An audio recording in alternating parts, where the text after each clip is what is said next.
Chair of Oversight and Accountability, Chairman Brian Mast, who was selected as the next chair by the steering committee. Mr. Mast, thank you for your service, not only to this committee,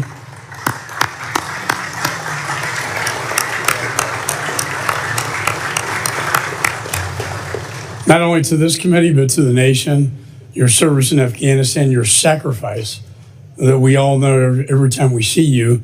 I pledge my support to you, and I hope we're going to work hand in glove in the next Congress to do good things.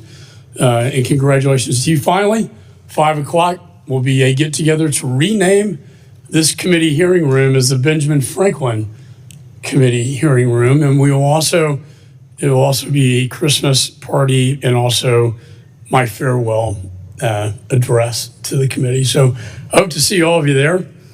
And with that, I'd like to begin this hearing. Mr. Secretary, I'm pleased that you are here today. And over the last 4 years, we've enjoyed I think, cordial relationship. We've worked together on many, many issues of great importance. However, today, your appearance here today, and I have to be honest with you, it comes after 6 months after I've requested your testimony following my comprehensive report into the catastrophic withdrawal from Afghanistan.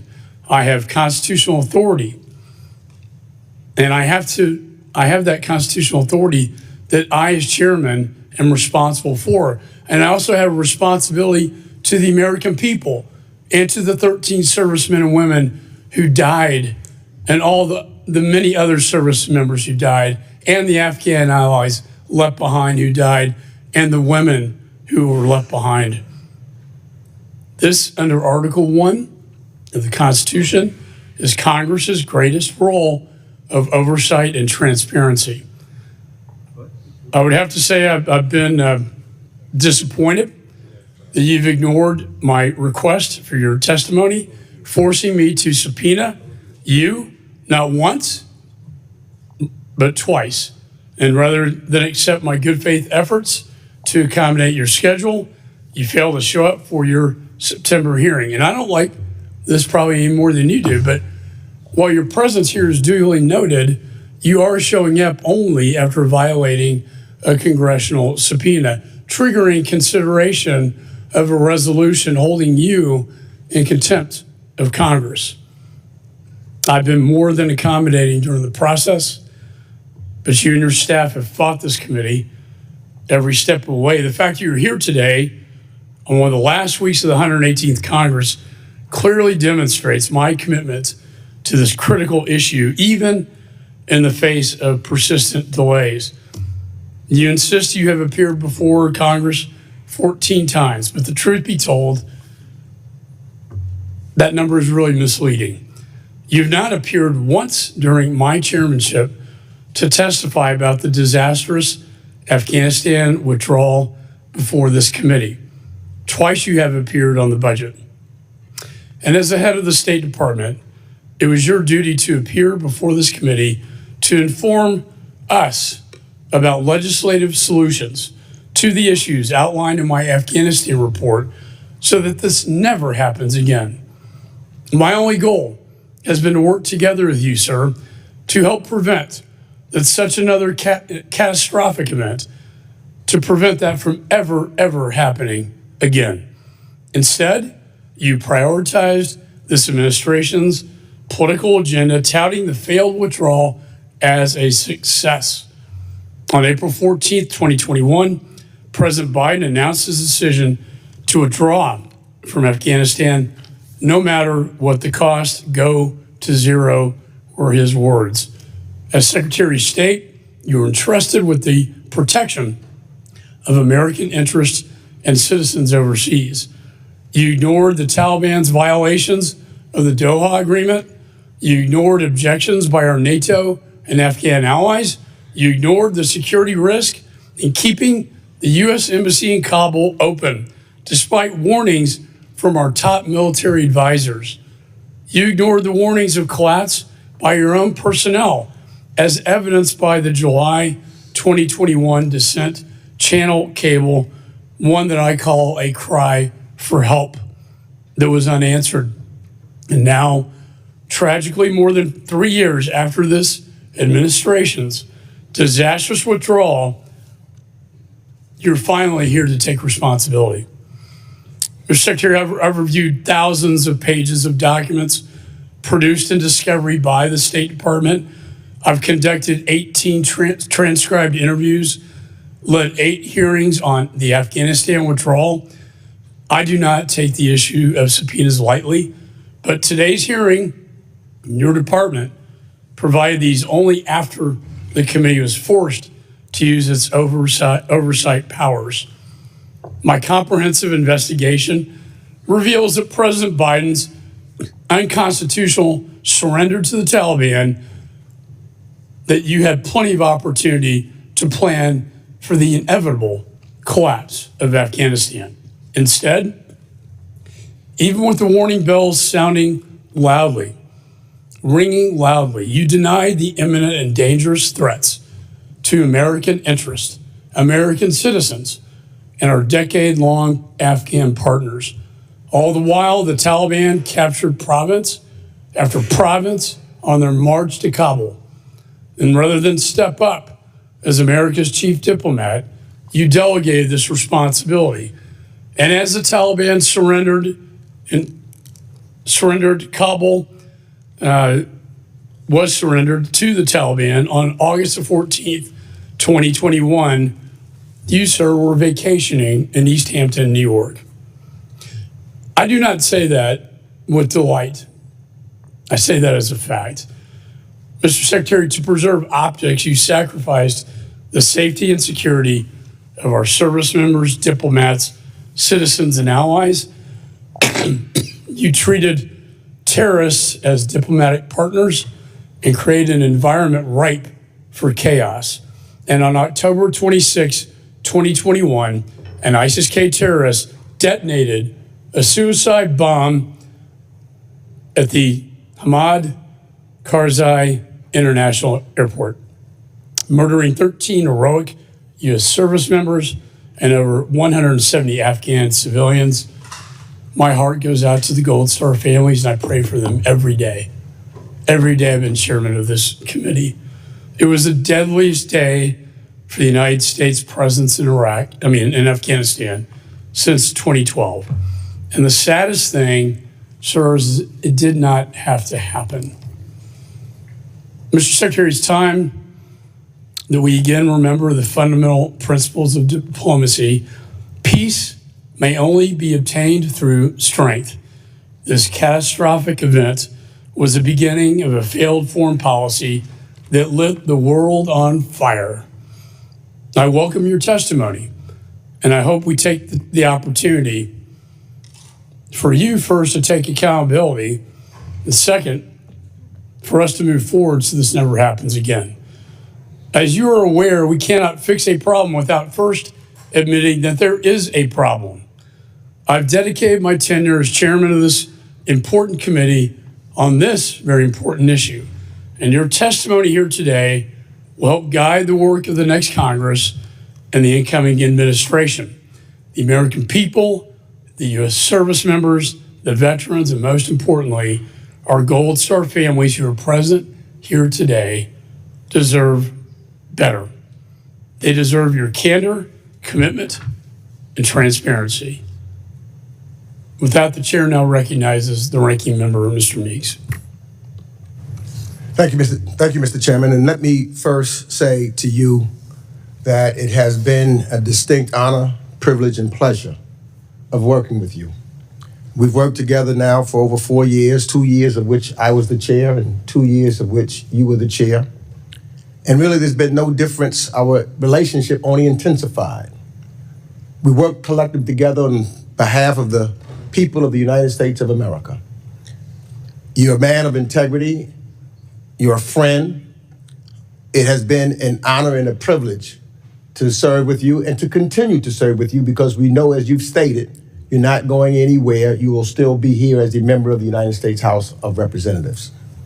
I appreciate the fact that we've always, even when we disagree, as we will disagree on this hearing, but we've always been able to talk about it, being honest with one another. And that's what's really important. You know, when you have honesty and truth and can talk, you can disagree, but it never becomes personal because of you and the character that you have. So I just have to say for the record that it's been an honor. You have been a fair chair, as well as when you were the ranking member, you have been a fair ranking member because you are a fair individual. That's who you are at the essence. And I want to also congratulate Mr. Mass, the incoming chair. And I look forward to working with you. There's no question in anyone's mind that you're loyal to the United States of America. You have done everything in the military and otherwise to represent this country. And I look forward to working with you come January 3rd or 4th when this committee resumes as the next chair of this committee, and look forward to working with you in the same manner that I've worked with Mr. McCall. Now, Thank you for those kind words. I appreciate that. Now, I want to thank you, Secretary Blinken, for being here today. And I know that we want to get you out. There's a lot that's going on in Syria and around the world, and you will be leaving here or on a plane immediately post this here. So your departure will take you straight to the Middle East, where there's dealing with the related situations of Syria. But thank you for being here. And for me, Mr. Secretary, this will be, if I recall correctly, your 6th time being that you've joined us to provide testimony, including your appearance in September of 2021. You were the very first cabinet official from the Biden administration to testify to Congress immediately after our withdrawal from Afghanistan. And I will, even before you testified before the Senate, you were right here in the House to testify about that.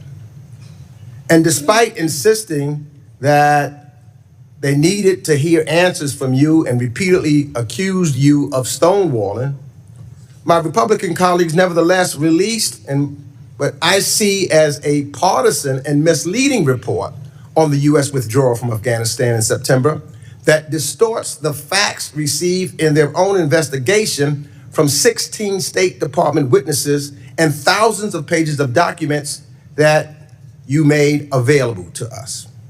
Sadly, on this brand, as I have pointed out at every term and every hearing, the Republicans' so-called investigation has been nothing but a cudgel aimed at partisan politics, in my opinion, to claim now that it's aimed at a real and legislative purpose when I don't see any tangible. They have not introduced a single bill.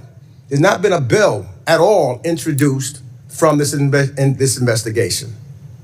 But there is perhaps no better example on how dishonest and I would say politically motivated this exercise has been than how the Republicans misled the public on the ISIS attack at Abbey Gate. For months, Republicans publicly suggested the Abbey Gate bombing could have been prevented and that a Marine had a bomber in his sights. Privately, however, they received information from the Department of Defense's investigation dating back as far as February of 2022 and again reinforced in April of 2024, findings that the bomber and the person the Marine identified were 2 different people and that the attack was not preventable. Because the GOP had this information, you would think it would be logical to assume that the GOP's report would make those facts crystal clear. So does their report do that? No.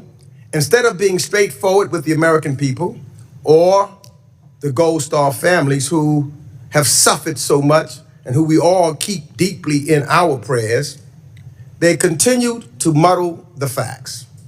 Notwithstanding DOD's clear evidence, the GOP report tries to sow doubt on the DOD's findings by asserting on page 27 that, quote, many who were on the ground that day still believe they were one and the same.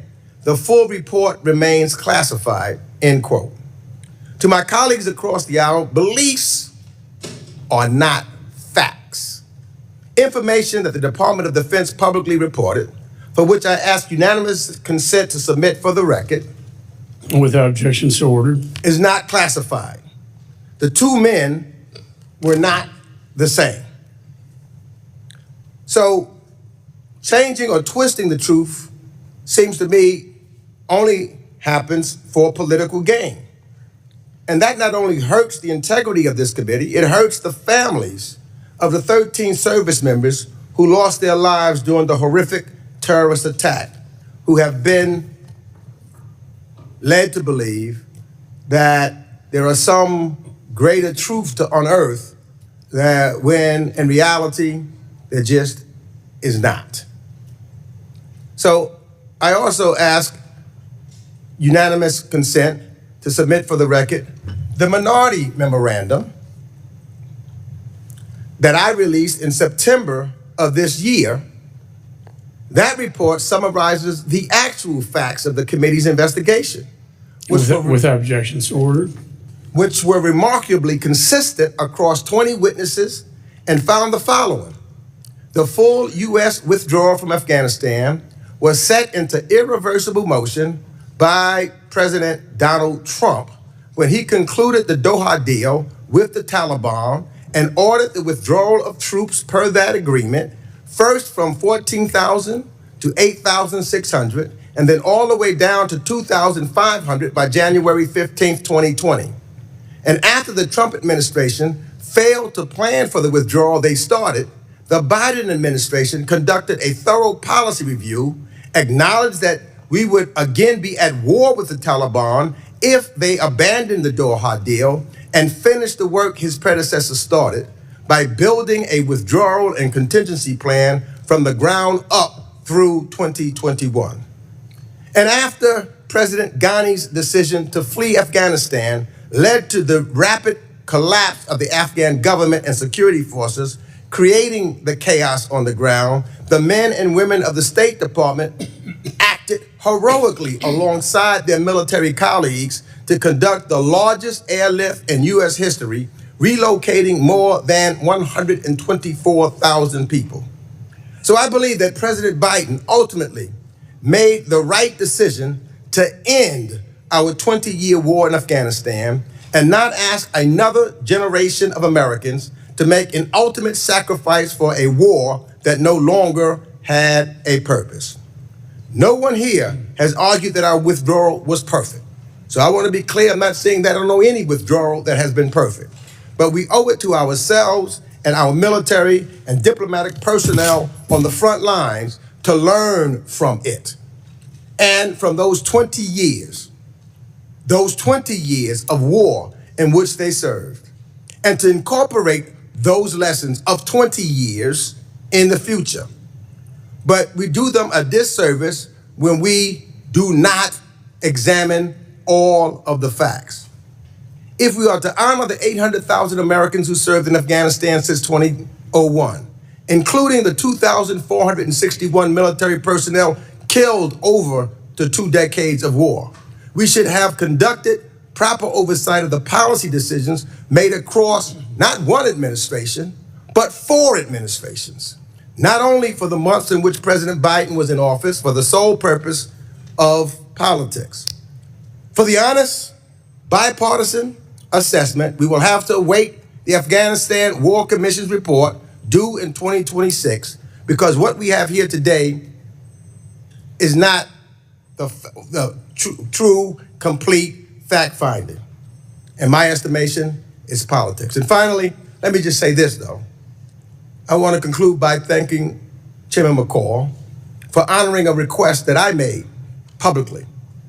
I asked that he publicly release all of the transcripts from closed-door interviews that were part of this Afghanistan investigation.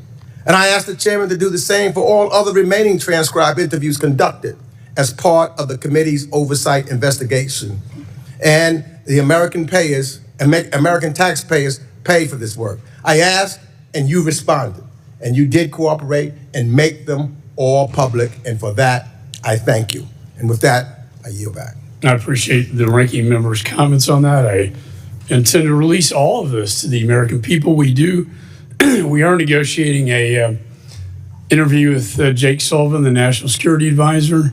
It may be in a classified setting.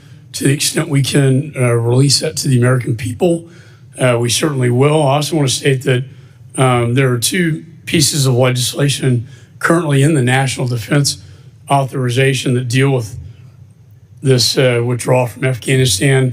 One from me on having one point of contact, who's in charge, if you will. Another one by Warren Davidson on evacuation. So with that, I'd like to say to the members that opening statements may be submitted for the record. I want to welcome the 71st Secretary of State, Antony Blinken, someone I do have admiration for. We disagree on this one strongly, but we have traveled abroad. And at the end of the day, when we travel abroad, we're all Americans. But as you know, sir, I have issue with you over the handling of this matter, and I recognize you for your testimony here today. Mr. Chairman, Ranking Member Meeks, distinguished colleagues on this committee, first of all, let me just say I have very much appreciated working with you these past 4 years, working with the ranking member. I think we've done good and important things together. Antony Blinken, Secretary of Genocide, Butcher of West 258, we have a disruption. Remind the audience members, disruption of committee proceedings is against the law. Holding up signs or making verbal outbursts during the proceedings is disruptive and will not be tolerated. Any disruption will result in a suspension of the proceedings until the Capitol Police can restore order. This includes the raisings of hands and other forms of disruption. With that, I now recognize the Secretary. Thank you, Mr. Chairman. And just to say how much I've valued and appreciated working with you these past 4 years, the dialogue that we've had, including with this committee, where we've agreed, where we've disagreed, including on Afghanistan. I want to recognize everyone who served in Afghanistan, including on this committee. Our thoughts are with the Gold Star families of the 2,461 American service members, as well as State Department and USAID employees. Stop killing kids in Gaza! Like I have young kids. You're a father. Are you proud? You can sleep at night when you're killing so many kids. Committee will suspend while the Capitol Police restore order to this committee. The gentleman will continue. As I said, our thoughts are with all of the Gold Star families. They're with the State Department and USAID employees who lost their lives over the course of 20 years of our military involvement in Afghanistan. And I think today especially of the 13 heroes that we lost at Abbey Gate. And I deeply regret that we did not do more and could not do more to protect them. And to those families who are here with us today, you're in my thoughts, in my prayers. I wish that Nicole was here with us today. I'm deeply sorry that she's not. I'm also deeply grateful to the dedicated professionals from the State Department, from the Defense Department, from across the government, from civil society, other partners who did so much to support the people of Afghanistan over those 2 decades. You scum! The blood of your victims will stand. Committee will come to order. We will never let you forget. Committee will suspend while the Capitol Police restore order. Fucking slider! Committee will come to order.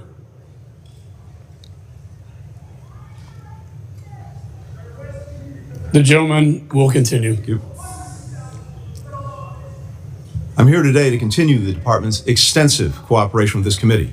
As you know, Mr. Chairman, the department's provided over 20,000 pages of documents to you. We've conducted 9 high-level briefings for members. We facilitated transcribed interviews for more than 15 people. I personally testified before the House and Senate committees 14 times with questions on Afghanistan, including 4 times before this committee. Now, I believe that any attempt to understand and learn from the U.S. withdrawal from Afghanistan has to be put in the proper context of what preceded it, both in terms of the 2 decades following 9/11, and the decisions and events of 2020 to 2021 that culminated in the removal of our personnel. When President Biden took office, he inherited an agreement the previous administration had reached with the Taliban to remove all U.S. forces from Afghanistan by May 1st of 2021. At U.S. insistence, the Afghan government had released 5,000 Taliban prisoners, including top war commanders. The United States reduced our own troop levels from 14,000 to 2,500 in December of 2020. In return, the Taliban agreed to stop attacking U.S. and partner forces, to refrain from threatening Afghanistan's major cities, and to pursue intra-Afghan negotiations toward a ceasefire and a political settlement. But it continued a relentless march in the countryside so that it controlled or actively contested territory containing 3/4 of Afghanistan's population by December 2020.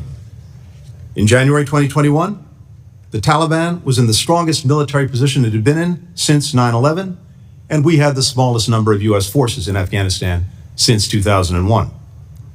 Despite the profound effects of the Doha Agreement, President Biden ultimately opted to implement the previous administration's decision to withdraw American troops and honor his pledge to end our nation's longest war.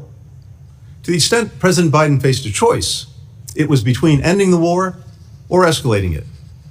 Had he not followed through on his predecessor's commitment, attacks on our forces and allies would have resumed, and the Taliban's assault on the country's major cities would have commenced. That would have required sending tens of thousands more U.S. forces back into Afghanistan to defend ourselves and prevent a Taliban takeover, with at best the prospect of restoring a stalemate and remaining stuck in Afghanistan under fire indefinitely. President Biden inherited a deadline, but no plan to meet it. At his direction, beginning in the spring of 2021, the administration, and the State Department in particular, engaged in extensive planning for a whole range of outcomes. We pursued a sustained campaign to urge any Americans in Afghanistan to leave. We restarted and dramatically increased resources to what had been a moribund special immigrant visa program to bring Afghans who had worked by our side over 20 years to the United States. Even the U.S. government's most pessimistic assessments did not anticipate that the Afghan government and security forces would collapse so rapidly in the face of Taliban advances. Nevertheless, because of the administration's extensive interagency planning and coordination, when Kabul fell on August 15th, the United States was able to evacuate our embassy and relocate our diplomats to the airport within 48 hours, and then conduct the largest airlift in U.S. history, helping approximately 120,000 Americans, Afghans, and citizens of allied nations depart Afghanistan in just 2 weeks. In the 3 years since the end of our country's longest war, all of us, including myself, have wrestled with what we could have done differently during that period and over the preceding 2 decades. I asked retired Ambassador Dan Smith, one of our most senior diplomats, to lead an after-action review of the State Department's actions between January 2020 and August 2021. In response to Ambassador Smith's report, the department has taken more than 40 concrete initiatives and identified steps to guide our response to future crises.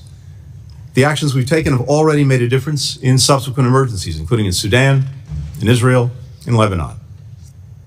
Even as we work to address the places where we fell short, I firmly believe the President's decision to withdraw from Afghanistan was the right one. American troops are no longer fighting and dying in Afghanistan. The American people are safer and more secure.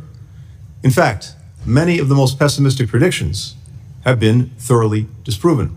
We were told Afghanistan would once again become a haven for terrorists, and that, as the majority report contends, we would be all but blind to the situation on the ground.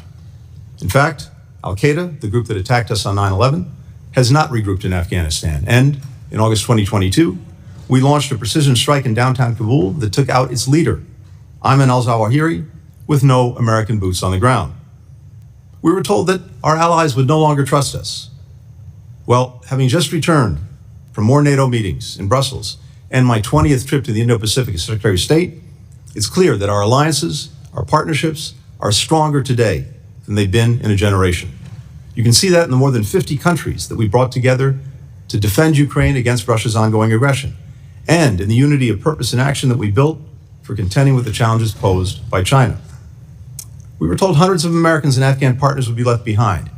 Yet today, every U.S. citizen who told us that they wanted to leave during the evacuation has now had the opportunity to do so. And to those Americans who entered the country since August 2021 and have been detained by the Taliban, we will not rest until we bring you home. Since September 2021, the administration has resettled more than 185,000 Afghans. We've approved or welcomed to the United States more than 68,000 Afghans under the Special Immigrant Visa Program. That is nearly half of all of the SIVs issued since the program's inception in 2009. This is a profoundly difficult period for the Afghan people, especially Afghanistan's women and girls.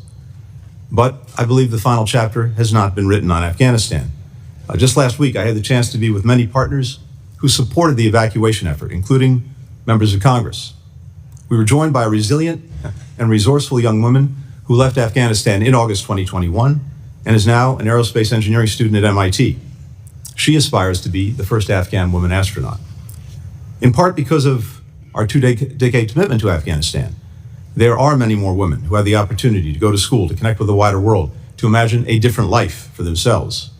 And these women, their experiences, their hopes, will, I know, one day help pave a path to an Afghanistan where all people can actually choose their own futures. Thank you. Thank you, Mr. Secretary. I personally, and other members, we got 4 busloads of girls at the American School of Music out after Abigate, who are now in Portugal. They performed at Carnegie Hall and the Kennedy Center. But there are many women, unfortunately, who are now enslaved under Sharia law by the Taliban. I now recognize myself for questions. Mr. Secretary, in September of this year, your State Department's Inspector General revealed that Embassy Kabul, under your leadership, abandoned, quote, sensitive security assets, unquote, during the deadly Afghanistan evacuation. Those lethal assets included firearms, armored vehicles, and other weapons. Your IG concluded the embassy left them intact for the Taliban. And if that wasn't bad enough, documents, classified documents, many that I subpoenaed, also reveal that you left behind droves of the embassy's, again, classified documents to the Taliban. Your own diplomats described desperate attempts to burn documents on the rooftops and in the embassy while helicopters took off the embassy's roof, very reminiscent in my younger life of Saigon. All because the administration failed to prepare. Finally, your chief of mission kicked out the embassy's Afghan employees from HKIA, telling them to come back later, leaving them to the Taliban, who never made it back, who never survived, who we gave our trust to that we would protect them. You left weapons behind to the Taliban, classified documents to the Taliban. You left behind embassy employees to the Taliban. And now 3 years later, your own IG, Inspector General, concluded that your State Department has been unwilling and unable to learn from its mistakes. My question is, have you read the IG report and have you held your own State Department accountable? Mr. Chairman, first, with regard to the documents, we have in place at every embassy, including in Afghanistan, a process by which sensitive documents are destroyed in the event of an evacuation and shutting down the embassy. We began that process on August the 1st. And then when we got to August the 12th, before the collapse of Kabul, we proceeded with the emergency destruction of all of the remaining sensitive documents. And that process was complete by the 14th, the day before Kabul fell. That's a process that we engage in wherever we have an emergency, and that's exactly. But reclaim my time. I mean, the fact is, they should have been evacuated long before. I mean, you were still negotiating as the Taliban entered Kabul. The embassy should have been, as the military advised you to do, evacuate that embassy. Let me ask you this. When President Biden announced his unconditional surrender to the Taliban on April the 14th, 2021, you demanded that Embassy Kabul remain open, no matter what the cost. Your personnel opposed that. In fact, they did so in a cable dissent that we were able to get from you in our discovery process, a cry for help.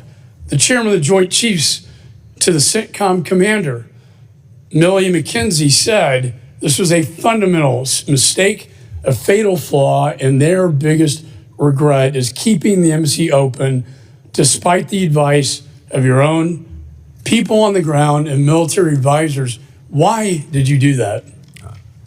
Very simply, because no one anticipated that the government and the Afghan armed forces would collapse as quickly as they did. We anticipated, in every intelligence assessment that we had anticipated, that Kabul would remain in the hands of the government, in the hands of the Afghan armed forces, through the balance of the year. And I'm going to reclaim my time because I well, want to say. let me finish. I will let you finish. The chairman of the Joint Chiefs, Mark Milley, said, "Nothing I or anyone else saw indicated a collapse of the army or the government in 11 days. The DNI, Avril Haines, said, in the days leading up to the Taliban takeover, intelligence agencies did not see collapse as imminent. This unfolded more quickly than they anticipated, including in the intelligence community." Okay, reclaim my time. I hear what you're saying, that no one saw the collapse coming. However, I've read the dissent cable, your embassy personnel, that you provided to me, that they sent to you in July before the collapse in 2021, warning of Afghanistan's imminent collapse, fearing for their safety. You personally read this, sir, and cleared it. Your Deputy Secretary, Brian McKeon, testified before this committee that you took no step to answer the cries for help. And as you know, as Secretary of State, you have a responsibility to protect Americans and diplomats.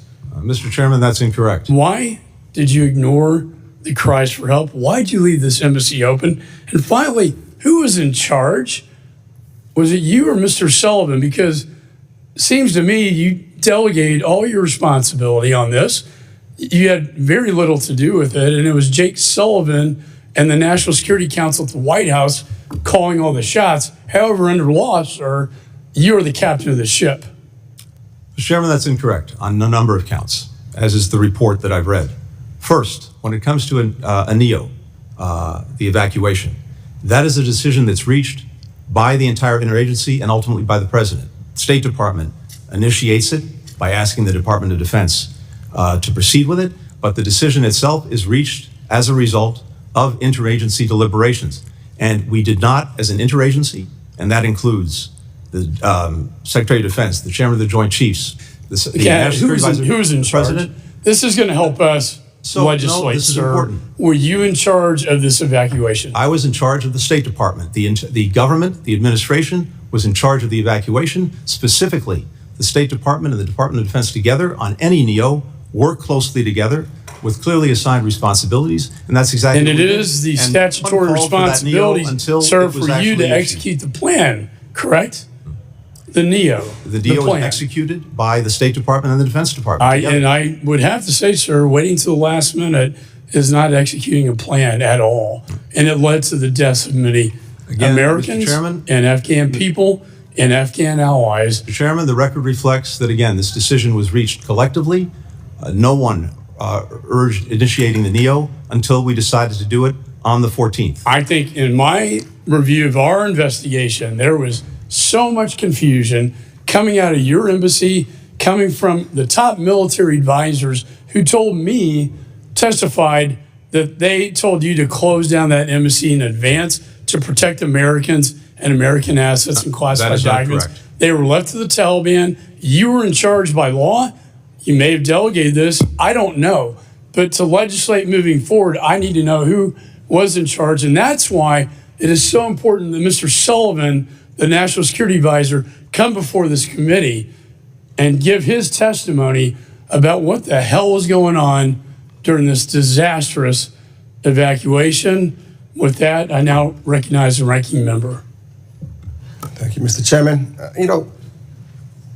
I do recall a meeting here in the Capitol, bipartisan, downstairs, and we were meeting with President Ghani of Afghanistan. And we had talked to some folks, and President Ghani was very vehement that he was not going to leave Afghanistan. He was vehement that the Afghan troops were there and he would stay there, to all these members of Congress. And to everyone that I talked to from almost anywhere was clear that that was his position.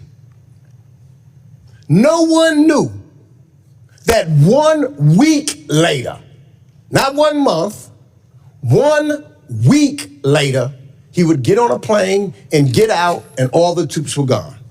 Everybody at that moment in time was surprised. And that's a fact. Let me ask some yes or no questions real quick, because I believe that you got to look at this whole thing you talk about. So, Mr. Secretary, President Trump's Doha deal explicitly committed to the United States to withdraw all U.S. and allied troops, as well as contractors, by May 2021. Yes or no? That's correct. But the speed of that withdrawal, outside of an initial reduction to 8,600 troops, was not specified by the deal. Is that correct? That's correct. And despite that, President Trump unilaterally reduced the U.S. presence twice beyond that, leaving just 2,500 troops when President Biden took office. Is that correct? That is correct. So, and we've seen that President Trump was prepared to go to zero. In fact, Ambassador Khalilzad testified to the committee that the messages coming out of the Trump White House led the Taliban to conclude that Trump was getting out regardless of what was agreed in the Doha deal.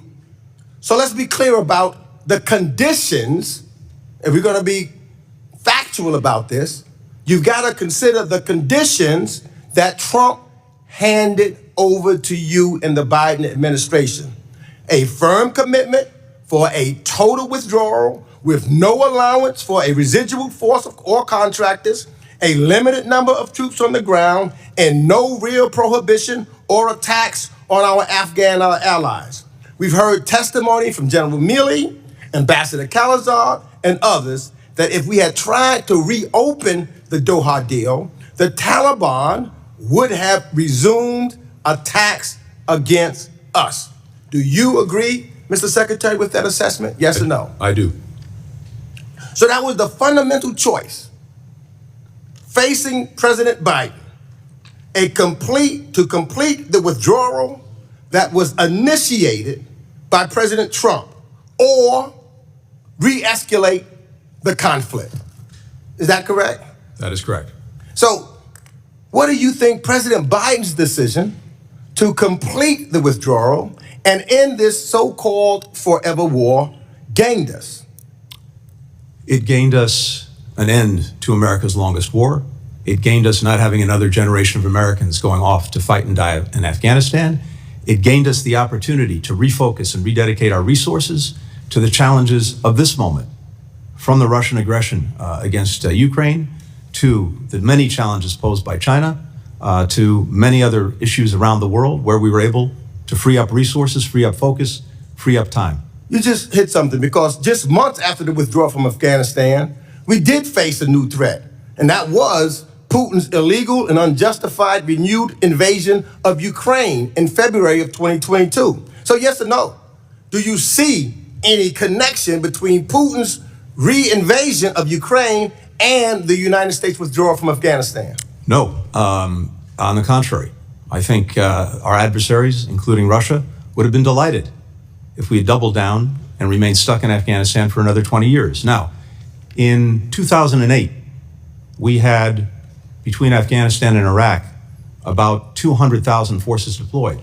You'll recall what else happened in 2008. Russia invaded Georgia. In 2014, we still had about 12,000 forces in Afghanistan. You'll recall what else happened in 2014. Russia, for the first time, invaded Ukraine.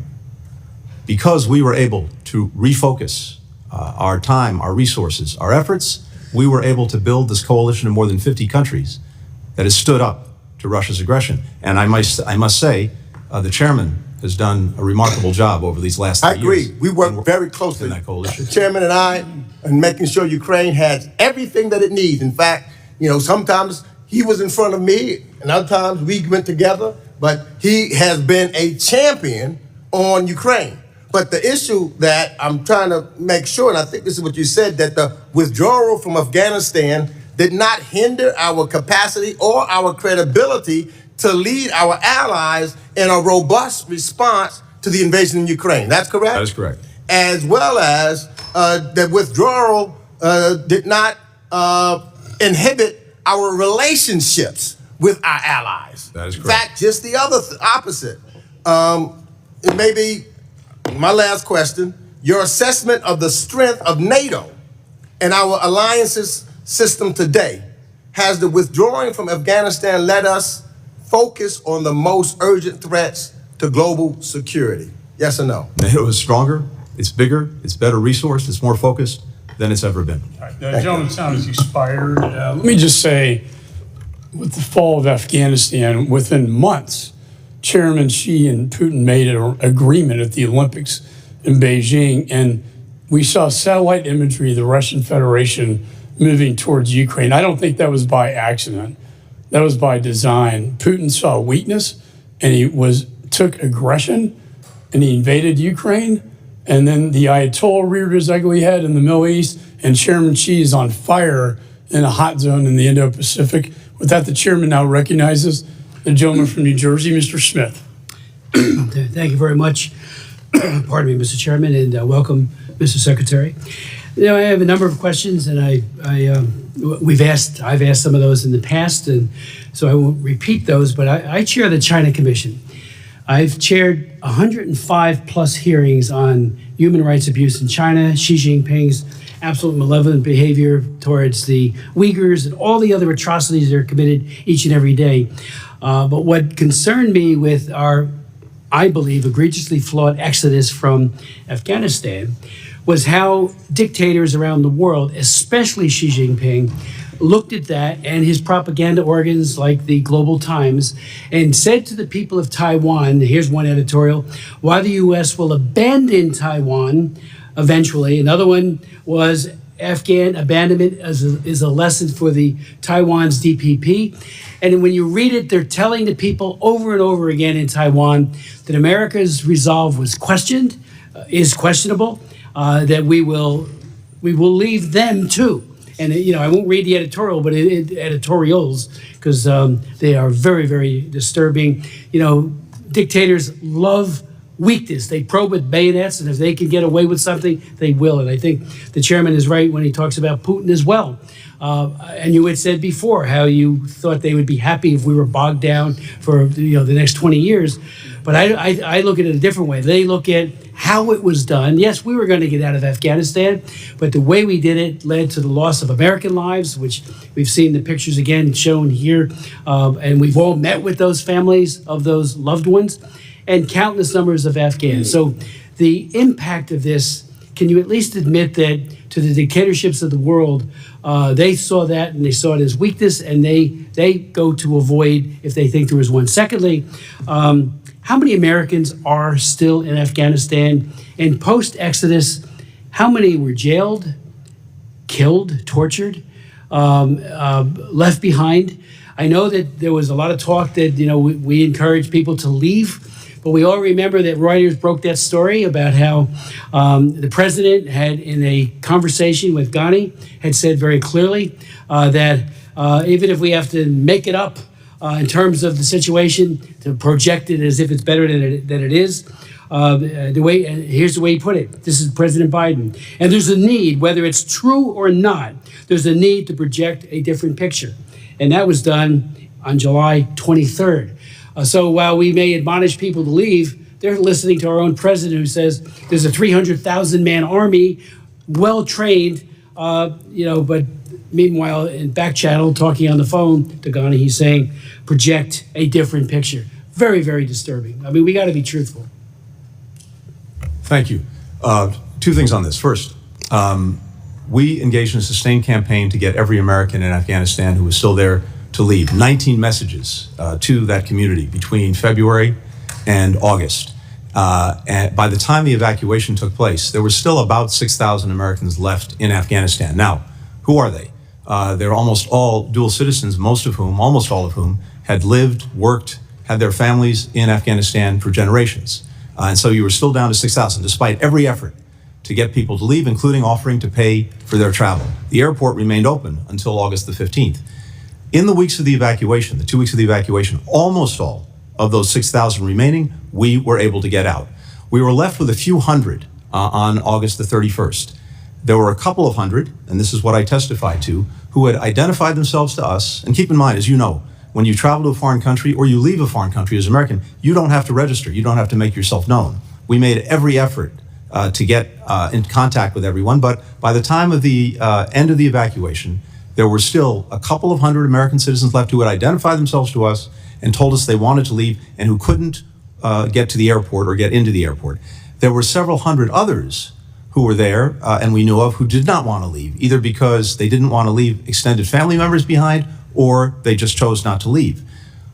So after August 31st, as I said and committed to this committee and to this country, there is no deadline on getting Americans out of Afghanistan who want to leave. In the ensuing 3 months till the end of the year, we got 500 American citizens out of Afghanistan who had identified themselves to us and said they wanted to leave. To my knowledge, every American who identified themselves and said that they wanted to leave has been given an opportunity to do so, and we've carried that out every single day. As to those who went back and some who got detained, we are working every day to get them out, to get them back.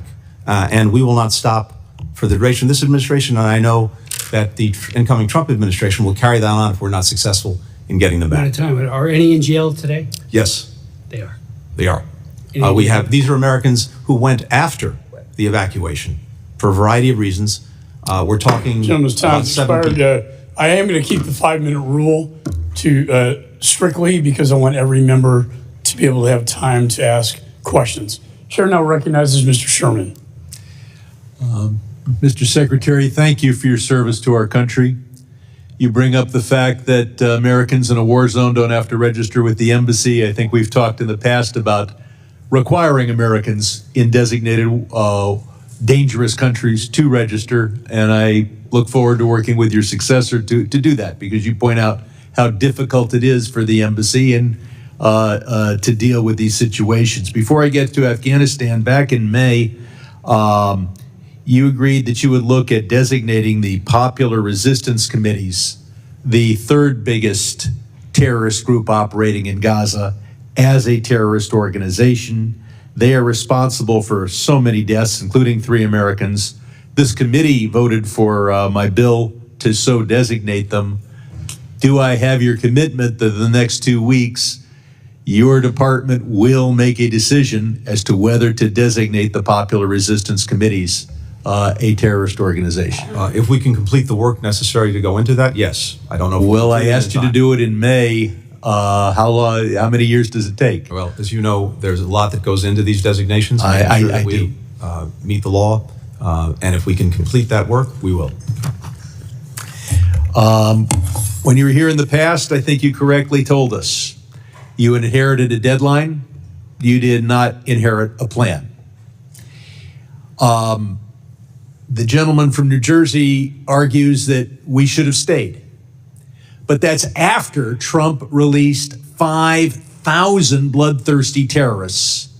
Had we stayed, would those terrorists, including the current head of Afghanistan, who was also released by Trump, been able to, would they have been willing to risk the lives, every one of those 5,000 risk their lives in order to kill as many Americans as possible? That seems highly likely. I can't speak to every one of the 5,000, but certainly many of them went back to the fight. So we we went into Afghanistan. We drove Al Qaeda out. We accomplished something in the George W. Bush administration. In Obama administration, we killed bin Laden. We stayed in Afghanistan for the whole Trump administration. 63 of our best and died. 57 came back without the president bothering to be at the ceremony with their return. The question is, did we accomplish anything during the Trump administration? Did we get a better deal in 2020 than we could have gotten in 2017? Now, the deal we got in 2017 was total surrender. The only requirement was that the Taliban not be a center for international terrorism. They have that obligation anyway. They did not commit themselves to protecting our troops on the way out or our embassy on the way out. And moreover, the Taliban is not in violation of the Trump agreement when they hold 12-year-old girls as sex slaves, kill every LGBT person they can, kill any Afghan that converts to Christianity. So the deal was the weakest ever, and it had no enforcement. So couldn't we have gotten that same deal in 2017? And would 63 more American soldiers be alive if we had done that then? Look, in fairness, I think we have to ask ourselves about our ongoing presence in Afghanistan after we got bin Laden. We had dismantled Al Qaeda. We'd removed it as a threat. We got the leader, the guy who attacked us. We got something. We need to look back at this entire period. But clearly, the Trump years, 4 years of death of American troops, and we accomplished absolutely nothing. We signed an agreement under which the Afghan government is free to use 12-year-old girls as sex slaves and to kill those who convert to Christianity. Some 11 to $13 billion of U.S. weapons were sent by Trump and scattered all over Afghanistan. And this committee has put forward the idea that we should have somehow collected those weapons from men who wanted to keep them and who were armed with those weapons. Could we have accomplished that without any significant American casualties all over Afghanistan collecting the weapons? No, we could not. Would there have been hundreds of American casualties in your estimation? I can't give you a number, but certainly there would have been casualties. I yield back. Gentleman yields. Let me announce also that Mr. Sullivan, National Security Advisor, has agreed to testify before this committee on December the 17th at noon. And I insisted on behalf of the members that all members be able to participate in that briefing. Chair now recognizes the gentleman from South Carolina, Mr. Wilson. Thank you very much, Chairman Mike McCall, and thank you for your 4 years of leadership on this committee. It's just been so effective for the American people. And then we all know that Chairman Brian Mast-Elect will do an excellent job continuing the tradition of serving the American people. And what an exciting time in history that as we face such positive changes with the removal of dictator Assad from Damascus, what can occur and what needs to occur.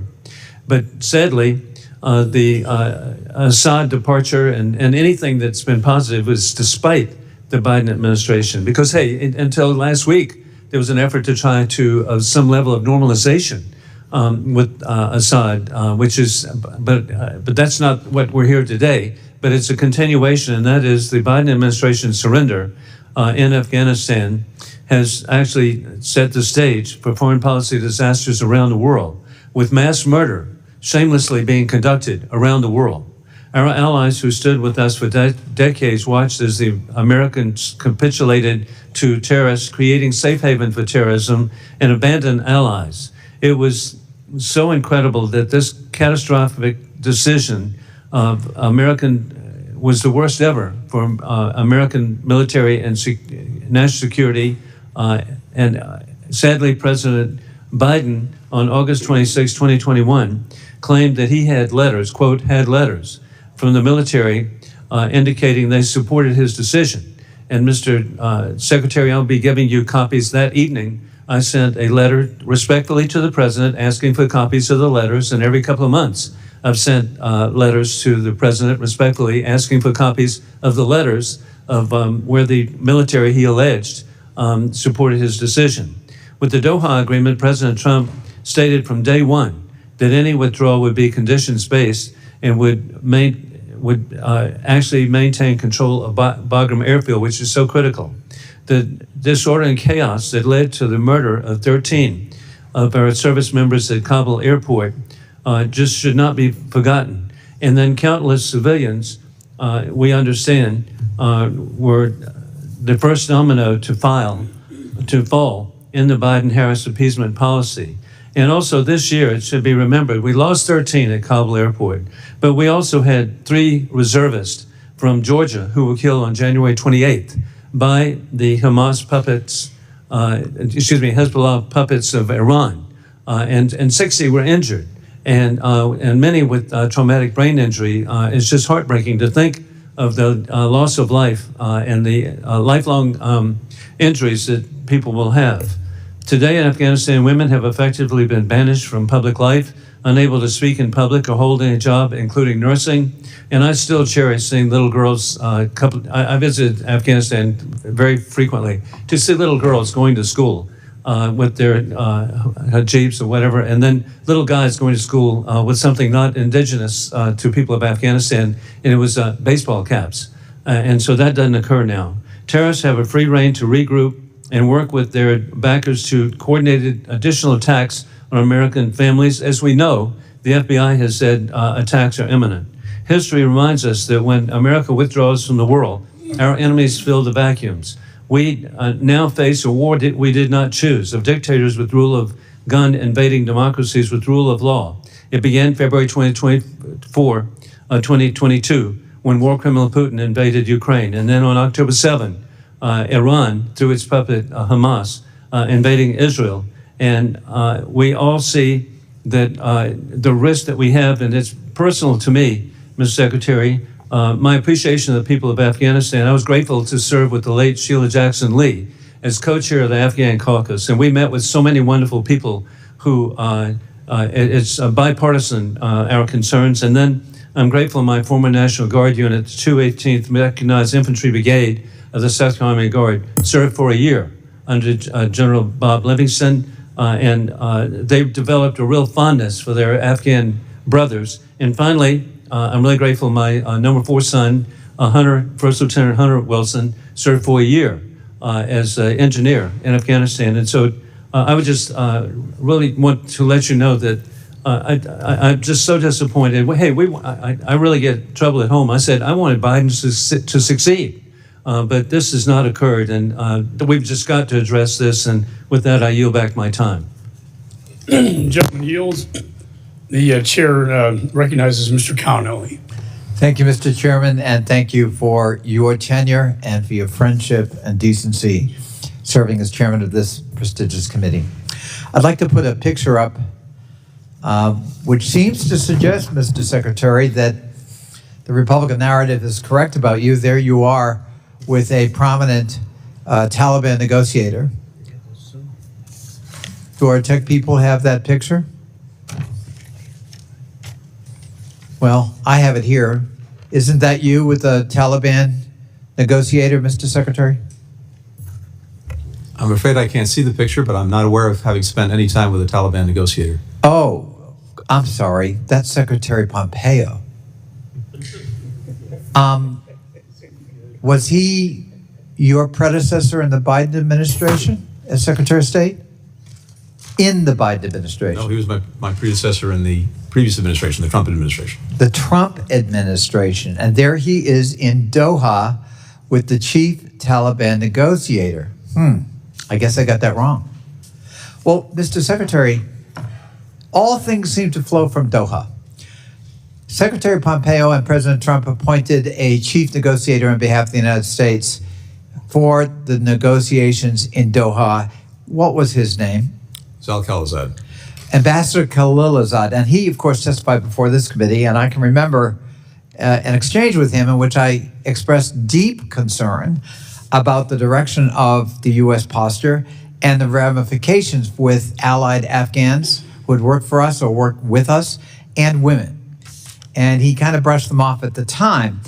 Tell us about the details of the agreement he forged in Doha. What were the chief elements of that?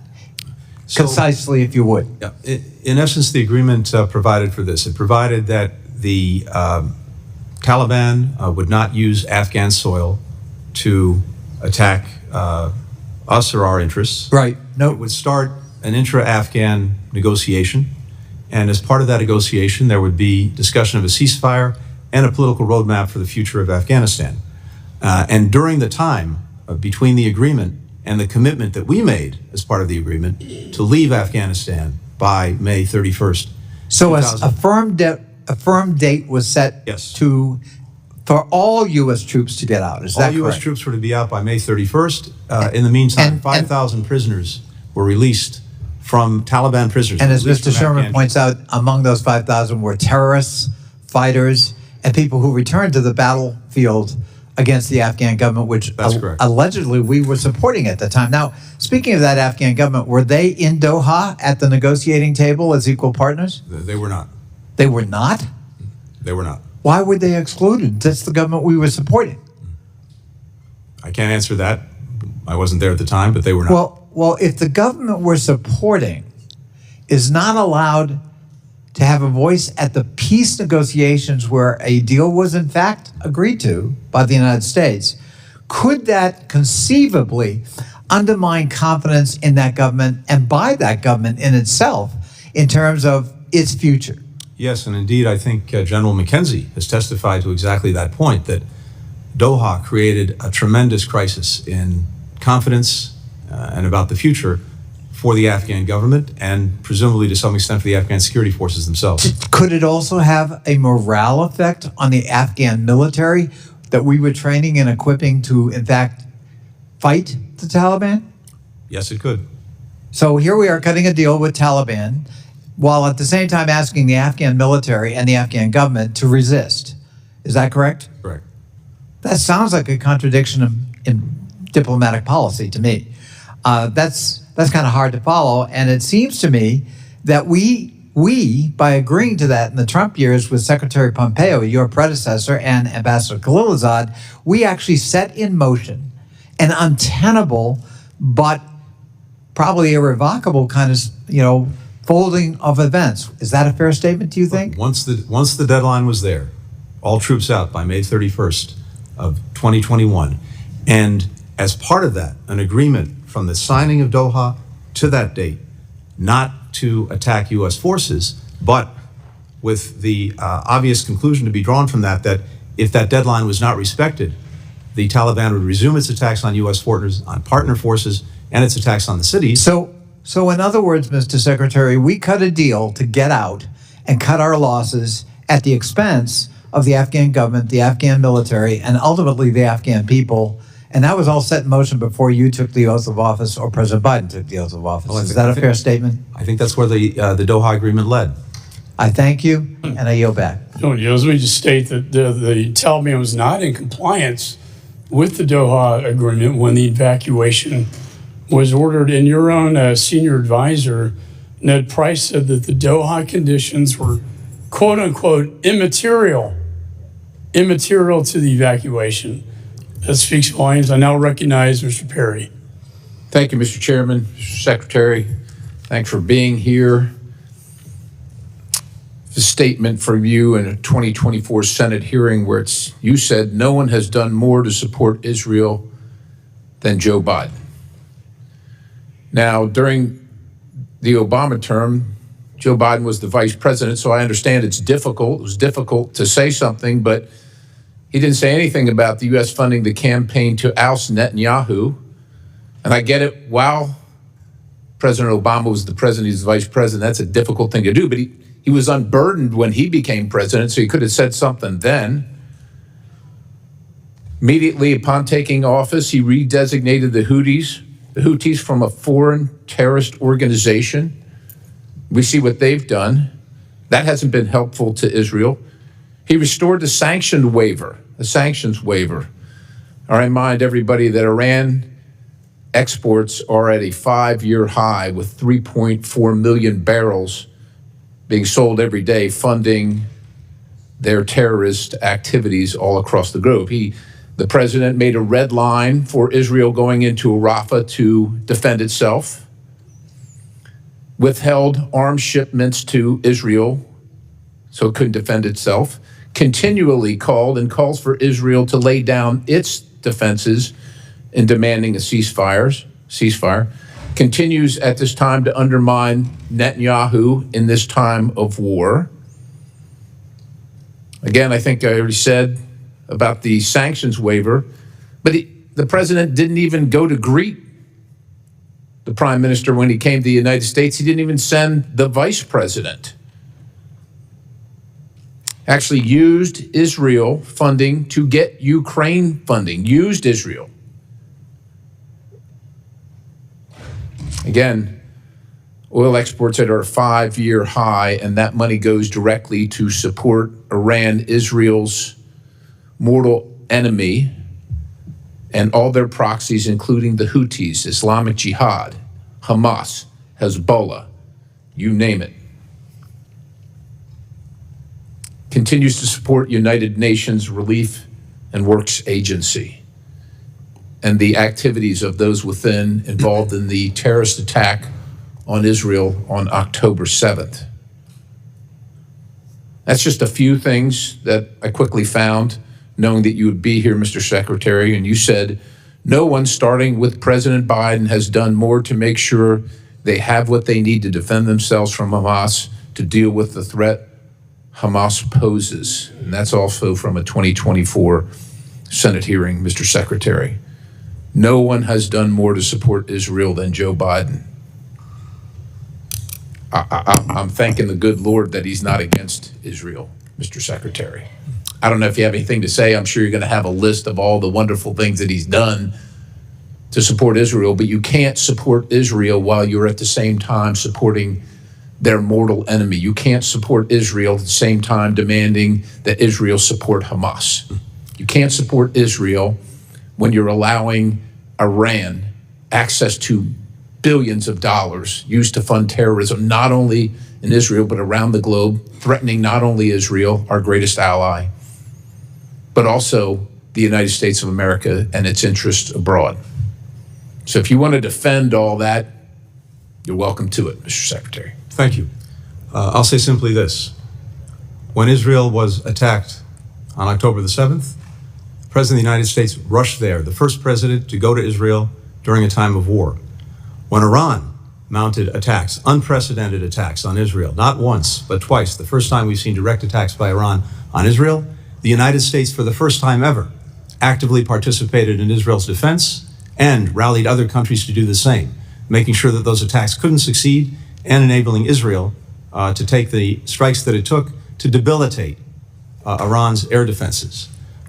If you want to go back more years than that, the Memorandum of Understanding, the 10-year Memorandum of Understanding that provides the money for Israel's defense, that was negotiated by President Obama, and Joe Biden was a lead in that effort to get it. And as a result, the equipment, the munitions, the arms that Israel has had, as a result of that agreement, have enabled it to deal with Hezbollah, to deal with Hamas, to deal with Iranian-aligned If I may, sir, in the remaining Iran. 10 seconds, if this president were on both sides of this war providing Iran all that it has provided, maybe those people in Israel that died on October 7th would still be alive. I yield. That is simply incorrect. And Gentleman yields. Chair recognizes Mr. Keating. Thank you, Mr. Chairman. First to Gold Star families that are here, I appreciate your being here. Everlasting gratitude for your sacrifice. I come from a Gold Star family, and in my own family, even decades afterwards, the members of my family went back through military records in years-long painstaking research just to find out exactly what happened to him as he was killed serving our country.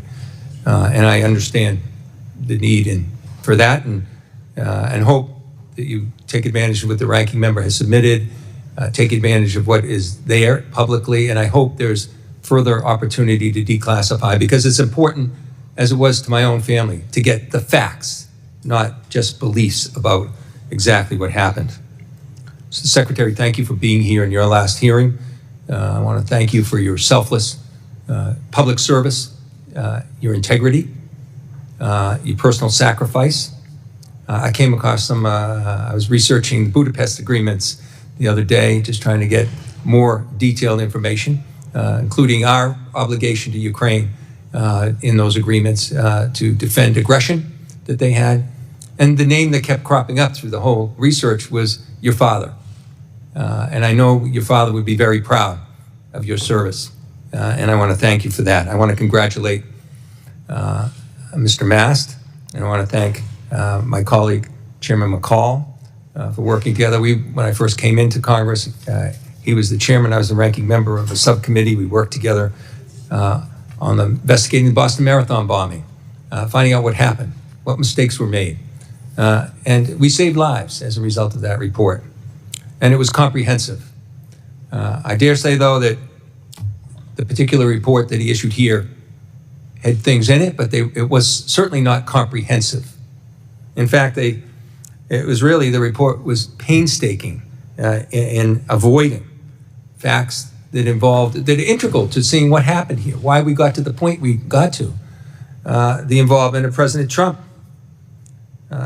He had committed the United States to a full, date-certain withdrawal in a deal he negotiated with the Taliban, as we've heard, without the Afghan government even being part of that, without discussion of rights of women or children in Afghanistan, forcing the Afghan government to release 5,000 Taliban fighters back into the battlefield before a final withdrawal.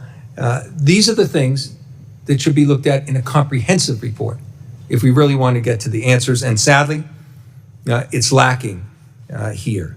In that time frame, too, something we should draw attention to is when President Trump unilaterally did this, he left out his own military people when he announced that. He left out senior officials in his own office, and he left out our allies who were fighting in this battle in communicating to them.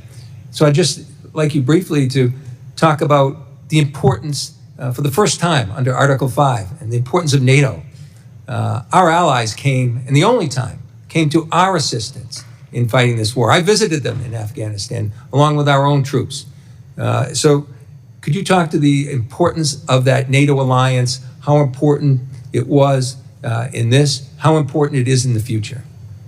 Thank you very much, Congressman, and thank you for the reference to my father. I deeply appreciate it. As you said, the first time, the only time Article 5 has been invoked was in defense of the United States after 9/11. And NATO allies came far and wide to join us in Afghanistan in dealing with al-Qaeda, in dealing with bin Laden, in dealing with the people who attacked us and attacked democracy on that day. And that's something we'll forever be grateful for. I'm very proud of the fact that as we leave office, that alliance is stronger, bigger, and better resourced than it's ever been. When we took office, of the allies, only 9 were meeting the pledge that had been made in 2014 to dedicate 2% of GDP to defense. Now, 23 allies are meeting that pledge, and the remainder are en route to do so. We have 2 new allies in Finland and Sweden, making the alliance stronger and more effective. And I'll just say this in conclusion. I think what the American people need to understand about the alliance, and I understand it's easy to forget, is what makes it so unique and why it's so important going forward. When countries came together to join NATO, they made this commitment under Article 5 that an attack on one is an attack on all. And that means that any would-be aggressor thinking about attacking any one of these countries knows that if they attack one, they've got to take them all on. That is the best way to prevent war in the first place. It's the best way to deter aggression. It's the best way to make sure that we don't have a world of conflict. Americans don't want to be at war. NATO has been the best guarantor that we can have of making sure those wars don't happen in the first place, but if they do, that we are not fighting them alone. Thank you so much. Gentleman's time has expired. I will agree, and Mr. Meeks and I, that NATO has never been more united or stronger, and I do think Mr. Putin had a strong role. The chair now recognizes Mr. Mast. Thank you, Mr. Chairman. Now, sometimes we speak about decorum in here, and I would say that it doesn't take a four-letter word to violate decorum. We insult every single person that served when we come in here and we say words like, we're sorry that the Afghanistan withdrawal was not exactly perfect, but maybe we could have done a few things. That is a violation of decorum against every person that put on a uniform. And this place absolutely lives up to being a swamp when we try to cover up the fact that 26 of your diplomats told you directly that if you continued down the path that you were going, that it was going to be a disaster. And we should not be covering that up. I want to talk about a couple of things today. You are our top diplomat. That's not in dispute. Have you been in Afghanistan since 13 American service members were murdered? No, I have not. Have any of your staff visited the U.S. Embassy in Afghanistan since that day? We've had people in Afghanistan. I do not believe they visited the embassy. Do you know who is currently residing in our embassy?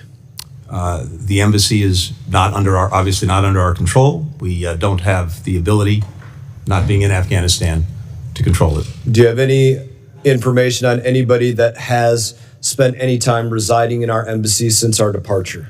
No doubt, if we do, or in any event, the intelligence community does, and I'm happy to share that as appropriate. Yet, we are still giving the Taliban tens of billions of dollars.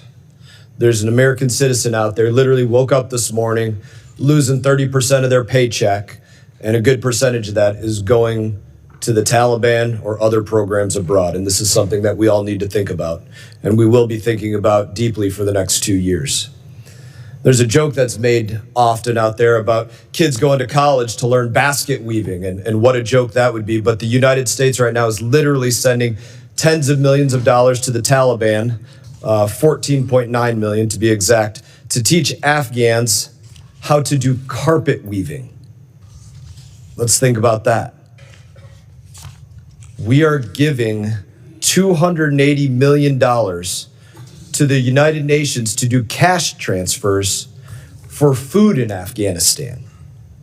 Yet we're not sending an ear of corn from Iowa, a sack of potatoes from Idaho, or a cucumber or an orange from Florida. And that discounts the fact that there's no American tonnage going through our ports to send those things out of here either. It's just cash transfers. Another line item, these are directly from CIGAR reports. $75 million to teach Afghan women to be farmers. I don't believe that we spend $30 million in the United States of America to teach women to be farmers. My colleague, Mr. Wilson, brought up that they can't even dance in the streets or speak to one another or go to school. I'm not sure that we can trust that that $75 million is being used to teach them agriculture. And as you pointed out, we don't have any diplomats on the ground to confirm the validity of these programs. Here's one that I was entirely curious about, and maybe you could explain it to me. $3.5 billion transferred to the Afghan fund that is tended to protect the macro financial stability on behalf of the Afghan people. What the hell does that mean? Can you tell me? I don't know. That's a bunch of gibberish to me. Happy to address all of this, Congressman. Thank you. I'll give you one more. Okay. Before you address it. Please. Even worse, by the numbers, we spent $9 billion to resettle 90,000 roughly Afghan refugees here since the fall of Afghanistan. My simple army math tells me that's about $100,000 a person. That's absurd. So my question for you, we do not even have an embassy in Afghanistan. We have no diplomats there. What are we doing giving them $1? So, Congressman, as I believe you know, the money that we provide and the international community provides is done through partners, implementing partners, UN agencies, NGOs. They have... Yes, we could say that about all the State Department dollars, foreign NGOs, foreign countries, foreign companies, and in this case, foreign adversaries. So each of these institutions, as verified by the department, has in place processes to make sure that the money that we provide and others provide is spent appropriately. And the money that has been spent in Afghanistan, and I think internationally it's about $8 billion since the evacuation, has helped avert famine. It's helped prevent the collapse of the health system. It's helped prevent the collapse of the entire economy. It's helped avoid bringing even more disaster Mr. on Secretary, people who are suffering. you know for a fact that people literally, especially outside of this country, they directly lied to us. Your people had to come back and correct, hey, it turns out we were in fact spending $500,000 to expand atheism in Nepal through the third-party implementer of Humanist International. They were lying to us. They didn't show us the exact slideshow that they put together for $500,000 and all this. They lied to us. We have no eyes on the ground, and I would simply close with this. We do not even have an embassy there. We have no business putting $1 into that place. Well, I yield back. And I respectfully disagree. I think that the work that we have done through these partners and many other countries have done has saved many, many lives in an incredibly difficult situation. Gentleman's And of time's the money that expired. has Chair been now provided, recognizes Mr. Castro. Thank you, Chairman. Secretary Blinken, welcome, and thank you for being here today, and thank you so much for your testimony and for your years of service as Secretary of State to our country. And speaking of refugees, before I get to the question, I want to note that my city of San Antonio, my hometown, and the place I represent, is home to a growing and vibrant community of Afghan Americans, many of whom are from the Khost province and fled Afghanistan following the Taliban takeover of the country. I appreciate the work the State Department and other government agencies and nonprofits have done to help them adapt to their new lives in the United States. I wanted to ask you a question about the 2001 AUMF. Secretary Blinken, one of the legacies of the Afghan war is the 2001 authorization for the use of military force, which authorizes military force against al-Qaeda. This law continues to be enforced 23 years after it was first enacted and has been used by this administration for military action across the world. In a sense, the war that began on 9/11 will not end as long as this authority continues to be in use, and our nation remains at war across the world with little transparency for the American people. While much of this is reported to the Congress, too much remains classified and unavailable to the American people. The Obama administration, in which you served, released in its final days a comprehensive legal and policy framework on the use of military force. Will the Biden administration do the same and release a report so the American people know where we are still at war? I appreciate what you're saying and the point that you're making. I can't speak to what we will do in the remaining weeks of this administration on something like that. Do you think that it's a good idea in the same way that the Obama administration? I think we should, in any event, as we've been very open to doing, revisit various authorizations and authorities to make sure that they are right for the moment we're in, not the moment we were in 20 years ago. I want to speak also to a very important issue. It was mentioned that you're headed to the Middle East perhaps right after this committee meeting, and that is the war in Israel and Gaza. And I think you know, I've said it both publicly and privately, I have great respect, obviously, for our president, for your service, for the work that others like Bill Burns have done in trying to reach a ceasefire agreement. At the same time, this will be one of the defining foreign policy legacies of this time. And I'm profoundly disappointed in how it's been handled. All of us on this dais have supported Iron Dome to protect the Israeli people over the years. We've supported the money in the Memorandum of Understanding that goes for 10 years. We have condemned, in the harshest terms, October 7th. We have sanctioned Hamas and other terrorist groups and warned anybody about associating with them around the world. And at the same time, what we've seen by the Israeli government, led by Benjamin Netanyahu, has been inhumane. In fact, it's amounted to war crimes. When an army targets civilians in refugee camps, in hospitals, in schools, in churches, in religious institutions, and does it repeatedly over and over again, those are war crimes. And the people of Israel, many people in Israel, have said so. Former ministers in the Israeli government have said so. And I wish that this had turned out differently. I wish y'all had been successful in getting the ceasefire. But when you weren't, I wish that we had used more leverage with the far-right Netanyahu government, the same way that Ronald Reagan did years ago the leverage of withholding offensive weapons to get them to change what they're doing, because what they're doing has been inhumane, and the world has seen it.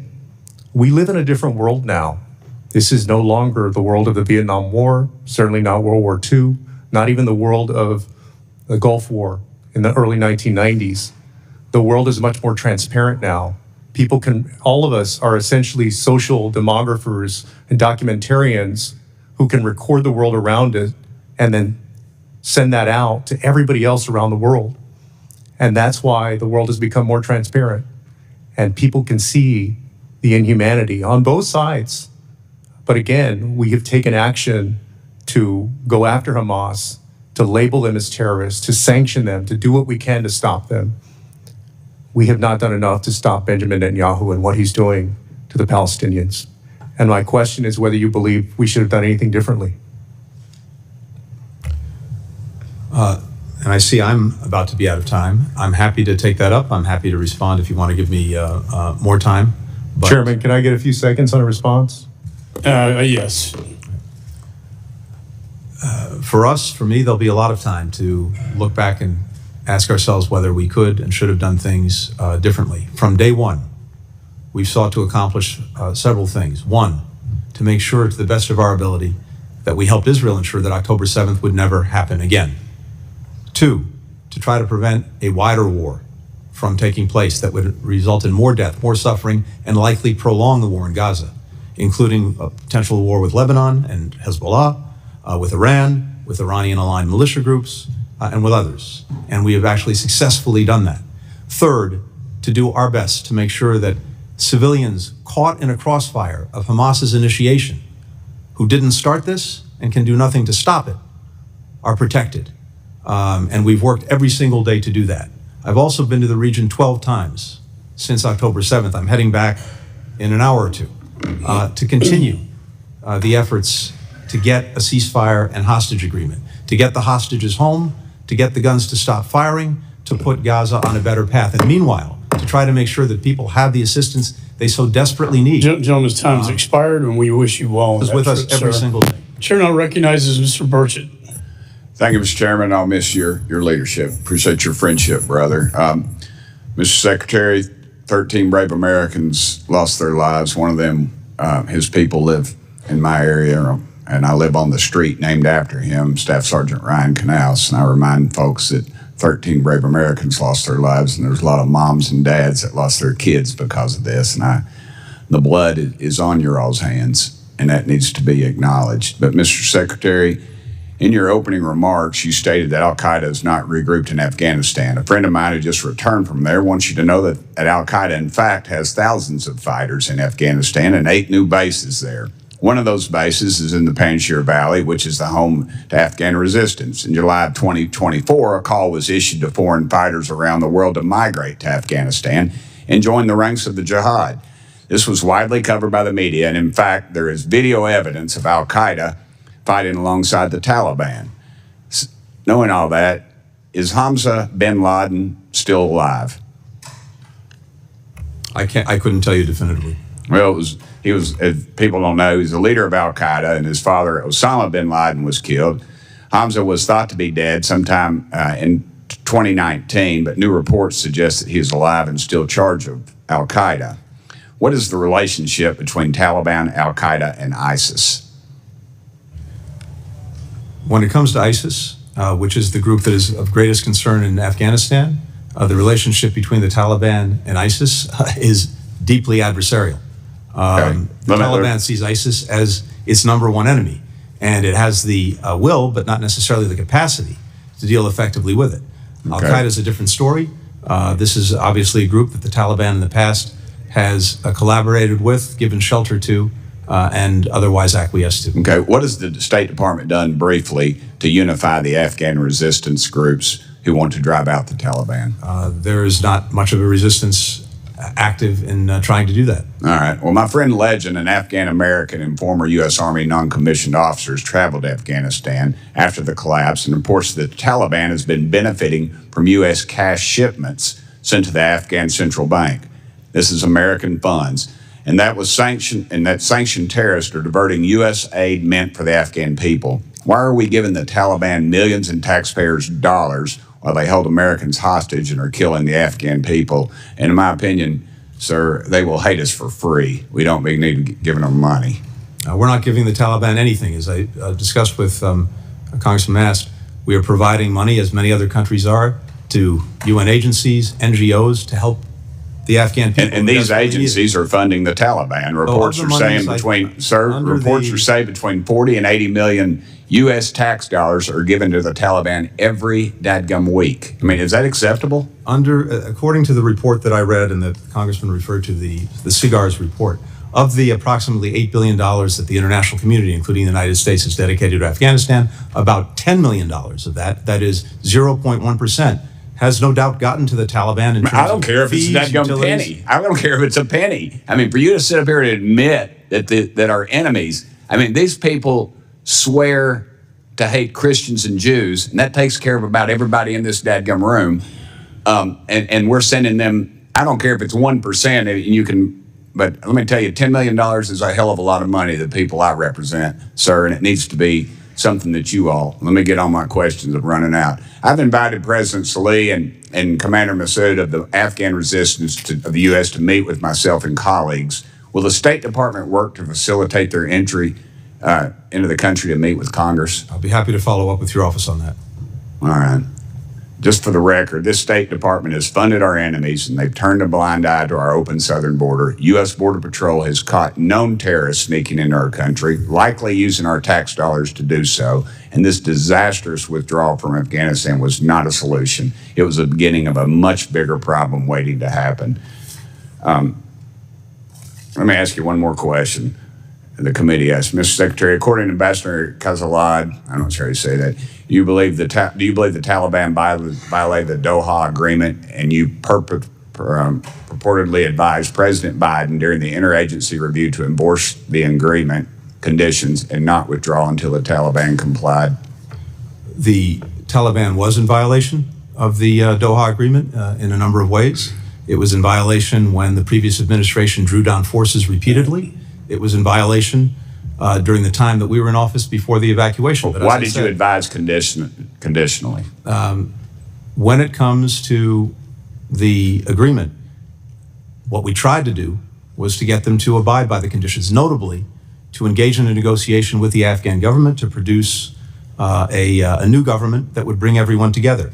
They didn't do that. But because we had the deadline and because we had the prospect of the Taliban resuming attacks on U.S. forces, which would have required us to put tens of thousands of Americans back into Afghanistan, we followed through with pulling them out. Thank you. Mr. Chairman, it's clear to me that this group is clearly out of their league, and the new administration couldn't get here fast enough. Thank you, Mr. Chairman. Gentleman yields. Chair recognizes Ms. Titus. Thank you, Mr. Chairman. Thank you, Mr. Secretary. Just bring things back a little bit to the realm of reality. Throughout this do-nothing Congress, which has been led by the Republicans, we've seen time and time again the majority's lack of interest in actually solving problems. On this committee, the Republicans have blown a lot of smoke about the process. They've tried to hold you in contempt, and they've ignored our kind of foreign policy making responsibilities by just not paying any attention to Democratic backsliding in Georgia, what's just happened with the toppling of Assad in Syria, just to do nothing but yammer about who's qualified and who's not to make these kind of decisions. You know, Democrats, on the other hand, have been focused on real solutions. We took the after action report and introduced legislation codifying some of these recommendations in an effort to support the State Department's crisis response, to protect our Afghan allies, which they claim they want to do, and to position our national security apparatus to address the landscape in this kind of new Afghanistan situation. Many of those proposals, in fact, made it into the NDAA that just came out over the weekend. I was glad to see some of those proposals in the State Department's appropriation or authorization, and one of those that I was especially pleased with was my CARE Authorization Act. that this would codify the coordinator for Afghan relocation efforts at the State Department for the next 3 years. I wonder, Mr. Secretary, if you could talk about the importance of the CARE program, this measure to codify it, and how it can impact the work that you're doing in the new landscape. Well, thank you very much, and I deeply appreciate the support that you've shown and other members have shown for these efforts. We have an obligation that I believe is a strong bipartisan obligation and sense of responsibility to the many Afghans who stood beside us for 20 years in Afghanistan. And we've worked very hard, as I said, to revitalize the SIV, the Special Immigrant Visa Program.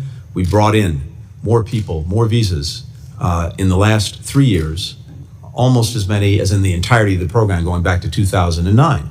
But part of that, of course, as well as refugees who come in under other parts of the law, needs a tremendous amount of support when it comes to relocating them, resettling them here in the United States.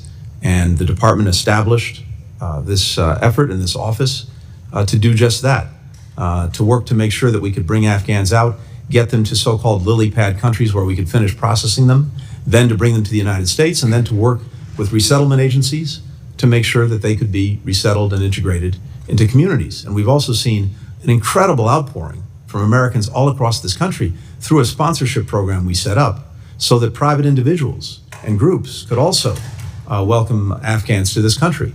And we've seen tens of thousands of people stand up to do that.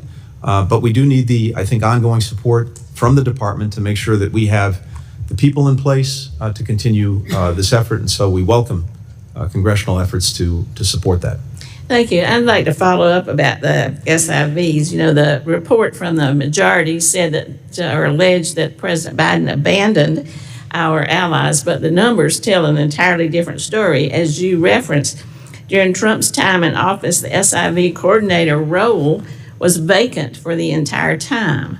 Trump, just to give the numbers to the point you make, Trump only issued 7,116 SIVs in a 3-year period, and processing time increased from 480 days in January of 2017 to 996 days in January of 2021. When you were here in 2021, you spoke to us about this immense backlog, that the administration had inherited of more than 17,000 applications of SIVs. Ambassador Smith affirmed that the Trump administration had taken, this is a quote, taken no steps to reduce the backlog. In just his first 8 months of the administration, however, President Biden issued 8,760 Afghan SIVs and halved the processing time. So, you know, the success is in those numbers, and it's very clear what the emphasis has been under the previous administration, not what's been alleged. And can you just talk a little bit about how you were able to accomplish this? Well, I think you covered it very well, but simply to say that, yes, we inherited a program that was basically stuck. Nothing was happening. There hadn't been an interview for someone to get their visa. Going back to March of 2020, we had a backlog of about 18,000 people. And as soon as we came in, we restarted the interviews. The president issued an executive order, one of the very first, instructing us to look at what we could do to cut the delays, to beef up the staffing. We cut the time in half for processing SIVs. I quintupled the resources at the State Department, going to look at the applications so that we could get people through the system. And as a result, I won't repeat the numbers that you cited. We rebooted a program that had been moribund. And we brought many Afghans here, but that didn't stop after the evacuation. And as I noted, since then, almost 70,000 Afghan SIVs, and that was as many in 3 years. With all due respect, Secretary, the gentleman's time has expired. Chair recognizes Mr. Baird. Thank you, Mr. Chairman. And I'd like to start my comments. I appreciate you being here, Mr. Secretary, but I want to express my appreciation to the Gold Star families that are here today. And I also want to express my sorrow for your loss. And one of those was Corporal Humberto Sanchez from my area, Logansport, Indiana. So I just want to make that on the record because of their sacrifice. But Mr. Secretary, I have questions about whether or not you've expressed opposition to the unconditional withdrawal to the President or Mr. Sullivan or to NATO, because on April 21st, you made a visit to Brussels to talk with NATO, and after your visit, you made an unannounced visit to Afghanistan on April 15th, 2021. Could you give us some idea what the purpose of that visit? And then what information did you bring back and share with the President from this unannounced visit? Thank you. The purpose of the visit was to see for myself the situation on the ground in Afghanistan, to hear directly from our embassy how they were pursuing the mission, our diplomatic mission, our mission to bring more SIVs out, and also to talk to Afghans, not just from the government, but from across society, which I did on that trip, to hear from them how they saw the situation as it was evolving. And that was a very informative trip, as were my many discussions at NATO with our allies and partners throughout that period. Now, I'm not going to share the advice or counsel that I gave to the President.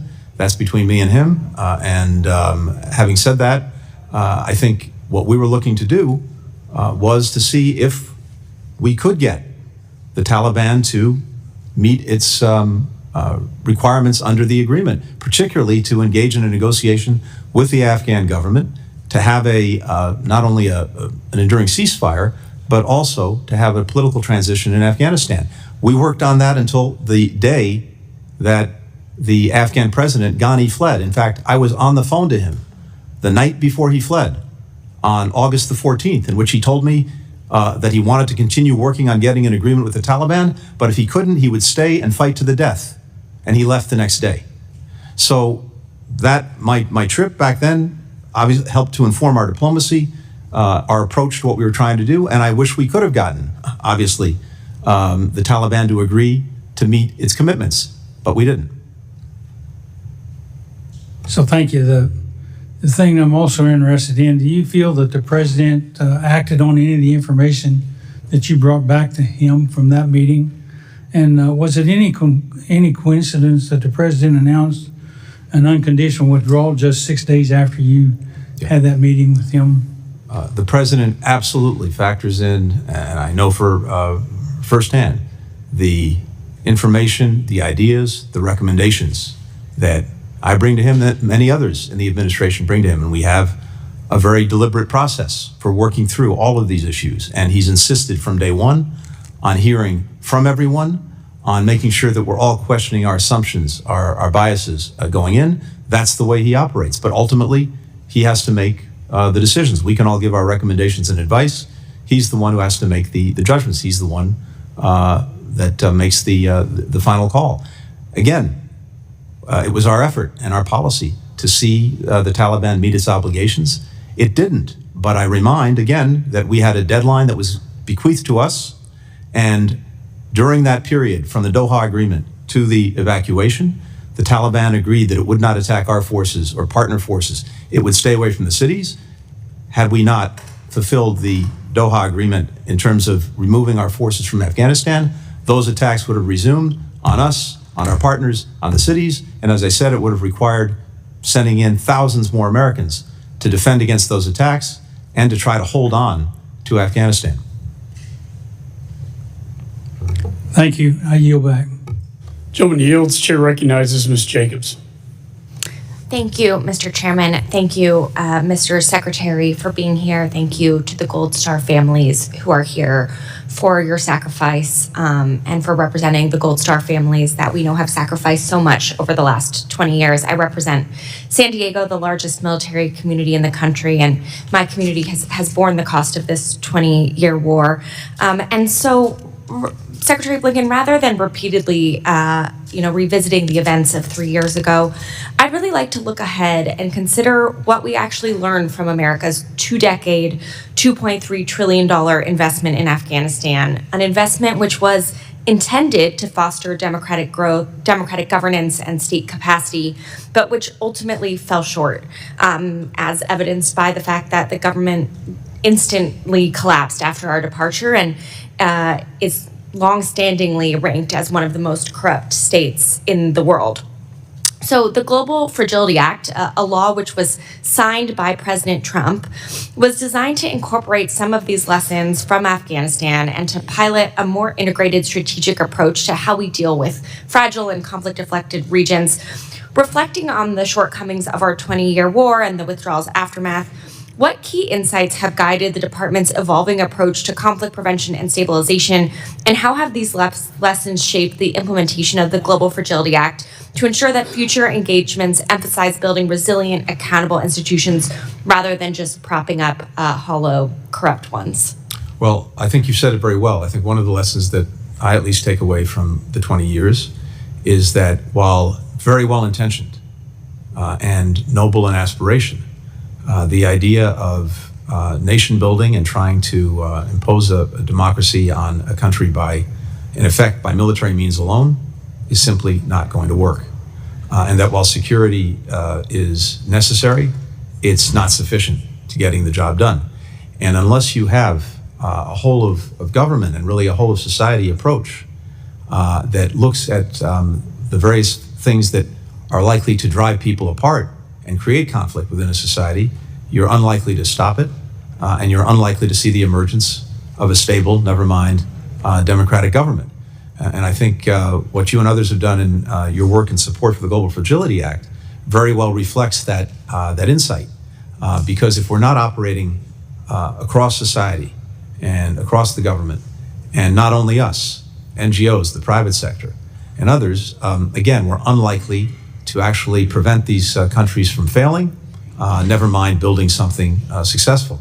So we've now had some beginnings of experience with the Global Fragility Act, but as you know very well, the other insight is that this doesn't happen overnight. It doesn't happen by flipping a light switch. These are engagements and investments that we have to sustain over a decade. So we're in the early years of this, but I think this is a much better approach to trying to get the results that, again, are extremely well-intentioned, but I think Afghanistan and in different ways Iraq shows us are unlikely to be achieved just by focusing on security in the military.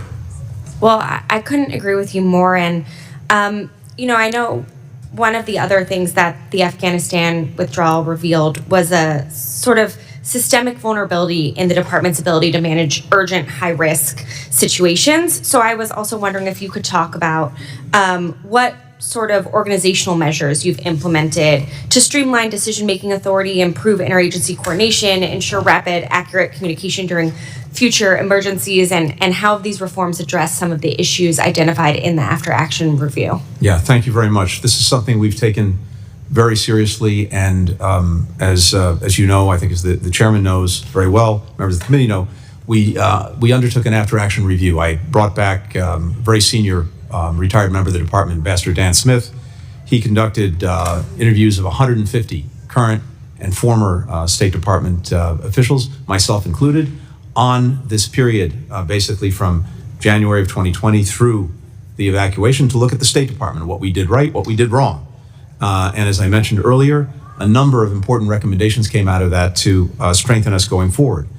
We had 34 recommendations in 11 categories. We've taken 40 actions since then.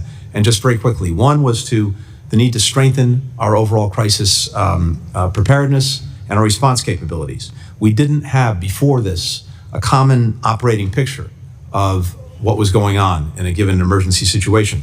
We stood up something called the Orion platform. We bring together everything in one place: the cable traffic, news sources, intelligence, risk indicators, accountability for our engagement with U.S. citizens, all in one place. Before, we had a dispersed staff. We didn't have the proper capacity to surge our people during a crisis. We opened a new modernized operations center with that capacity, with the flexible spaces to have task forces develop overnight. We had before no comprehensive system for tracking or deconflicting the status of American citizens who were caught in the middle of a conflict. So we stood up a streamlined and cloud-based system to track, to communicate with American citizens in real time, to avoid duplication, overlap. There are a number of things. I'd really commend to you. General A's time has expired. Chair now recognizes Mr. Barr. Thank you, Mr. Chairman. Thank you for your service as chairman of this committee, and thanks for the great job you've done for us as chairman. Secretary Blinken, thank you for your service.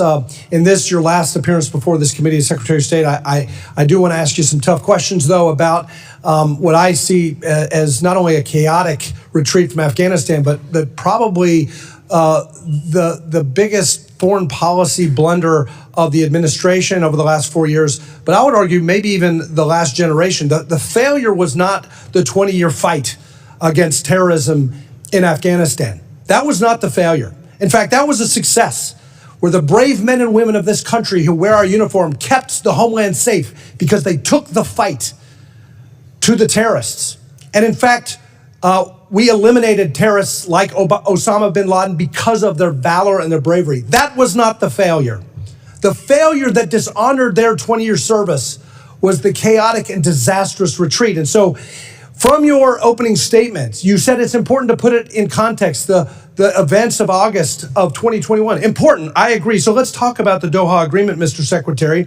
According to Ambassador Khalilzad, you believed the Taliban violated the Doha Agreement, and you purportedly advised President Biden during the interagency review to enforce the agreement's conditions that Secretary Pompeo, your predecessor, and Secretary Trump had entered into, and not withdraw until the Taliban complied. Why did you advise on this conditionality? To be very clear, and again, I'm not going to get into my advice to the president. I can tell you what our policy was. The policy was to seek compliance with the agreement and to get the Taliban to live up to what it had promised to do. Right, and I'm going to reclaim my time. Yes, I agree with that. But the Taliban failed to live up to the agreement. The Taliban failed to engage in intra-Afghan negotiations, correct? That is correct. The Taliban was inflicting violence on Afghan forces, correct? That's correct. And the Taliban conducted indirect fire attacks against American forces. Is that correct? Prior to the evacuation, that may have been incidental, but everything else you said is certainly correct. Well, I don't think President Biden listened to you. And I don't think he was implementing the Doha Agreement. It was not that he was bound by the Doha Agreement. He disregarded the Doha Agreement, and he said, we're going to retreat regardless of the Doha Agreement, and that's what happened here. Let me talk about NATO because... Yeah, just to be clear, the Doha Agreement said we would be out by May 31st, 2021. Yes, that's based on conditions, Mr. Secretary, and you know that. In fact, you acknowledged that the Taliban was failing to live up to the conditions, and so Doha did not bind your administration to retreat the way you did. Certainly not the way you did. Certainly not the way you did. Now, Mr. Secretary, I want to talk about NATO because you all talk about and tout this great strengthened NATO alliance. I was just in Europe in October. I agree NATO's strong, but it's not because of your retreat from Afghanistan. It's because of Vladimir Putin invading Ukraine that required NATO to get stronger, despite the invitation to aggression that the retreat from Afghanistan gave to Putin. Let me ask you about NATO and how NATO felt about the policy of this administration back in 2021. According to the State Department documents that we subpoenaed, our NATO allies wanted the Biden-Harris administration to enforce the conditions of the Doha Agreement. You met with former NATO Secretary General Stoltenberg in March of 2021 at the NATO ministerial meeting, correct? That's correct. Yes, and according to State Department documents, Mr. Stoltenberg opposed an unconditional withdrawal, and you in response stated, quote, I share your view that it would be preferable to reach a political settlement before foreign troops depart. We've also learned that you were jolted by how strongly NATO officials argued against a complete withdrawal. Did you share NATO's concerns with the White House? I shared everything I heard from NATO allies and partners, with the White House, with my colleagues, with the president. That's my job. General Miller testified that NATO leaders were, quote, unhappy, unquote, with the president's unconditional withdrawal, and they, quote, voiced that unhappiness in different publications. Then, your number two, Mr. Cholette, lied to this committee saying NATO itself didn't take a position. We're told by public sources that NATO Secretary General Stoltenberg was, quote, livid, informing Secretary Austin and yourself that he, quote, strongly disagreed with the decision and felt that NATO's collective position hadn't been taken into account, unquote. Yeah. I'll let Mr. Stoltenberg speak for himself. Yeah. So here's the bottom line. NATO's stronger today, but not because of you all. NATO is stronger because your weakness invited Putin to move against Ukraine. You signaled you weren't going to stand with our NATO allies. You didn't care. President Biden didn't care about our NATO allies and what they thought about a retreat from Afghanistan. Instead, what it did is it signaled weakness, and Putin took advantage of it. The reason NATO is stronger today is because of the invasion. It's not because of U.S. policy. Now, that's incorrect. The reason NATO is stronger today is because of President Biden's leadership. This alliance is bigger, it's better resourced, it's got more members because of his leadership. But if you ask any NATO ally, that's exactly Gentleman's time has expired. Chair now recognizes Ms. Manning. Also, I'd like to ask unanimous consent that the gentleman from Wisconsin, Mr. Van Orden, be allowed to sit on the dais and participate in today's hearing without objection. So ordered, Ms. Manning. And we will certainly miss you, and thank you for your service. Thank you very much. Thank you, Chairman McCall. Thank you, Ranking Member Meeks. Thank you, Secretary Blinken, for your service and for your answer to that last question. I want to express my appreciation for the Gold Star families in the room today. I have a Gold Star mother on my staff, and I do understand the terrible sacrifices those families make. I must say I am disappointed that we are having yet another hearing on the now 3-year-old withdrawal from Afghanistan. It seems to me that the fall of the Assad regime in Syria and what happens next, including the potential resurgence of ISIS or other terrorist groups, has major consequences for our security and the future of the region, and it would be a much better use of our time to talk about that topic today. So, Mr. Chairman, I would respectfully suggest that the committee hold a hearing and a classified briefing on this critical situation, the situation in Syria, next week. Thank you very much. Running out. I look forward to that meeting before I'm no longer on this committee. Mr. Secretary, in your view, what are our core interests that are at stake in Syria? A number of them. First and foremost, of course, is protecting our forces that are there, that remain there. Second is making sure, the best of our ability, that ISIS does not reconstitute. Through the Obama administration, then the Trump administration, we were successful in eliminating the territorial caliphate that ISIS had developed in Syria. We don't want to see that revive. And in particular, there are thousands of foreign terrorist fighters who are detained in a detention center that is being policed by our Kurdish partners in Syria. We want to make sure that that's preserved. Third, there may be, and I very much hope there is, an opportunity to move Syria away from the disaster of recent decades toward a country that is unified, that reflects all of the different communities that make up Syria, and so that we get a political transition that's inclusive and that brings everyone together. We have an interest in seeing that, because if Syria goes the other way, if it fragments, then we're likely to see more mass migrations. We're likely to see more places in Syria that become centers for terrorism and extremism, none of which is in our interest. Mr. Secretary, the president-elect has suggested that we have no interest in Syria, that he doesn't want to get involved there when he takes over. What impact would that have if the United States were simply to step aside and wash our hands of what's going on in Syria? Well, again, as I just said, in fact, there was, I think, a very important success through the Obama administration that was completed by the first Trump administration in eliminating this territorial caliphate that ISIS had established in Syria. That was a job very well done over 2 administrations, and I believe that the incoming administration will have an interest in preserving the gains that it helped achieve. To what do you attribute the resurgence of the rebels in Syria and the fall of the Assad regime? I think what we're seeing is a result of a number of factors, but first, all of the outside patrons of the regime, Hezbollah, Iran, Russia, were at the very least distracted, and in some cases on the ropes because of problems of their own making and problems that we helped exacerbate for them. Second, Assad's utter refusal to engage in any kind of political process to try to bring the country together, despite everything he'd inflicted on the country. I think that sowed the seeds of his downfall. I do want to address one thing that we're seeing happen in Afghanistan. And since the fall of Kabul in 2021, we've witnessed the tragic consequences of the takeover of the Taliban, particularly on the Afghan women and girls.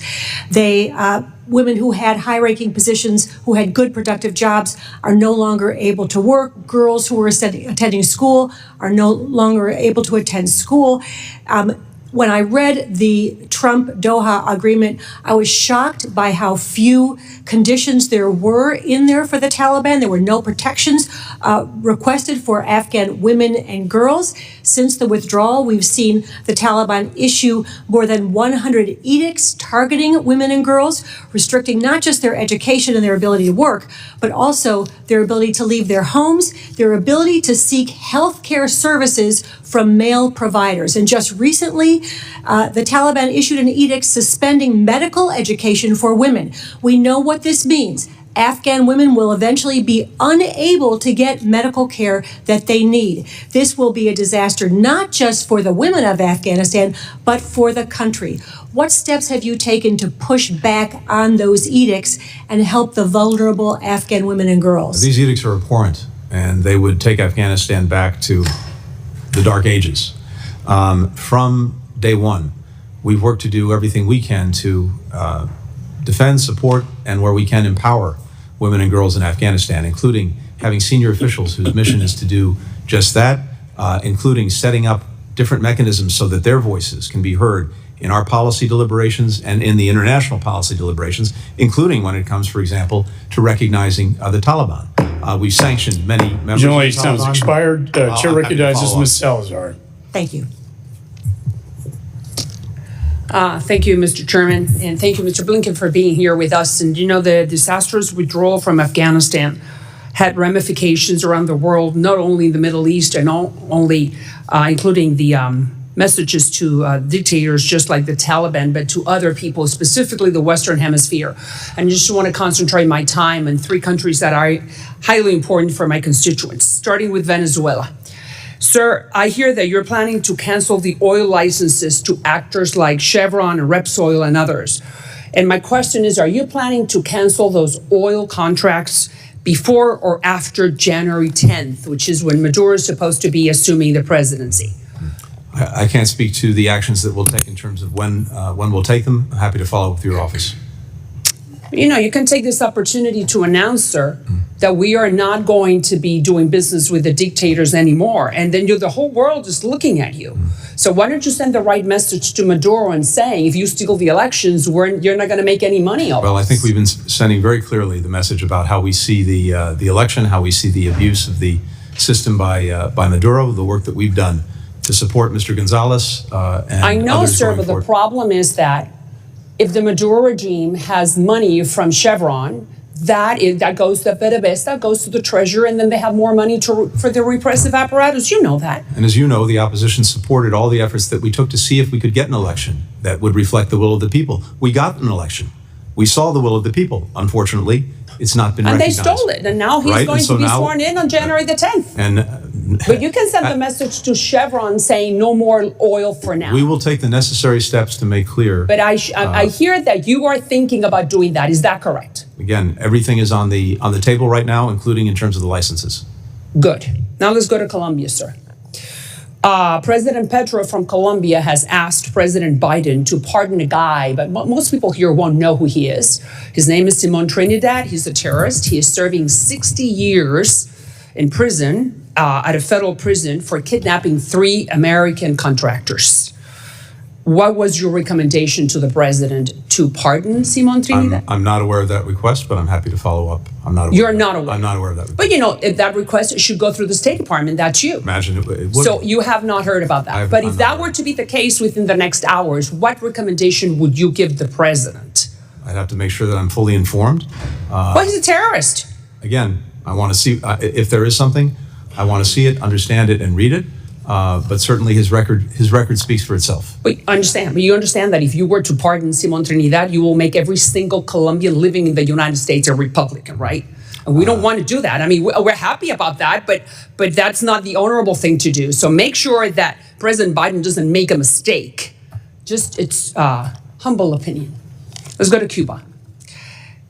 Is Cuba under review to be removed from the list of countries sponsors of terrorism? Is it under review, sir?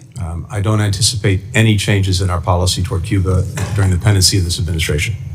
All right, I'm happy you're saying that. Laudable to hear that, but specifically, is it under review right now? Because if you're going to remove a country from a list of terrorists, of this country's sponsors of terrorism, you need to start a review. And my question is it yes or no? Is Cuba under review? Under the law, depending on the different authorities of this kind, some mandate a regular review, others don't. All I can tell you right now, sitting here today, is I don't anticipate any changes in our policy. So you are telling me that between now and January 20th, the President of the United States is not planning to remove those bastards, the Cuban regime, off the list of countries that sponsor terrorism? As I said, I don't anticipate any changes. You don't anticipate. Right. So how can I interpret anticipate? Can you commit right now that that's not going to happen? You know why? Because all I'm doing is trying to prevent, to give money to the repressive apparatus that has been taking everything away from the Cubans.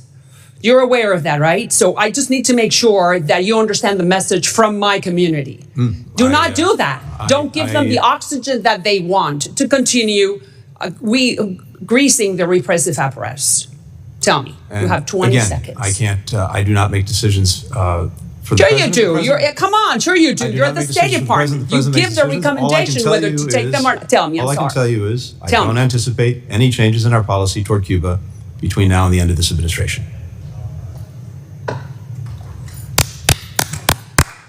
Thank you. I'm going to take your word as your bond. Let's keep it that way. I appreciate it, sir. Thank you. Thank you very much, Mr. Chairman. Secretary Blinken, I'd like to focus my questions on a topic of great importance to my home state of Arizona, the U.S.-Mexico relationship. I believe we're at a make or break moment for the region. Our two countries face significant shared challenges, and there remains a lot of work to do to address migration, securing our borders against illicit drugs trafficked north and arms trafficked south, and to fight pervasive organized crime. But the U.S.-Mexico relationship is more than just migration and security. Our economies are fundamentally intertwined. Mexico recently surpassed China to become U.S. largest trading partner, supporting hundreds of thousands of jobs in my home state of Arizona. And I am particularly excited about the vast economic potential of nearshoring, moving supply chains closer to the United States market as hundreds of businesses, including semiconductor supply chain enterprises critical to our national security, move from Asia back to America or to North America or even Latin America. Meanwhile, the upcoming World Cup gives us an opportunity to forge a durable security relationship to address international threats. There's a choice in front of us now. Do we choose to forge a strategic path forward together, rooted in mutual respect and cooperation, or do we each go it alone?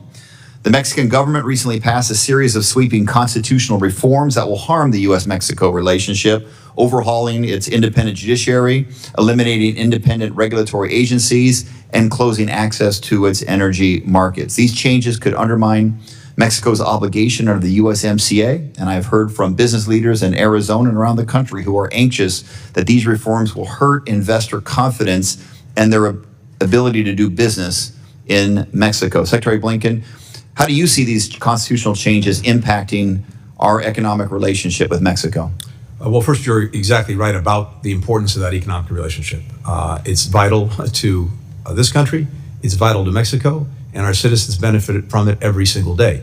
Second, the Mexicans, of course, have the sovereign right to make their own laws, amend their own constitution. That's not for us to say. As their friend and partner, and as countries that are bound together by the USMCA, though we do have opinions on some of the steps that they're taking, and we have raised concerns about certain aspects of the constitutional reform, the judicial reform in particular. And we've shared those very clearly and very directly with the Mexican government, both with former President López Obrador and with President Sheinbaum. But the Mexicans will make their own decisions about this. But the concerns that we've underscored are exactly what you just cited, which is what effect does this actually have on private sector and investment that's so critical to actually meeting the full potential of this relationship, including things like nearshoring, including having a supply chain where Mexico and the United States are joined in the most critical things necessary to our economies and even to our security. And I want to commend Ambassador Ken Salazar for speaking with such clarity on this most important issue. There were a recent discussion about sweeping 25% tariffs on all imports from Mexico and Canada by the President-elect Secretary Blinken. In your opinion, how would these proposed tariffs impact U.S. and diplomatic interests in Mexico? Look, I don't want to speculate on what the incoming administration will do or not do. That's really not my place. I think what I can say is just to underscore what you said a few minutes ago, which is this economic partnership is so vital, and we want to maximize it, not minimize it. Mexico's now the U.S., it's our top trade partner for goods. We've got $800 billion traded in the last year we have accounting for, 2023. That's more than $1 million every single minute of every single day. So I think we just want to make sure, whatever we do and whatever the incoming administration does, how do we strengthen that? How do we build on that? Because it's good for both of our countries. I mentioned the upcoming World Cup as a unique opportunity, North American World Cup, for U.S., Mexico, Canada to work together to build obviously an incredibly important security partnership to make sure the World Cup is as safe as possible, but then make that a durable security partnership and relationship. How should the United States government work with the Sheinbaum administration on a security partnership to counter the drug cartels' violent crime? Well, we've been working incredibly closely together over the last almost 4 years now on exactly that, and I think that work's continuing with the new Sheinbaum administration. You saw one of the results just the other day. The Mexicans seized, with our help, 20 million fentanyl pills. Each one could have killed an American citizen. They've seized more fentanyl at the border over the last 2 years than in the previous 5 combined. Gentleman's time has expired. This is a Chair recognizes Ms. Kim. The work that we're doing together. Thank you. Thank you, Secretary. Good luck. Thank you, Chairman McCall and Ranking Member, for holding today's hearing. The American people and the families of our 13 fallen service members and the Afghan allies are demanding answers. Secretary Blinken, your appearance before our committee today is long overdue as we seek to understand the role that you played in the Biden-Harris administration's failed and disastrous Afghanistan withdrawal in August 2021. And in your previous conversation with my colleagues before me, you claimed that you have done everything you can to support Afghan women and girls, yet you excluded them and Afghan civil society from Taliban talks with the UN in Doha. So why do you continue to deprioritize Afghan women and girls? Sorry.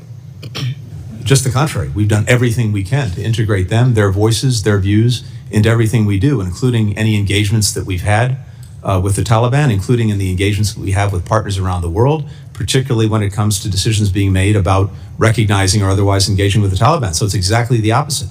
We've made every effort to engage women and girls. We're continuing to hear from those families, and also this committee has heard gravely concerning stories of what it was like trying to get through HKIA as an evacuee.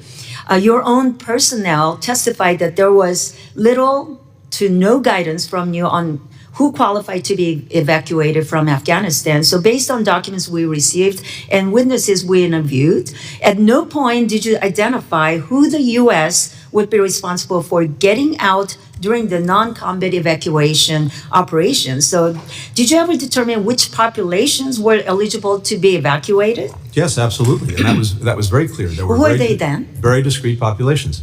American citizens, legal permanent residents, and Afghan allies and partners, particularly those who had stood with us. How did your department determine which populations were eligible for evacuation? Who was responsible for making those decisions?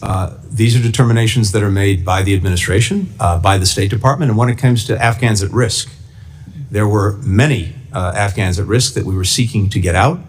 And because this was such a dynamic situation with conditions changing by the hour, at different moments during the evacuation, we had greater access to certain parts of that population than others. So we focused Secretary, where we could. What documents did those evacuees have to provide to prove their eligibility? Are you aware of a hall pass that your department provided instead of legal identification documentation? We sought to do everything possible to get them the documents or identification that they needed in order as necessary to get through the Taliban, which had control of the area around the airport.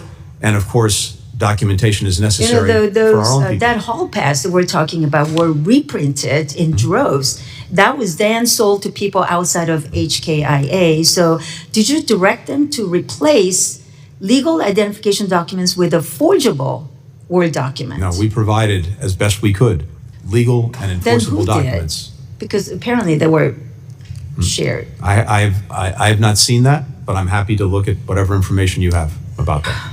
Okay.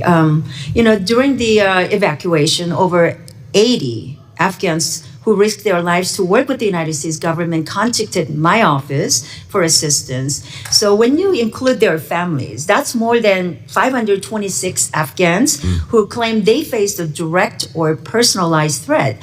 But despite the referral to SIV program, my office is only aware of only like 80 applicants who are able to complete the requirements and file. And of those 3, none have been approved and are still awaiting processing. Hearing from those Afghans, the SIV verification process has been difficult and tedious. And according to your deputy, one of the biggest obstacles to the verification process came from SIV applicants who have been employed by the DoD contractors, and that was well documented. Yet, you did not ask the DoD for support until the end of July 2021. So why'd you wait until just weeks before the Afghanistan withdrawal to fix that obvious issue? These were long-standing issues and problems with the SIV program going back many years, and as I said earlier, we inherited a program that was totally moribund. There hadn't been a single interview for an SIV going back to March of 2020 when we came to office. We immediately reinstituted the interviews. I immediately surged resources to go through the SIV applications. We cut the time in half to process the applications. We went from issuing 100 visas a week on SIVs to 1,000 a week. All of that happened in the space of just 5 or 6 months because of our dedication to the program. But we inherited a program not only moribund, but that had 14 different steps required by Congress to make sure that the SIV was issued in the appropriate way. And of course, security, usually important. We want to make sure that we're not bringing threats into the country. That's important. Being able to document effectively, yes, that they had been working with us. And the challenge, as you rightly point out, was that because it was with DoD, it was contractors, many of whom were out of business. I agree this is a very important issue we can that we'd like to follow up with you, Mr. Secretary. Chair recognizes Ms. Madeline Dean. Thank you, Mr. Chairman. And Mr. Chairman, I want to echo the words of many others on both sides of the aisle. I feel lucky to have had the chance to serve with you on this committee as you were our chairman. You are our chairman. Look forward to the renaming of this room. I thank Mr. Meeks as well. It's been a pleasure. I do acknowledge the attendance of Gold Star families and other military families and veterans. Thank you for your extraordinary sacrifice and service. And thank you, Secretary Blinken, for being here, for being in front of us and being available to tell us sometimes harsh truths, and also to just reveal the thoughtfulness that your department has taken over the course of these years. So I thank you for that. And it is important to understand what happened with the withdrawal of Afghanistan. It's important to understand what happened before, after, during, after. And my only problem with this report and this set of hearings and the set of questions that you are facing is that sadly this became a partisan investigation and never should have. This committee sadly came up with a report digging into evidence that would only focus on the Biden administration, a 20-year war, a withdrawal set in place by the previous administration. The cherry picking was clear. The report's own methodology says, quote, the U.S. withdrawal from Afghanistan is understood to encompass the U.S. military retrograde beginning with the Go to Zero order officially announced by President Biden on April 14th, 2021. That's a strange, very narrow window if we really want to understand what happened, what went wrong, what went right. So Secretary Blinken, just to set the record straight, The Doha Agreement was entered into under the Trump administration, is that correct? That is correct. Signed on February 29th, 2020. The agreement included a commitment to reduce U.S. forces in Afghanistan to 8,600 troops in 135 days. Is that correct? It is, yes. The only other force reduction commitment in the agreement was complete withdrawal of U.S. forces within 14 months. Is that correct? That's correct. Then President Trump, despite not being required by the agreement, ordered more troop drawdowns as he was eligible to do as President of the United States, those being in September of 2020, reduction to 4,500 troops.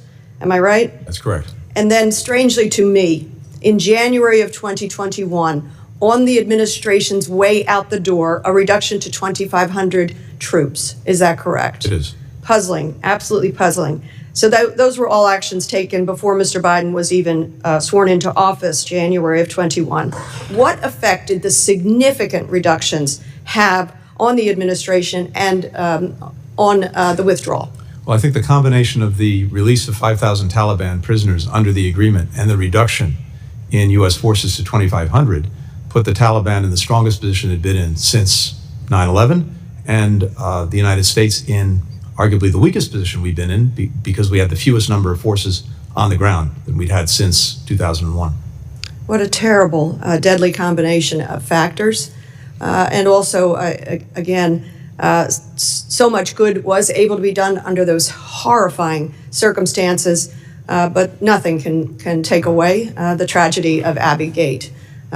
I'd like to move, just as Ms. Manning did, to other issues of the day, very critical issues of the day. Ukraine. I have always believed that the United States must do everything in our power to be sure that Ukraine has everything it needs to win.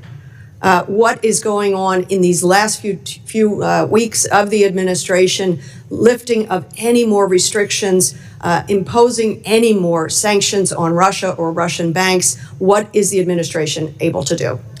We're determined in the time that we have left to make sure that, to the best of our ability, Ukraine has everything it needs to be as successful as possible and continue to push back on the Russian aggression, to make sure that it has what it needs if it chooses, by necessity, to fight through 2025, or if there's to be a negotiation, that it can negotiate from a position of strength. And so that means making sure that it has the weapons, the munitions, et cetera, that it has the resources, the money, and also that it has mobilized forces to deal with the aggression. I appreciate all that. My time is limited.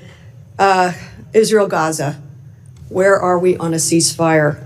It has been 431 days since the horrific Hamas attack. 431 days, hostages still held. Where are we? When will we get them home?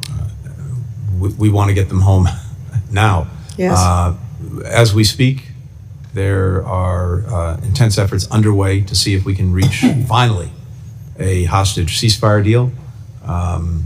Again, it's ongoing. That's as much as I can say right now. And I hope that humanitarian aid is Yes. flowing more fully. I appreciate your letter. Please see our letter to you. Yes. Again, thank you for your service, and I yield back. Thank you. Nobody yields back. Chair recognizes Mr. Davidson. Thank you, Chairman. Mr. Secretary, I want to review a couple dates. First, on February 29, 2020, the Trump administration signed the Doha Agreement with the Taliban. The agreement promised a conditions-based incremental withdrawal, and the Trump administration delayed that withdrawal precisely because those conditions were not being met. On April 11th, 2021, the go-to-zero presence in Afghanistan was given by the Biden administration, and that was given freely by the administration, despite not being in compliance with the Doha Agreement. Your own Deputy Assistant Secretary Mark Evans testified before this committee that the decision to go to zero was not contingent upon the Doha Agreement. Secretary, one of the dates I really want to focus on is July 8th, 2024. That's the date that the total withdrawal was finalized by the administration, and the date certain. It's shifted from a conditions-based to a date certain. Is that correct? The date certain was there, I believe, starting in April, when the president said we would follow through on the withdrawal that the previous administration had agreed to, except it was extended from May 31st to September. So it was always going to be date certain, not conditions based. Well, that was what the so that's what you look. That's what you said. So When you made that decision, did the State Department block American citizens from departing from the airfield in Mazar-e-Sharif, Afghanistan? Absolutely not. They didn't? Who did then? Who blocked them? I'm not aware of blocking any U.S. citizens. On the contrary, we were doing everything You know possible they were to get blocked. citizens You out. know they were blocked. I'd be happy to look at any information you have on that. I'm not aware of any American citizens who were blocked. And in fact, we were doing everything possible. And by the way, I want to thank you and thank every member who's been involved in this and the work that they did. Mr. Secretary, your State Department blocked American citizens and Afghan allies from leaving there.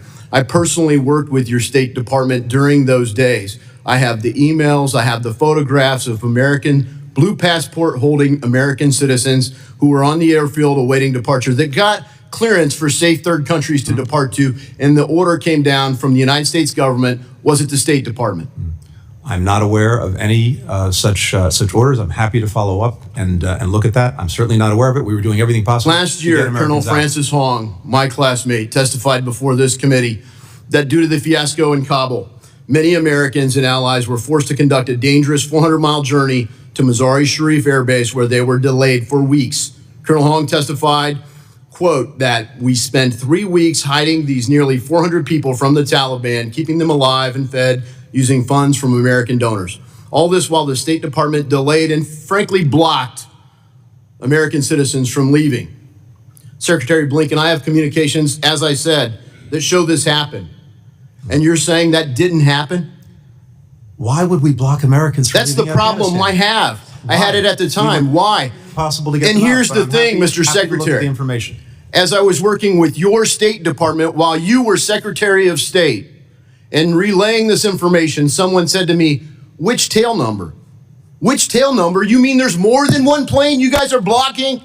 Are you freaking kidding me? And then your State Department wanted to deny it, and here today you won't even acknowledge the truth of that. It's disgusting.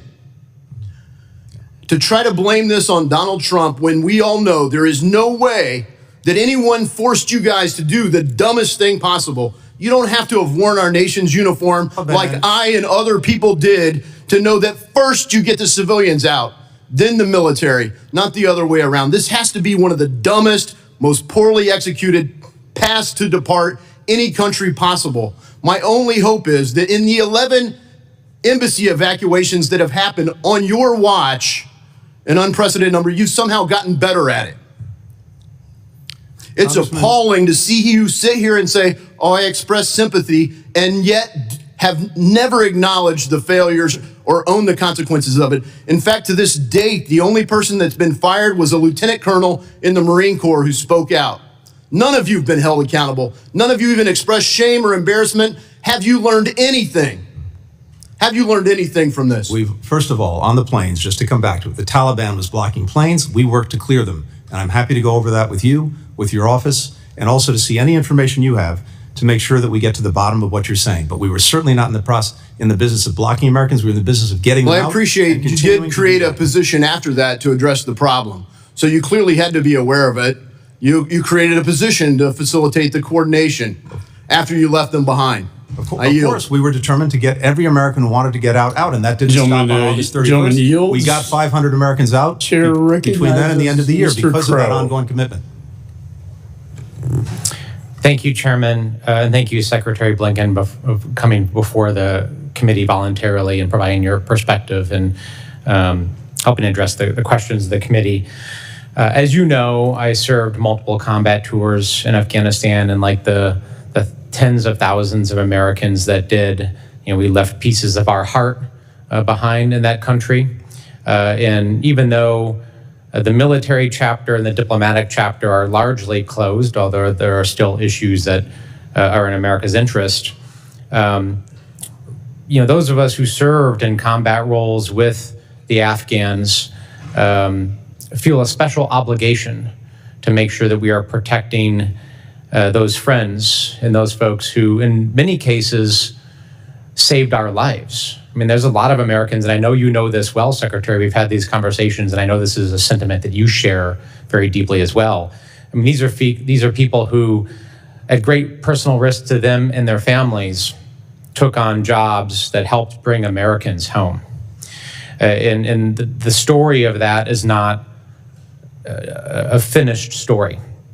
So with that in mind, I would love to hear from you. Can you speak to the number of currently eligible SIV Afghans who are in that country? How many do we think are still there? And what are we doing to help get them out? What does the pipeline look like? And what more do we need to do? Thank you very much, and thank you for your enduring commitment to this. So we have right now about 63,000 SIV applicants who are in the so-called pre-chief of mission phase. That is, they've expressed interest, they've started to compile the necessary documentation. We believe, based on experience, that roughly 20% will become fully documented. That's 20% of 63,000. There are 54,000 who are actually at the chief of mission phase right now. Again, based on our analysis, we believe roughly 35% of those will likely be approved because, as you know, unfortunately, many people wash out either because they simply don't qualify or because of documentation issues, which we've tried to remedy over the last couple of years. Finally, we have right now 10,000 who have chief of mission approval. The only thing they're waiting for is their interview, which they need to do out of country. Of those 10,000, about 9,000 are in Afghanistan.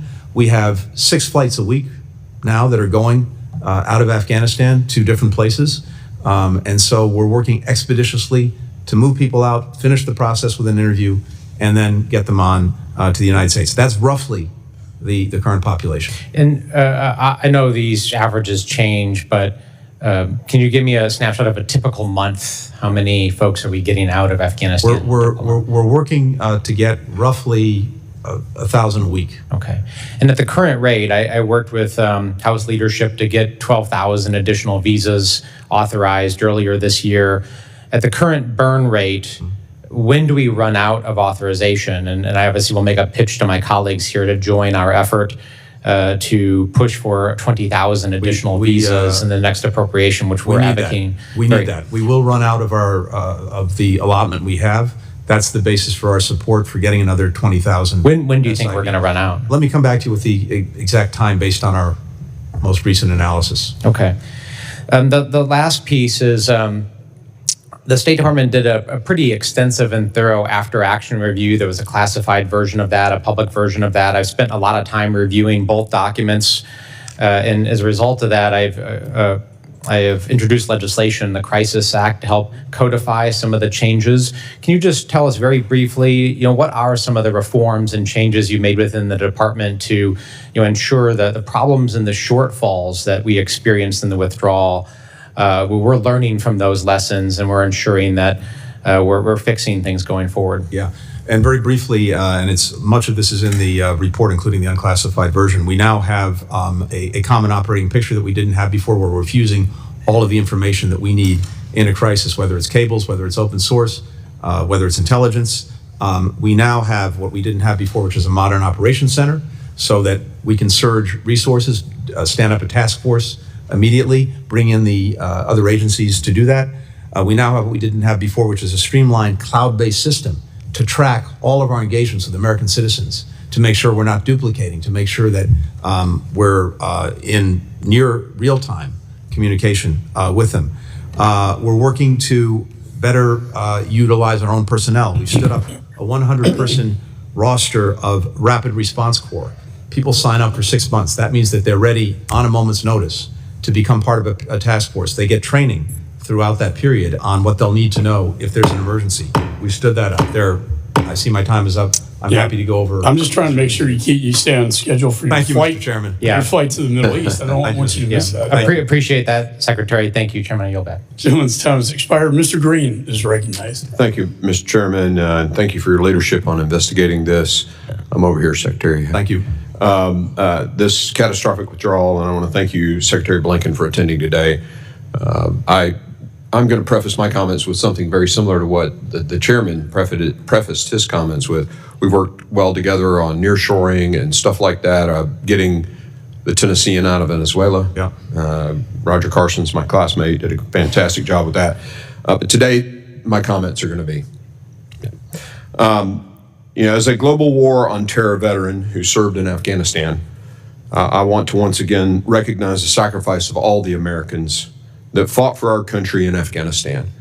I lost friends there. But those of you who came home, your service was not in vain. Those of you who died there, your service was not in vain. You helped keep our country safe for 2 decades. And I am grateful for your sacrifice and the sacrifices of your families. As a Night Stalker flight surgeon and an Army Ranger infantry officer, I remember our most sacred creed, leave no man behind. Secretary Blinken, you and our Commander-in-Chief left people behind. You left those in your care behind. You left Americans and our allies behind. Your delayed appearance before this committee, I think, is a disgrace to those Americans who did die in Afghanistan, and your decisions or the absence of leadership on this issue during the withdrawal of 2021 are directly responsible for the disaster. Prior to President Biden's go to zero approach, the Taliban had ignored U.S. attempts for a smooth exit and shown themselves totally ignoble negotiators. We knew the dangers, and yet, as the military withdrew, you told U.S. Embassy Kabul to remain.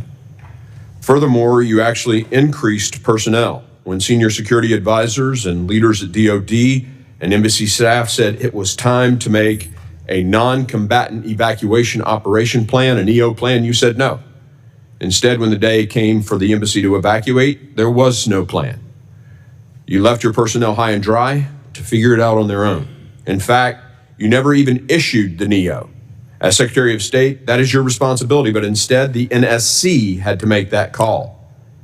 Did you step in? No. The NSC continued to lead the initial response, including decision-making regarding Afghan population eligible for evacuation, which should have been states' responsibility. Because you weren't at the helm, there was little documentation or communication.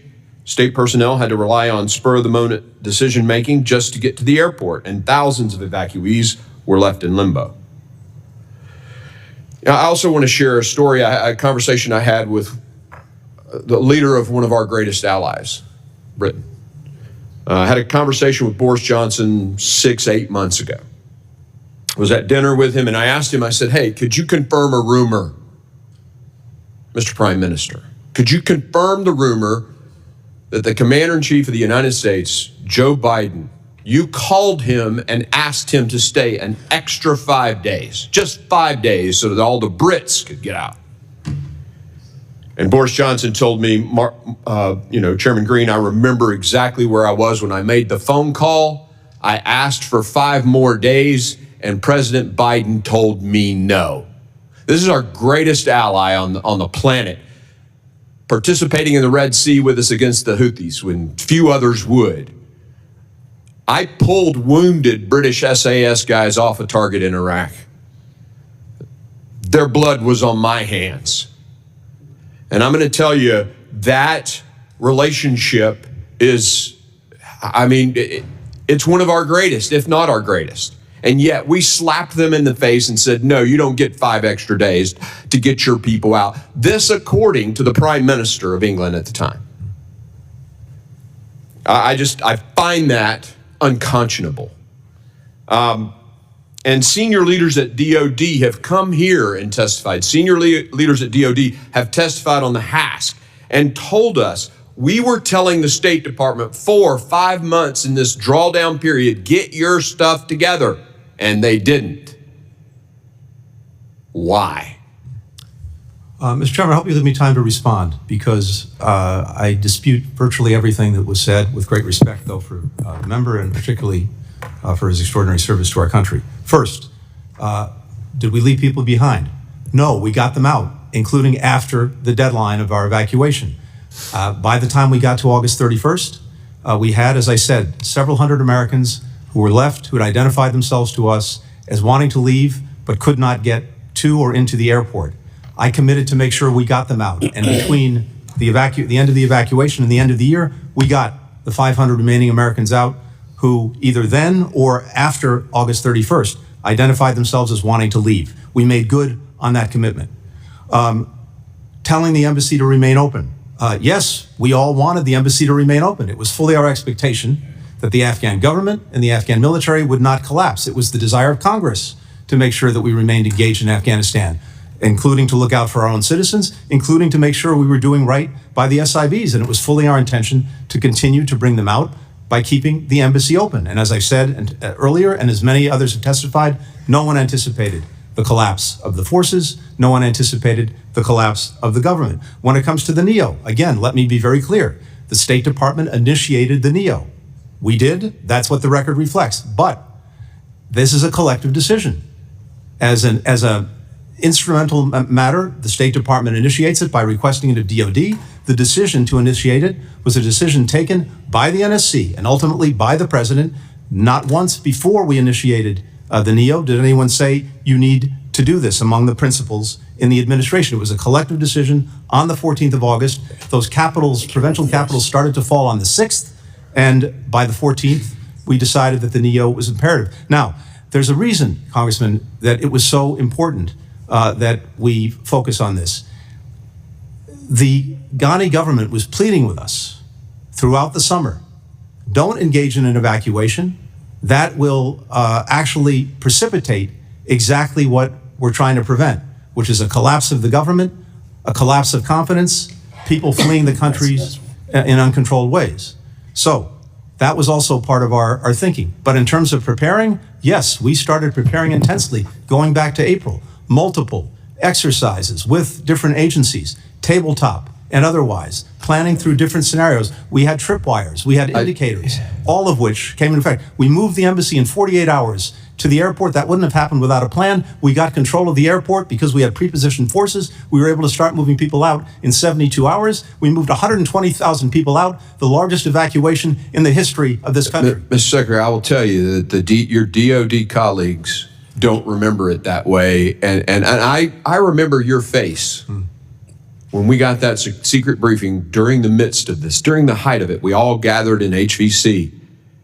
And I'm going to tell you, I think our memory here isn't as accurate as it could be. And I'll just leave it at that, Mr. Chairman. I'll never forget the fear in your face and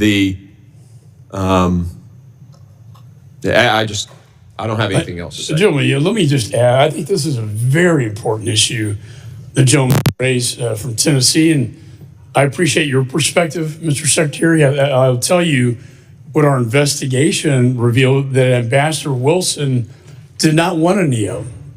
In fact, he punished his staff for even mentioning the word NEO.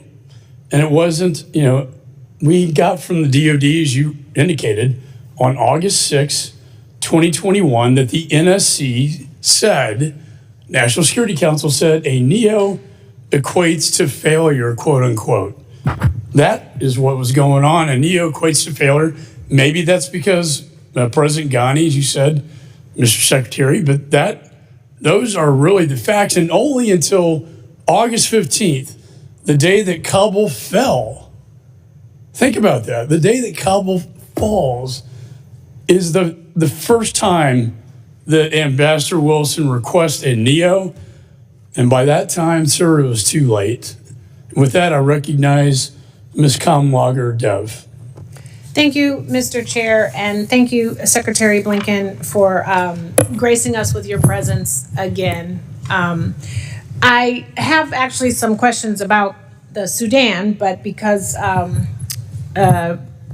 we have continued to talk about NEO, I will also ask a question on this. So Ambassador Wilson testified to the committee during a transcribed interview about the specified reasoning for why he called the NEO on August 15th, describing the situation that included thousands of Talib fighters streaming directly into Kabul, a flow that contradicted assurances that we had received from the Talibs, and orders that we believed had been given for them to stop by Taliban senior leadership, the expected seizure of 2 prisons later that day, and the release of thousands of inmates.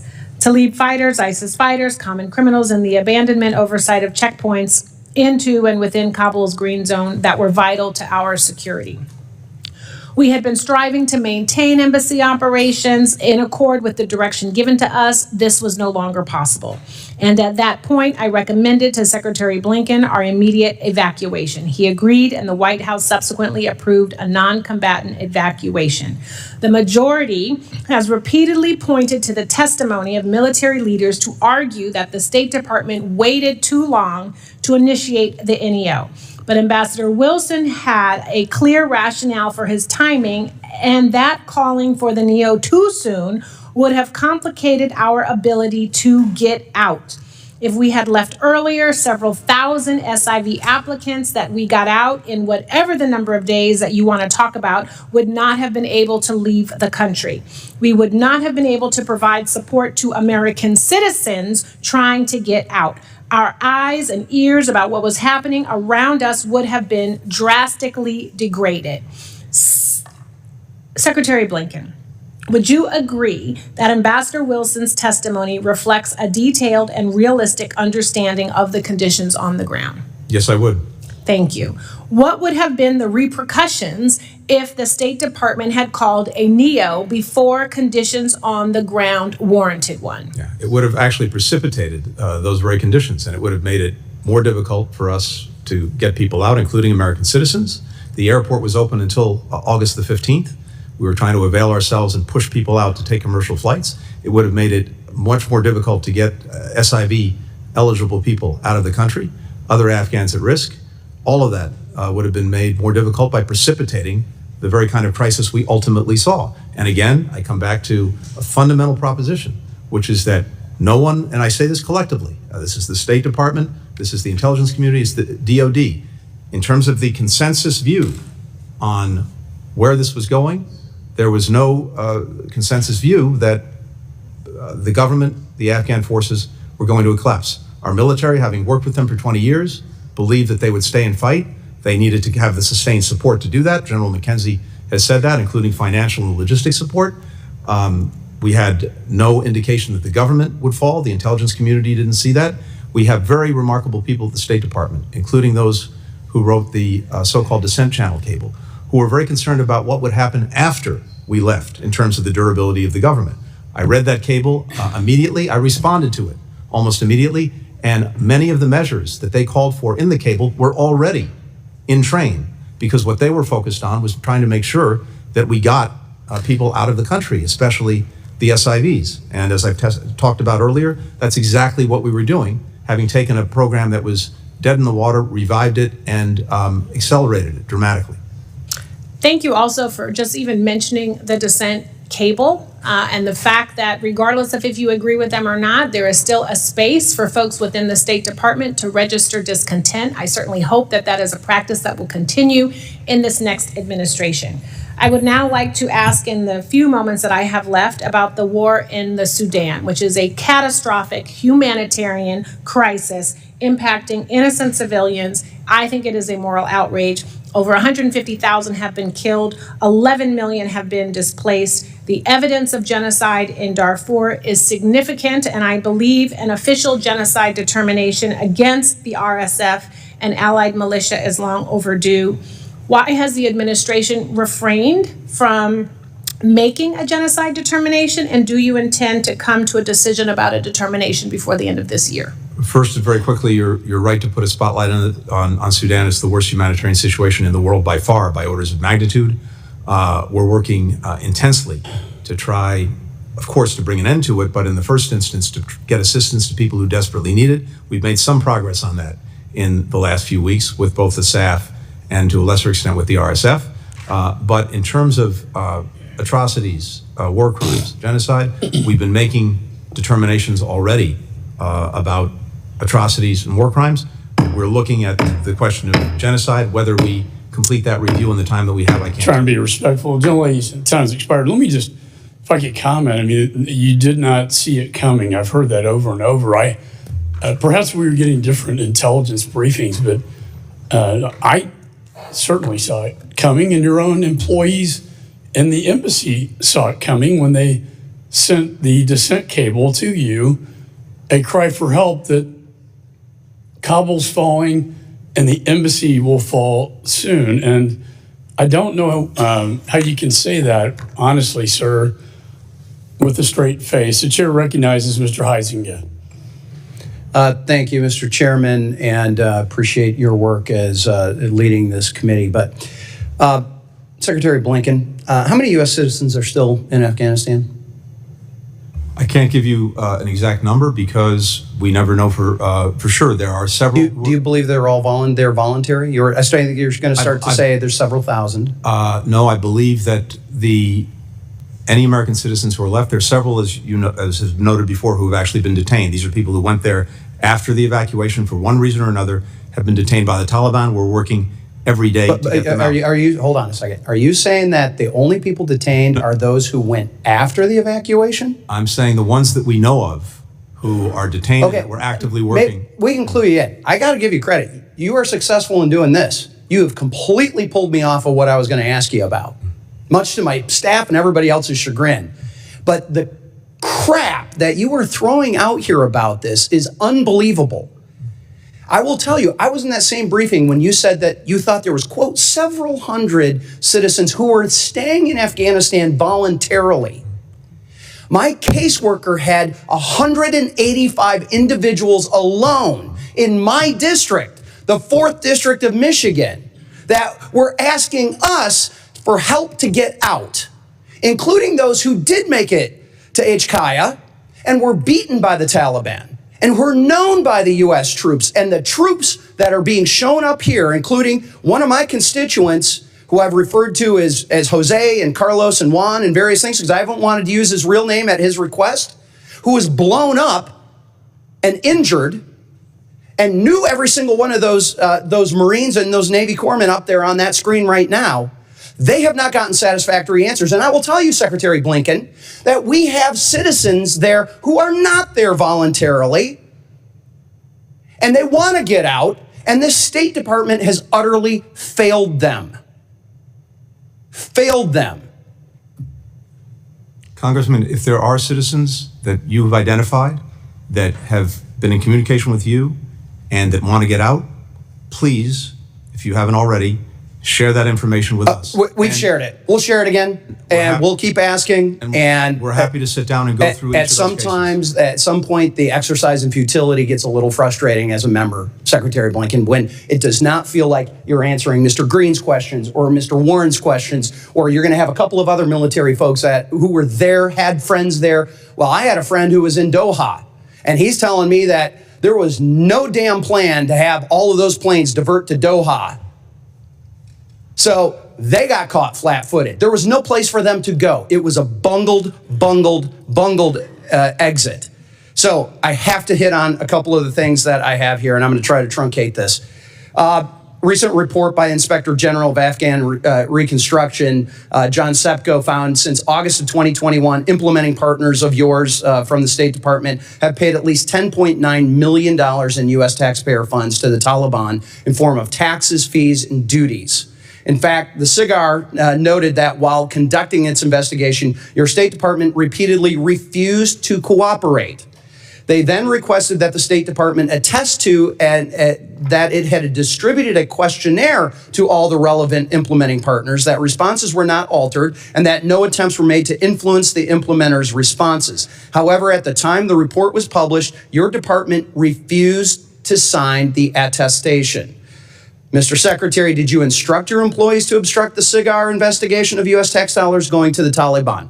And and then, since then, has that changed? To the contrary, we've done everything possible to cooperate with SIGAR. 13,000 staff hours dedicated to this. Why would the Inspector General say? Is the Inspector General lying? SIGAR, in its report of, I believe, in 2023, said that the department was cooperating with SIGAR.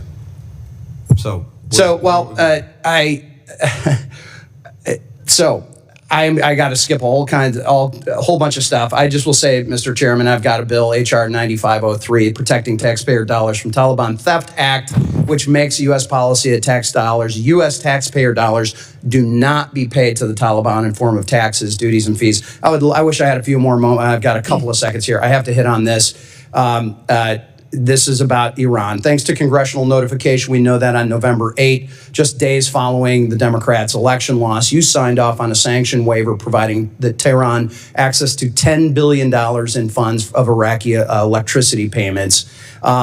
Last dated December 2023, Congress is aware of 2 releases of funds for humanitarian purposes to Iran. Have there been any other additional transactions since that period? So you have been allowing them access to the dollars. We know that there was 2 that got testimony, had problems. They asked for the explanation to be in behind closed doors. There was nothing that was top secret about that. It was just that egg was on their face. Have there been any more withdrawals? I assume you've asked the previous administration about the waivers that it issued. Oh, okay. Oh, complete. no. Yes, actually we did. Yes. Actually we did. Well, and the explanation of why this administration allowed Korean funds, the funds that were used, that were shipped to Korea, that were supposed to stay in Korea, why were they shipped to Oman? No. Why were they allowed to given a Treasury license and the State Department license? Oh, now you're conflating what had been going on. I'm saying that the waivers that we issued were the same waivers issued. They were not. Absolutely 100% not. See, this is the thing. A group of us are actually on the Financial Services Committee. I'm one of them. You can't throw this crap out because we actually write the sanctions. We actually know what the law is. And when you and Treasury come in here and say, oh, don't worry your pretty little head about all these confusing sanctions things, guess what? We wrote the damn things. We understand.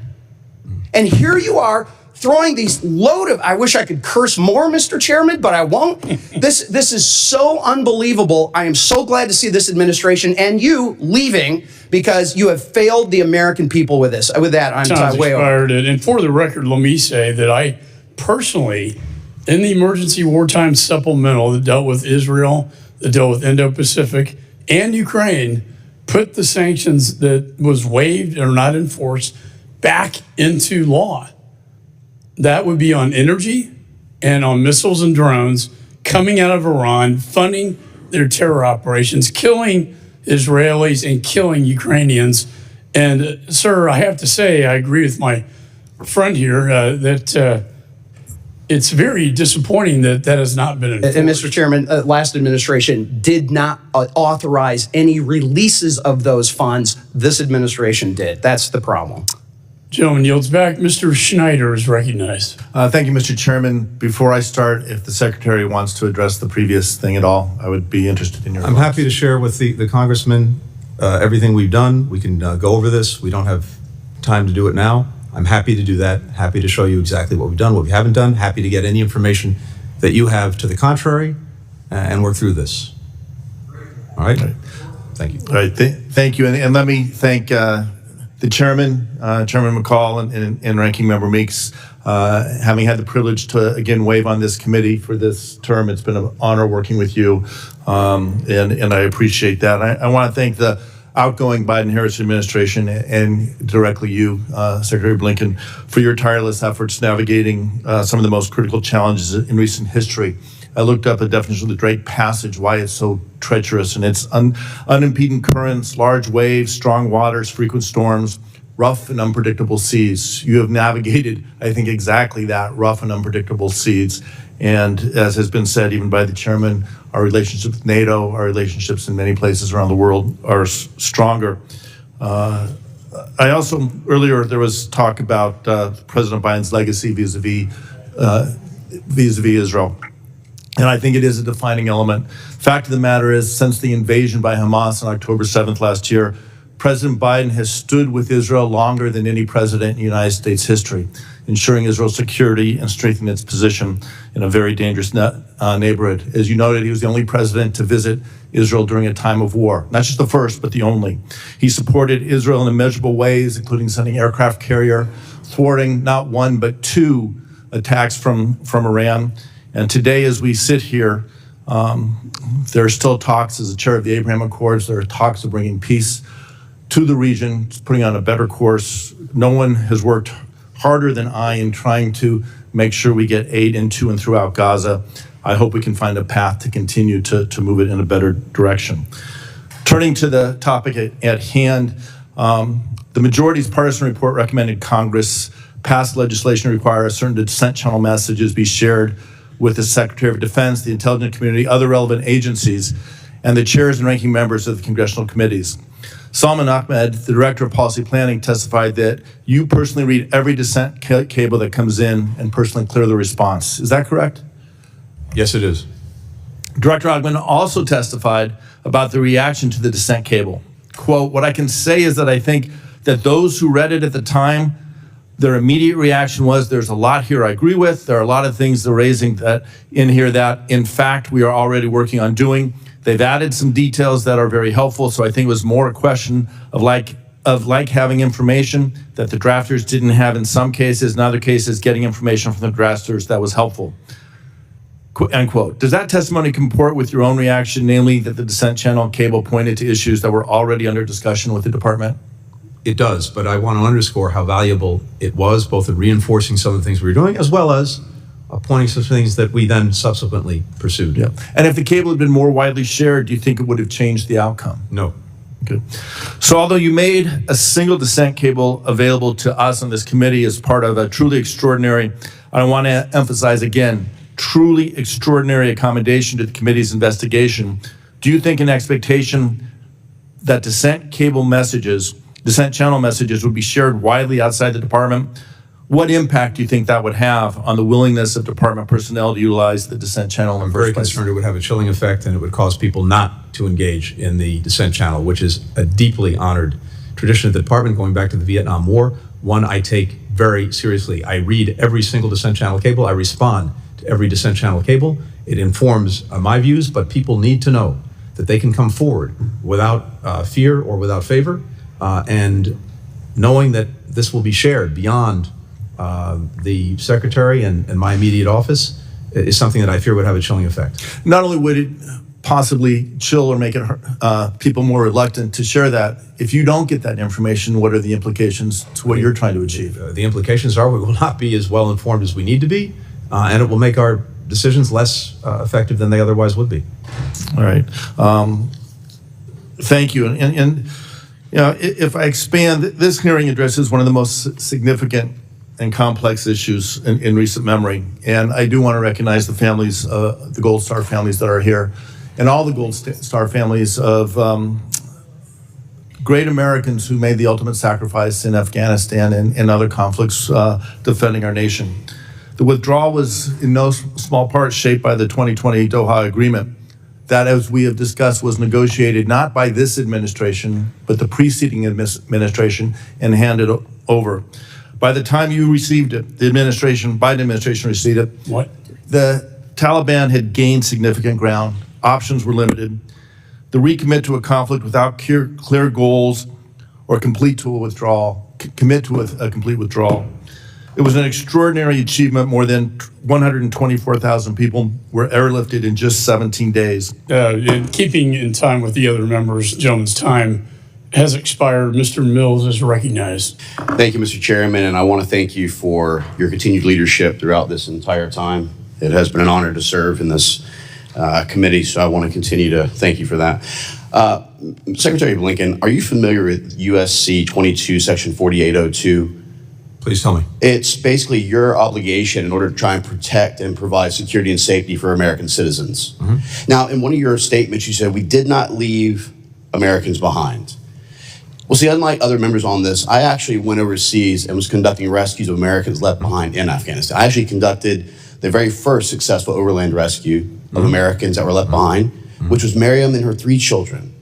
These are Amarillo, Texas, American-born natives, who was at the front gate waving their passport, trying to get inside, while we were on the phone, myself and Senator Mark Wayne Mullen, trying to get your State Department task force to let them inside.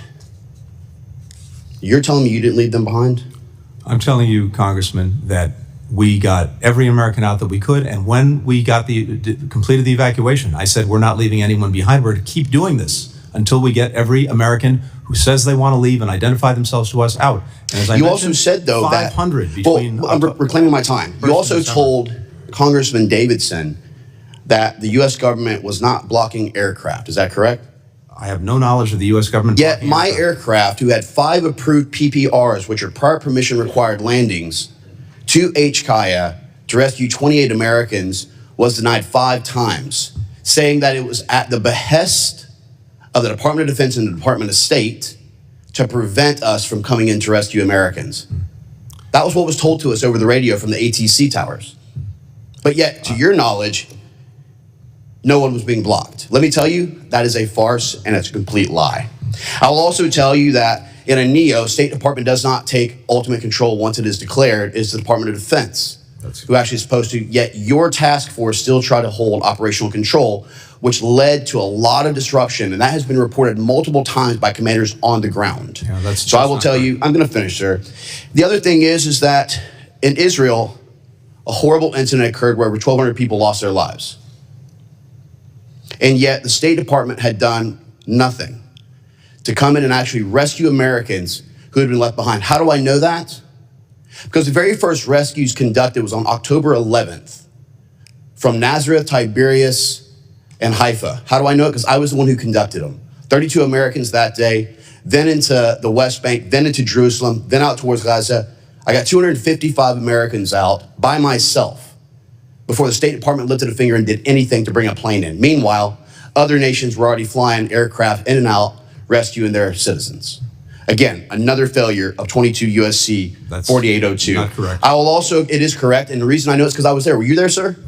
I had an Were you there, entire sir? embassy there. You were not. Let's go ahead and start with that. There, and I've been there 12 times. How many Americans did you rescue, sir? Yeah, we've gotten How many many Americans did you out. personally rescue, sir? None, correct? So don't try and talk to me about ground truth. You couldn't even control what was happening in Afghanistan. Let's start there. The next thing I want to talk about is under your leadership, we have allowed Iran, the regime, to grow stronger than it's ever in its life. I'll give you some facts here. The Energy Information Agency said that Iran petroleum exports in Iran sold $144 billion in the first 3 years of your administration. Now, why is that number important? Well, because that is $100 billion more than what was permitted in the full 2 years of the Trump administration. You talked about we had to go forward with the Doha Agreement. That was part of the, even though it was a conditions-based agreement, you couldn't prevent from pulling out of that. But you had no problem pulling out of Remain in Mexico. That's led to an increase in sex trafficking, fentanyl deaths, and illegal migrants. More angel families than ever. You had no problem, but again, you can't pull out of it, and trying to delist the Houthi rebels from a terrorist organization that now has resulted in 12% of global trade through the Red Sea being disrupted. Do you agree that delisting the Houthis as a terrorist organization was a good play? In terms of making sure that humanitarian assistance could get to the people of Yemen and that the Houthis were designated under multiple other So authorities, endangering American citizens while now that they're getting increased attacks as a result of your actual failures. And I can tell you with absolute clarity, sir, reclaiming my time, I can tell you with absolute clarity that Hezbollah got stronger while you were in office. Hamas was funded because of your failures to be able to impose necessary sanctions so that the Iranian regime couldn't continue to fund. I'm still talking, Mr. Secretary. You've had your time. You've had 4 years to destroy this nation. You and this administration. I will tell you with absolute certainty, sir, that America is better off with you not in office. That the Iranian regime will now finally start to weaken with stronger sanctions and with us being able to do our jobs for the Iranian people who are actually trying to lead a free democracy. I can tell you that Hezbollah, Hamas's leadership under Sinwar would not have been eliminated if they would have listened to Israel to what Biden had advised, which is ceasefire and stop. Hassan Nasrallah of Hezbollah would not have been eliminated if they would have listened to your leadership. And I can tell you right now that we are better off as a nation, we are safer as a nation, and our American citizens will be safer with you not sitting in that seat. With that, I yield back. Expired. Mr. Thank Costa you for is your judgment. I recognized. wish you very good luck. Mr. Costa is recognized. Thank you very much, Mr. Chairman. I, first of all, like others, want to acknowledge the Gold Star mothers and families that are here. My grandmother was a Gold Star mother, and I have a bit of an understanding of the difficult situation that you've been through. And Mr. Chairman, I want to thank you for your tenure as the chair here. I've enjoyed serving with you and working with you. Mr. Secretary, you've done a good job, in my opinion, in the 4 years that you've been here under difficult challenges. We can all have different perspectives, but we're in a seminal moment in American and world history, I believe. And I want to talk about that as it relates to our efforts with Ukraine, clear and present. I know you're doing a lot of things, but I think that I want to have some assurance that in the remaining weeks allowed that we do everything possible to move the necessary military equipment, material, and authorizations that Ukraine needs to win this war. With that in mind, there's a transfer currently, and I think you have the information, your staff does, of a dozen Black Hawk helicopters from the United States. They're waiting approval from the State Department to complete this transfer. I'm going to add up a letter, but can you comment on that quickly? Congressman, I can't speak to a specific transfer. I can just tell you that we are trying to push out the door everything we possibly can to make sure the Ukrainians have everything they need to deal with the ongoing aggression. We continue to do drawdowns, and I signed off on another one as recently as a day ago. I can't speak to the specifics, but I can tell you we're making sure that Will you get back every to us dollar as it that relates has to been these- authorized and appropriated, we're using. These 12 Black Hawk helicopters, you have the information. I'm happy your to come office back to does, you on that. And please do. How about with other efforts in terms of the money that's been appropriated, that we ensure that Ukraine is in the strongest possible position? Yes. It's not clear to me what this next administration is going to do, and I think that it's incumbent upon us to keep our promises and also to maintain that leadership with our NATO allies. Yes, we're determined to do everything we can, and it's fully our intent. As I said, every dollar that's been appropriated, we want to see get out the door. As it relates to Afghanistan, and I was there numerous times, what would you say are the lessons that have been learned? I mean, it's easy to Monday morning quarterback this, I think, and obviously we have people with strong opinions, but you inherited a treaty that had already been signed by the previous administration. You talked in your opening comments about your efforts to try to implement it. It clearly didn't go the way all of us wanted it to. What are the lessons that have been learned? And most important, what changes would you make and why?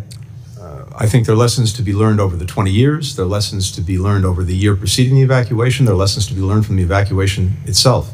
As to the latter, and actually the year preceding it, the report that I commissioned, the after-action review that I commissioned, looks at least at what the State Department could and should have done differently and how it could set itself better up for Was the the future. department aware of any Americans in Afghanistan after August 31st who asked for assistance to depart the country, but Yes. had not been previously did so? Yes, we had about, as I said at the time, there were about 200 or so Americans who had identified themselves to us and wanted to leave, but who couldn't get to the airport or couldn't get into the airport. There were several hundred others who we knew of who did not at that point want to leave because either they couldn't bring extended family with them or they decided that they wanted to stay. After August 31st, the 200 or so who couldn't get to the airport, we were able to get out. Several hundred others came forward, seeing the success of our ongoing efforts to get Americans out, and said, actually, now we want to leave. And between August 31st and December 31st, we got another 495, I believe, American citizens out of Afghanistan because of that enduring commitment to leave no one behind. Does it make sense that all Americans you may have heard of subsequent to August 31st or 2021 were ever in Afghanistan and then assumed that you had been there, or that the department had known waiting for your help to get them out prior to that date? I'm sorry, can you repeat the question? I missed the question. I said, does it make sense to just to add up that all the Americans you may have heard subsequently prior to the August 31st date were ever in Afghanistan and then assume that you knew that they were there and that they were going to have an option? Again, the challenge we've had, as you know, is that our citizens in any country around the world don't have to tell the government that they're there. They don't have to register with us. When they leave the country, they don't have to deregister. And in Afghanistan, we had many thousands of people who were, in effect, dual nationals who had made their lives in Afghanistan. So thank you for your service and thank you for the Gentleman's questions. time. All right, to all members, I'm going to keep a very strict 5-minute rule. Secretary, I know you have a plane to catch to go to the Middle East. Chair recognizes Mr. Kane. Thank you, Mr. Chairman. And I also want to take this opportunity to thank you for your leadership in this Congress as well as of this committee. Mr. Secretary, you are here with us today to discuss the Biden administration's failure in the disastrous withdrawal from Afghanistan in August of 2021. and your role in this sad chapter that our country witnessed. During President Biden's time in office and your tenure as Secretary of State, our country has seen many international crises that have become more inflamed. This administration has slow-walked critical arms and capabilities to Ukraine and has prolonged this war into what will be soon its third year. This administration has also intentionally delayed vital assistance to Israel, and that has eroded confidence around the world about American continued support for our strongest ally in the Middle East. We need to, and in addition, you and your president lack of accountability and ownership for the withdrawal from Afghanistan is inexcusable. Mr. Secretary, why did you believe that the Taliban would negotiate with the Afghan government despite President Biden's unconditional surrender on April 14, 2021? As I said earlier, the Taliban had made commitments under Doha. We wanted to see them fulfill those commitments, including negotiating with the government on a transition. We made every effort diplomatically throughout that period to hold them to that, but it became clear that they wouldn't. And it also became clear that when the deadline expired, the deadline negotiated by the previous administration, they would go back to attacking our forces, attacking our partners, attacking the cities. It would have required us to send tens of thousands of Americans back to Afghanistan. That's not a decision the president is prepared to make. During that entire time, what leverage did the United States have over the Taliban once President Biden announced that he would abandon our allies, no matter what the Taliban's violations of the Doha Agreement would be? Again, we had a deadline negotiated by the previous administration, and the choice was not between the status quo and ending the war. The choice was between ending the war and escalating it, because again, they would have gone back to attacking us. We had only 2,500 forces in Afghanistan at that point. We would have had to have reinforced them dramatically had the Taliban gone back to directly attacking our forces, directly attacking our partners, going into Afghanistan cities. That was the choice before the president. Do you agree that your power sharing agreement further destabilized and delegitimized the Afghan government? I'm sorry, Congressman, can you repeat that? The power sharing agreement? Do you agree that your power sharing agreement further destabilized and delegitimized the Afghan government? There wasn't a power sharing agreement. It was the intent of the Doha Agreement that the Taliban negotiate with the government a ceasefire and a political transition, something that they didn't do. But that was what was in the Doha Agreement. That was the objective. It was clear that it didn't happen. That the Taliban was going to violate, and they did. On May 8th, 2021, your State Department held a rehearsal of concept drill with the Defense Department to plan for the withdrawal from Afghanistan. And during that meeting, the military warned against keeping Embassy Kabul open. Your deputy, Brian McKeon, responded, quote, "We at the State Department have a much higher risk tolerance than you guys." Mr. Secretary, it was you who tasked Mr. McKeon with purportedly leading the State Department's NEO planning. Is that correct? I'm sorry, again, I had trouble hearing that.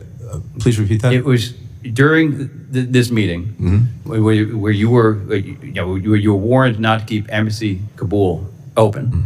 Your deputy, Brian McKeon, responded, quote, "We at the State Department have a much higher risk tolerance than you guys."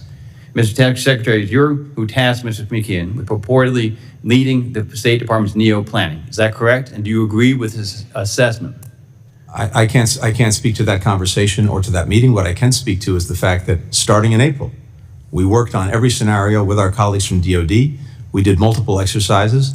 We planned out what we would need to do, including in the event of a NEO. And as I said before, the decision to actually initiate the NEO is a collective decision made through the interagency process by all of the cabinet level members and ultimately by the president. The State Department technically initiates it, and it was on August 14th that everyone agreed that we should initiate the NEO. And for reasons that we've discussed before, we didn't want to precipitate a panic.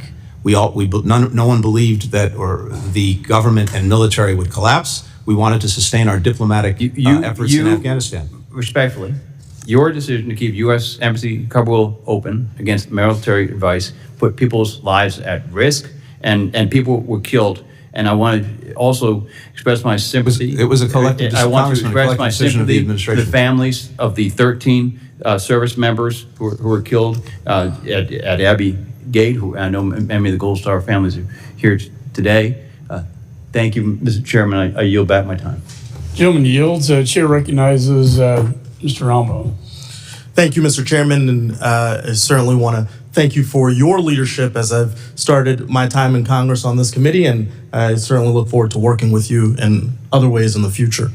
I certainly also want to recognize the Gold Star families, adding to the comments of my colleagues. We are grateful to you. Thank you, Secretary Blinken, for being here today. And thank you for your extensive cooperation with our committee's oversight of the United States withdrawal from Afghanistan. Over the past 3 years, your State Department provided thousands of pages of documents and facilitated countless interviews with many career and political officials.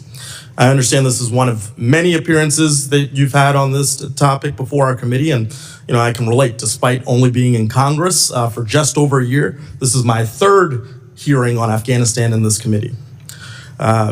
Unfortunately, for my friends on the other side of the aisle, the quantity of these hearings is not really correlated with the quality of them.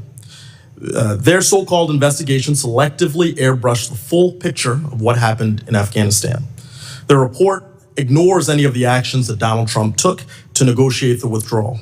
The report claims we abandoned our allies, but fails to mention how Trump folks left behind a backlog of more than 17,000 applications made by our Afghan allies for special immigrant visas. A backlog that forced President Biden's administration to speed up visa processing, bring in temporary help, and work around the clock to protect our allies during the withdrawal. Of all the errors in this flawed report, its worst sin is that it refuses to let facts get in the way of a good story. The report repeatedly claims the State Department waited too long to initiate the U.S. non-combatant evacuation operation. But the U.S. ambassador to Afghanistan at the time, Ross Wilson, has testified that initiating this evacuation operation too soon, quote, would have complicated our ability to get out. If we had left earlier, several thousand SIV applicants that we got out would not have been able to leave the country. We would have not been able to provide support to American citizens trying to get out. Our eyes and ears about what was happening around us would have been drastically degraded, unquote.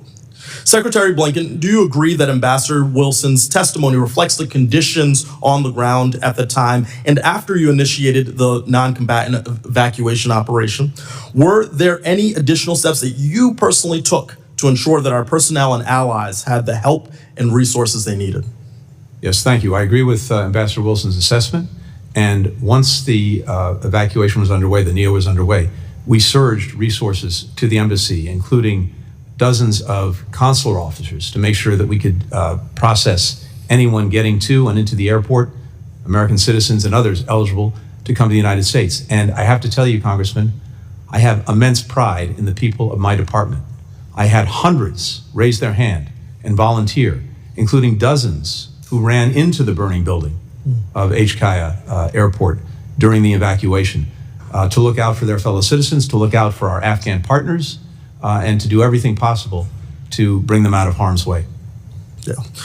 Well, Secretary, I'm grateful for your leadership, and I frankly just wanted to give you an opportunity to correct the record on any claims that we've heard today, and really just communicate some lasting thoughts about this as you depart the State Department. Look, all I can say is we don't have time to go through everything. I think we've addressed a number of these questions throughout this hearing, and I'm always happy to pursue these conversations. I just hope that somehow we can find ways to work effectively together to shed more light than heat on these very difficult issues. I think that's the spirit in which we should approach things. And for my part, I've been determined to learn the lessons from this experience, not only to learn them, but to act on them. And we've made the State Department stronger and better able to respond to crises than it was when we found it or it was during the Afghan evacuation. And I think that spirit is the one that I would hope would apply to everything we do. I've worked so well with so many members of this committee on both sides of the aisle. I hope that that continues even in places where we have deep disagreements. We can question each other's judgments. That's totally appropriate. I hope that we can get out of the business of questioning each other's motives. Thank you, Mr. Secretary. And with that, I yield back. Gentleman's time has expired. I recognize Mr. Lawler from New York. Thank you, Mr. Chairman. Mr. Secretary, have you read this report in full? I have read the executive summary of the report. I haven't read the entire report yet. Okay. I've read the executive summary. I hope that you will take this copy with you on your flight to the Middle East and read it, because this is your legacy. This is your legacy. Starting with the disastrous withdrawal in Afghanistan that resulted in the death of 13 U.S. service members, creating 13 Gold Star families. Families our vice president hasn't even been bothered to meet with. Then the Russian invasion of Ukraine, the terrorist attack on Israel, the illicit oil trade between China and Iran to the tune of $200 billion under your watch. That is what is funding Hamas, Hezbollah, the Houthis, and other terror networks in the region. China threatening Taiwan. This is your legacy, and this stems from this disastrous withdrawal. So I hope you read the report in full and reflect upon that. You talk about the Doha Agreement. It's conditions-based. This administration had no problem reversing policy decisions that it disagreed with President Trump on. In fact, Joe Biden revoked 94 executive orders to open up our southern border and create an absolute calamity. 70,000 Americans die every year from fentanyl overdose, as this administration has allowed fentanyl to pour into our country. Drug trafficking, gangs, human trafficking, women and children being sold into prostitution, not a care in the world. This is the legacy. So don't sit here and tell us, having not read the report, that you disagree with it or it's not true. Saying to my colleague from Florida, oh, it's not true, we left people in Israel after October 7th. It most certainly is. I had constituents calling in a full-fledged panic, and we called the State Department and we're told there is nothing we can do. Don't tell us that that didn't happen.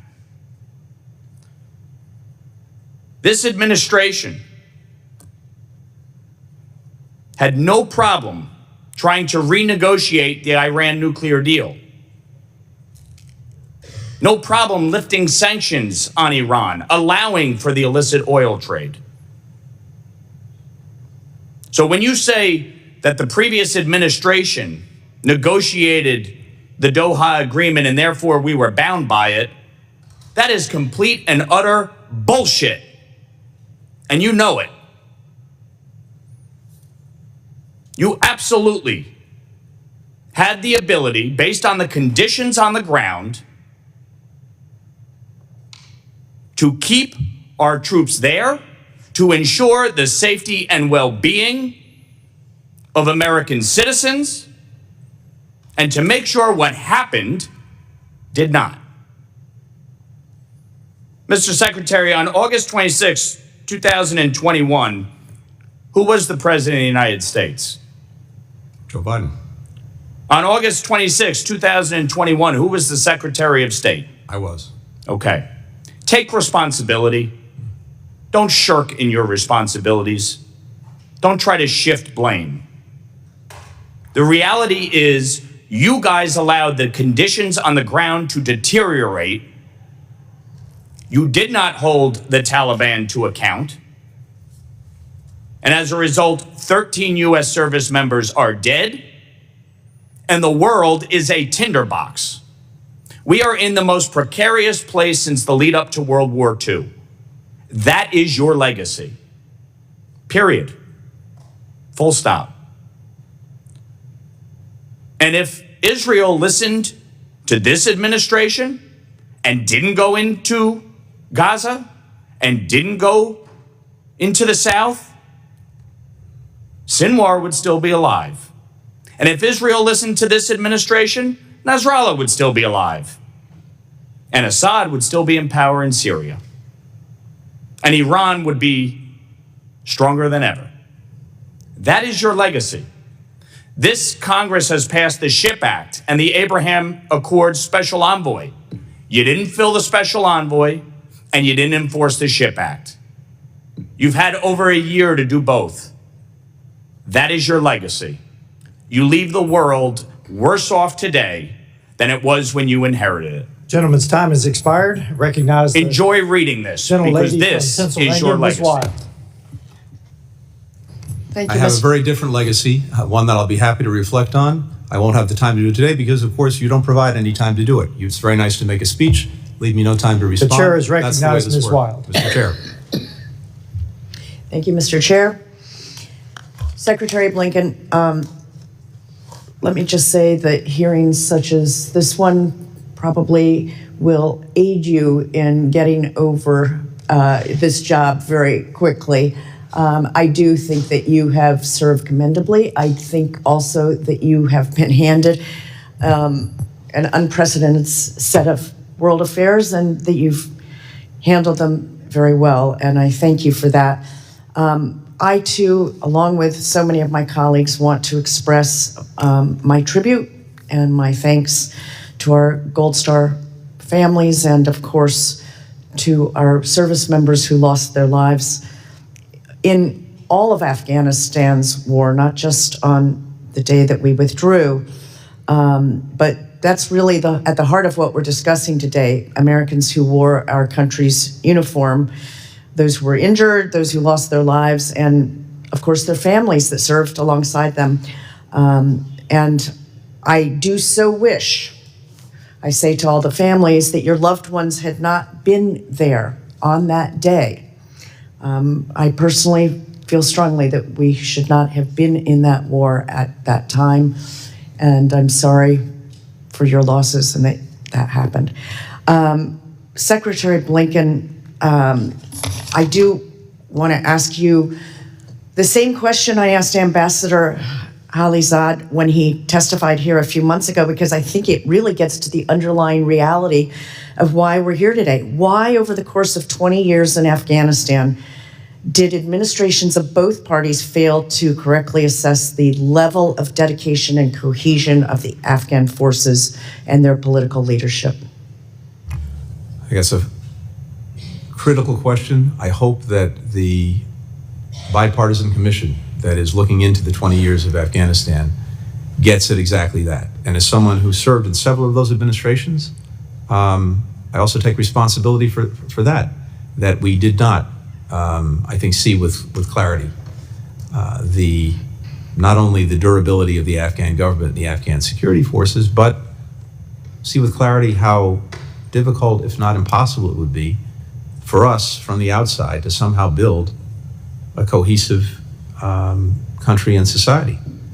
And that is something that, as you said, took place over multiple administrations. And I think that is a critical question that we get a better understanding of.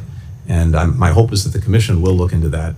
Well, thank you. I hope so too. You know, I have grave concerns about the politicization of intelligence that somehow seems to fit a pre-designed agenda over several decades of U.S. military involvement. That is by no means any kind of critique of our troops ever. It's the people who are making decisions at a much higher level. And I worry that we have a cherry picking of intelligence and data.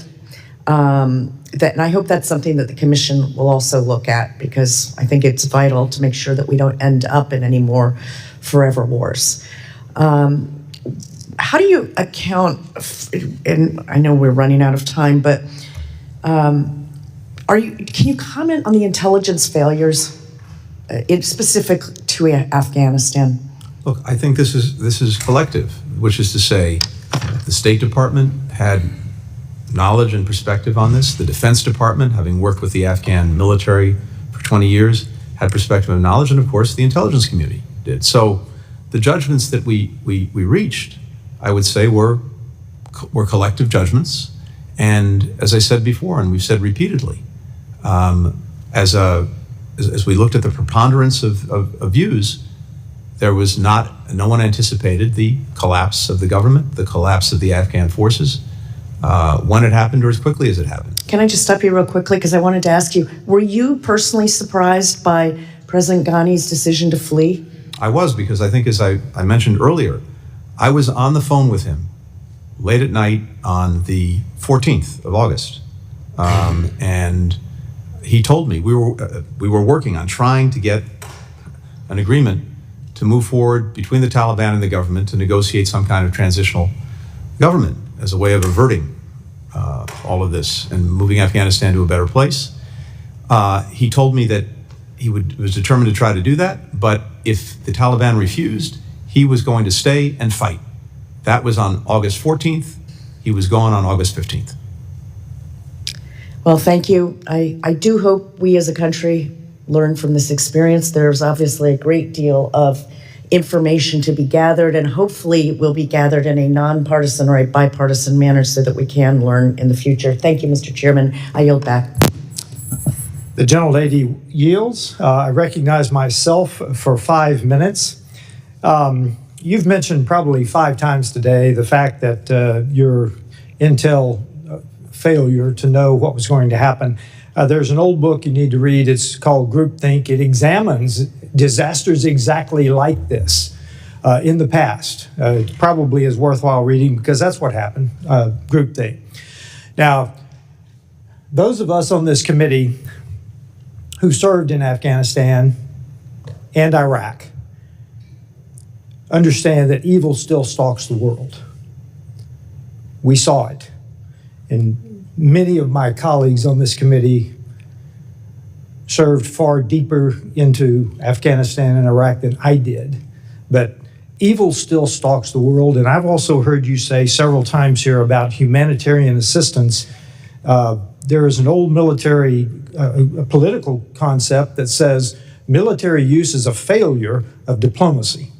It's the last bastion of it. Well, as expected, Mr. Secretary, this has been an interesting back and forth, as I knew it would be. And since I'm fairly low on the totem pole here, we've plowed that ground well. I want to talk about the consequences of this in the world following the disastrous withdrawal from Afghanistan. I think one of my colleagues on the other side of the aisle talked about repercussions. There have been many. I'll just mention 2. Following this botched withdrawal and the Taliban takeover, our adversaries have been on the march around the world, encouraged by this error, this strategic error. Words fail to capture the magnitude of the consequences that have been suffered across the globe because of this withdrawal. Yet, according to President Biden himself, the emergency evacuation that cost 13 American service members' lives left behind $7 billion at the low end of military equipment was an extraordinary success. Yet our perceived weakness following Afghanistan, I think it was 2 months later, Putin started moving troops toward Ukraine, also set the scene for the horrific attacks on October 7th. Hamas terrorists and thugs obviously invaded Israel in an unprovoked assault that left Israeli men, women, and children dead, wounded, and hostage, and Americans as well, I might add. That was a critical, unforced error by Hamas. Since that day, Iranian hegemony has faltered. Hamas has lost its leaders and uncontested control over Gaza, while Hezbollah's senior leadership has been eradicated, setting their ambition back for decades. And I will stop here and say that both UNRWA and UNIFIL did not do their job in Gaza and in southern Lebanon, to disastrous consequences. We now find ourselves in the midst of yet another serious issue, which is Syria. The fall of Bashar al-Assad, both Russia and Iran have lost leverage in the Middle East. And while it's good that his reign of terror is over, gassing, torturing, slaughtering thousands, there's still looming questions like who's keeping the lights on in Syria today, and who's going to control the levers of government tomorrow? Amid the chaos, our steadfast ally, Israel, remains strong. They have significantly weakened Hamas and Hezbollah, directly diminishing Iran's influence in this region. Without Israel's chutzpah and determination, the threats to the United States in the Middle East would be far greater. Israel over the past few days has done the necessary work of destroying the military power of rump Syria. So whoever does emerge to rule Syria cannot threaten Israel. According to the White House National Security Council spokesman, John Kirby, it is an open question who is currently running Syria. Yes, Iran and Russia have failed, but have lost influence in the area, but I am very eager for the leadership of the incoming National Security Advisor, Mike Waltz. And I want to make sure that's Mike Waltz, the incoming National Security Advisor, not our recently failed Vice President candidate. So, a couple of questions for you. First of all, Mr. Secretary, are you confident that the leader of HTS will be able to keep his word to protect Christians and Islamic women in rump Syria? Mr. Chairman, I'm not confident. I'm encouraged by the fact that they've said the right thing, but what we have to focus on is whether they do the right thing, including protecting minorities. The second question is, do you expect Syria to descend into a terrorist enclave? We certainly need to do everything possible to avoid that. And the coming days, the coming weeks will be critical to that. That's why, and by the way, I very much appreciate you keeping this hearing on time along with Chairman McCall. I need to leave to get on a plane to go to the region to see King Abdullah of Jordan. And I appreciate that there's some other members here who've not yet had a chance to ask questions. I'm happy to take those questions for the record and get back to you quickly. Mr. Secretary, I yield back to the chairman, and he will recess this. Thank you, sir. Chair recognizes Mr. Moskowitz. Mr. Chairman, thank you. I'll be quick, Mr. Secretary. First, let me thank the chairman, Chairman McCall, for his bipartisan work on this committee. This has been one of those bright spots of this Congress. I want to thank you, Mr. Secretary, for your sacrifice and your service to the country. These jobs are unforgiving and have deep impacts on everybody's individual families. And so I want to thank you for your service. I want to thank the Gold Star family for being here. And like I have before, apologize to them for what happened to their loved ones in Afghanistan. I'm not going to go into all of the stuff that's been said by 30 people, but I do want to say this, Mr. Chairman. You know, the official Twitter account of this committee put out a tweet at 11:27. And it says, at this committee's final hearing this Congress, we brought in Secretary Blinken to testify on the disastrous Biden-Harris withdrawal from Afghanistan after months of stonewalling. Sadly, many of the Democratic seats are empty at this important hearing. I don't know what intern put this out, but it is misinformation and it is literally a lie. First of all, if you look at the picture, half the seats on that side of the aisle are empty, and I'm not blaming them. That's how these committees work. We all know this. People come in and out of these hearing rooms. But let me give you the numbers. 20 of the 23 Democrats on this committee were here today. 23 of the 28 Republicans were here today. Of the ones that were here, 17 Democrats asked questions, 17 Republicans asked questions. So the official account of this committee is making it appear that we don't care about what happened in Afghanistan. It is not true. And that tweet should come down. Because while our enemies are trying to divide us abroad in social media, we're just giving them a gift by saying, hey, half the party, half the country doesn't care. There were major mistakes made in Afghanistan. I've said that in previous hearings. So I appreciate everyone going on their soapbox about morality and truth and facts and trying to hold the secretary to that high standard. But then we got to do it ourselves in this committee. Mr. Secretary, a lot of things were said. I know you have to leave. I just wanted to give you the balance of my time to close about your legacy. Thank you. Look, I have to leave it to others to make those judgments. But from my perspective, we have worked from day one to re-engage, re-energize, and even reimagine our alliances and partnerships around the world. We've done just that. And as a result, we are in a much stronger position than we were to deal with a multiplicity of challenges, more complicated than at any time in the 32 years that I've been engaged in this work. We demonstrated that with the work of bringing more than 50 countries together in support of Ukraine as it dealt with the Russian aggression. We've demonstrated that in building extraordinary convergence that we've never seen before in terms of purpose and action when it comes to dealing with the challenges posed by China among European allies and partners and among partners and allies in the Indo-Pacific and beyond. We've seen that in bringing countries together to tackle everything from COVID to fentanyl to food security. Across the board, that's a result of our engagement, of our diplomacy, of bringing countries together in common purpose and in ways that advance the national interest. That's how I've seen it. Others are free to make their own judgments about it. But I think in doing that, one of the sources of our strength and success is the ability to work closely with Congress. We're stronger at home because we've made remarkable investments in things like infrastructure, the CHIPS and Science Act, the IRA. That goes directly to our strength abroad. Other countries see that. They see that we've reinvested in our own competitiveness. They want to work with us, they want to engage with us, they want to partner with us.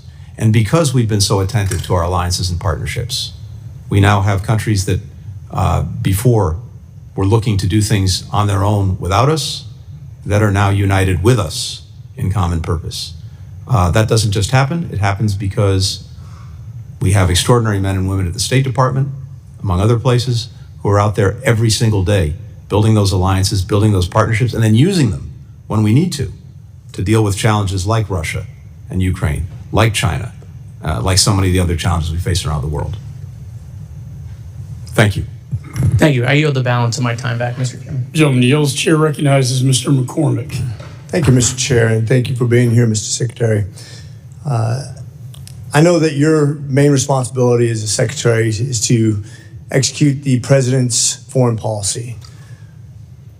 As an Afghan veteran and as a guy who's got tons of friends that served over there even longer than I did, years away from their family, the guys who lost their limbs, the families who sacrificed, the people who lost their lives. My hat's always off for those families who are gold stars, and even the families who just served and made that sacrifice away from their families. I really have great respect.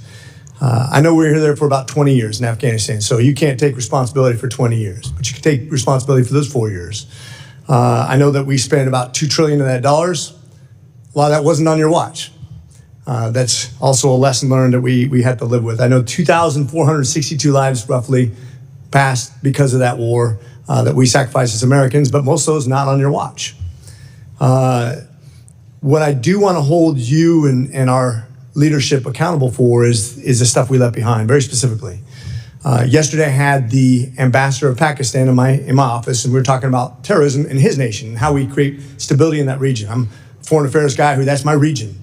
And they've had over 600 terrorist attacks in their nation last year. And I was like, why? Why so many? He said, because a lot of the weapons that we left behind in Afghanistan are now being used for attacks in Pakistan and other areas around there.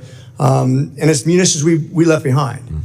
I personally thought it was a horrible withdrawal. I've talked to Millie. I've already had a breakdown. He went down and step by step went through the process of the withdrawal. But quite frankly, it wasn't just the $4 billion of our troop supplies that we left behind, but the $90 billion that we had given to the Afghanis that was then used now to sustain their country and the evil empire that's basically spreading terrorism throughout the region. I don't really accept the premise that they're not harboring bad guys. I know we have terrorist cells there. I know that they're trained. We've been briefed on that. We don't need to get into the specifics, but I quite frankly think in a real sort of way, the equivalent of equipment that we left over there, which is probably similar to what we just gave to Ukraine in aid. And then to fight a first world army, the Russians, is now being used to spread terrorism throughout the world, and that's on us. The United States is literally sponsoring terrorism around the world using the weapons that we gave to them we didn't hold accountable for. And one thing we learned in the military, whether it was 16 years in the Marine Corps, 4 years in the Navy, or training with the Army, accountability is our first step. We take responsibility for what we do. How would you answer to that? So two things, Congressman. I very much appreciate the question. First, the weapons you're referring to built up over 20 years. The hard reality is that in order to avoid extending the war, escalating the war, sending tens of thousands of Americans back into Afghanistan, would have been impossible to take out all of those weapons, all of that equipment. Much of it was dismantled or otherwise made inoperative. Much of it that remained is almost certainly inoperative because it had to be maintained, and they don't have the capacity to maintain it. But I grant you, there are no doubt some number of weapons or equipment that, yes, are being used by the regime. But the Taliban government itself is not in the business, for all of the horrific things that it's doing inside Afghanistan to its people, is not in the business of exporting terrorism in this moment. And that at least is a good thing. And so I don't see this equipment, such as it is, being used for that purpose. It is very regrettable that equipment was left behind, but I think it's a reality of 20 years, trillions of dollars of equipment to the Afghans. So I would disagree with one premise, and this is where I think the crux of this is, because I want to learn from this. We should never set a date or a time to be political about anything we do. This is about the survival of our troops, what's best for our investment, return on investment. And I think we got locked into a date. If I could learn anything from this, we got locked into a date, let us make some really bad decisions planning-wise that left a lot of equipment behind. And quite frankly, when I was there, we had fewer people there than we have Spain. We never fought a war in Spain.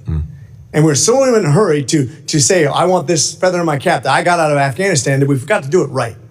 When you forget to do it right, shame on us. And I think we should never be locked into a date or a time or a situation where we're not in control, because we are the biggest, baddest country on the planet. And shame on us for not doing it right, because I think that costs us a lot of reputation. With that, I yield. Gentleman's time has expired. We're going to try to keep this brief. I know the Secretary has to go to the Middle East to meet with the King of Jordan. Mr. Moran from Texas is recognized. Thank you, Mr. Chairman. Mr. Secretary, thanks for being here today. I want to start where Mr. Moskowitz left off just a second ago. Speaking about the withdrawal, he said, and I quote, "There were major mistakes made in Afghanistan." First of all, do you agree with that statement by Mr. Moskowitz? I do. Could you specify the mistakes that you believe were made in the withdrawal from Afghanistan? Yeah. I think the most fundamental mistake was, again, not recognizing that the fragility of the Afghan government, the Afghan security forces, and not anticipating across the government, and I take responsibility for this along with the other departments of government, in recognizing that there was a potential, more than the potential, a likelihood of very quick collapse by both the government and the security forces. How would you advise a president in the future under similar circumstances to do something different? What different advice would you give to him or her? I think we have to do what we did, but obviously we didn't see this piece of it, which is to continuously question the assumptions, to continuously prod and push on any assumptions, including about the durability of a government or the military forces. Do you think it was a mistake to withdraw, even though the conditions preceding in the Doha Agreement had not been met by the factions in Afghanistan? I do not. I believe it was the right thing to do to end America's longest war. I believe that our country is actually better for it, stronger for it. I believe our adversaries have seen that we were not going to get bogged down into another decade of war in Afghanistan, and that has been a good thing. And again, I just remind you that the basic choice, to the extent there was a choice, was between ending the war and leaving, or escalating it, because part of the Doha Agreement was a commitment by the Taliban not to attack our forces between the time the agreement was signed and the withdrawal date that was set in the Doha Agreement was reached. Once that was breached, they would go back to attacking us. Our partners, our military determined we would have to send tens of thousands of forces back to Afghanistan. I think I heard you say earlier that you didn't think there was a connection between the botched withdrawal and the aggression, the increased aggression by Russia as against Ukraine earlier. Did I hear you correctly say that? That's correct. When the withdrawal occurred, former U.S. Ambassador to NATO, Ivo Dalder, warned a few days after President Biden's unconditional surrender to the Taliban that, quote, "Moscow and Beijing will look closely at how we react in one situation to set the stage for the other." So did you disagree with that then, or do you disagree with that now? So what we saw, first of all, is that, of course, Russia had massed all of these forces well before the withdrawal or the decision, actually, to go forward with it. We saw that take place in the spring. Second, Russia has a long experience with Afghanistan. It probably knows better than anyone of the folly of getting bogged down in that country. And what we've seen since is the United States marshaling more than 50 countries, coming to the defense of Ukraine and doing tremendous damage to Russia's efforts in Ukraine. Let's look at what the Chinese said about this. On the second anniversary of the withdrawal, Chinese Foreign Ministry spokesman Wang Wenbin said, quote, "On this date 2 years ago, the whole world witnessed the, quote, Kabul moment when the U.S. hastily withdrew its troops from Afghanistan. What happened in Afghanistan marked a military, political, and counterterrorism failure of the U.S. in Afghanistan." That's a quote by a Chinese government official. Do you think that our withdrawal from Afghanistan and the way that we handled it precipitated additional aggression by China towards Taiwan? I don't. In fact, we've seen this build up for more than a decade. And again, as I said earlier, in 2008, we had 200,000 troops between Afghanistan and Iraq. That's when the Russians invaded Georgia. In 2014, we still had 12,000 troops in Afghanistan. That's when the Russians first invaded Ukraine. These decisions are made for their own reasons, and with Russia and Ukraine, or with China and Taiwan. This long predated any things we decided or did in I want to ask Afghanistan. real quickly, as my time expires, about before and after our withdrawal. So if we're looking before and after the withdrawal, do you think that the situation in Afghanistan is better inside Afghanistan today or before withdrawal as it relates to, number one, the safety and security of women and young girls? I think the situation is worse for women and young girls. There's no question about that. What about the access and opportunities for education for women and young girls today or before withdrawal? Worse. No question And about the opportunities to enter the workforce for women today or before withdrawal? Worse.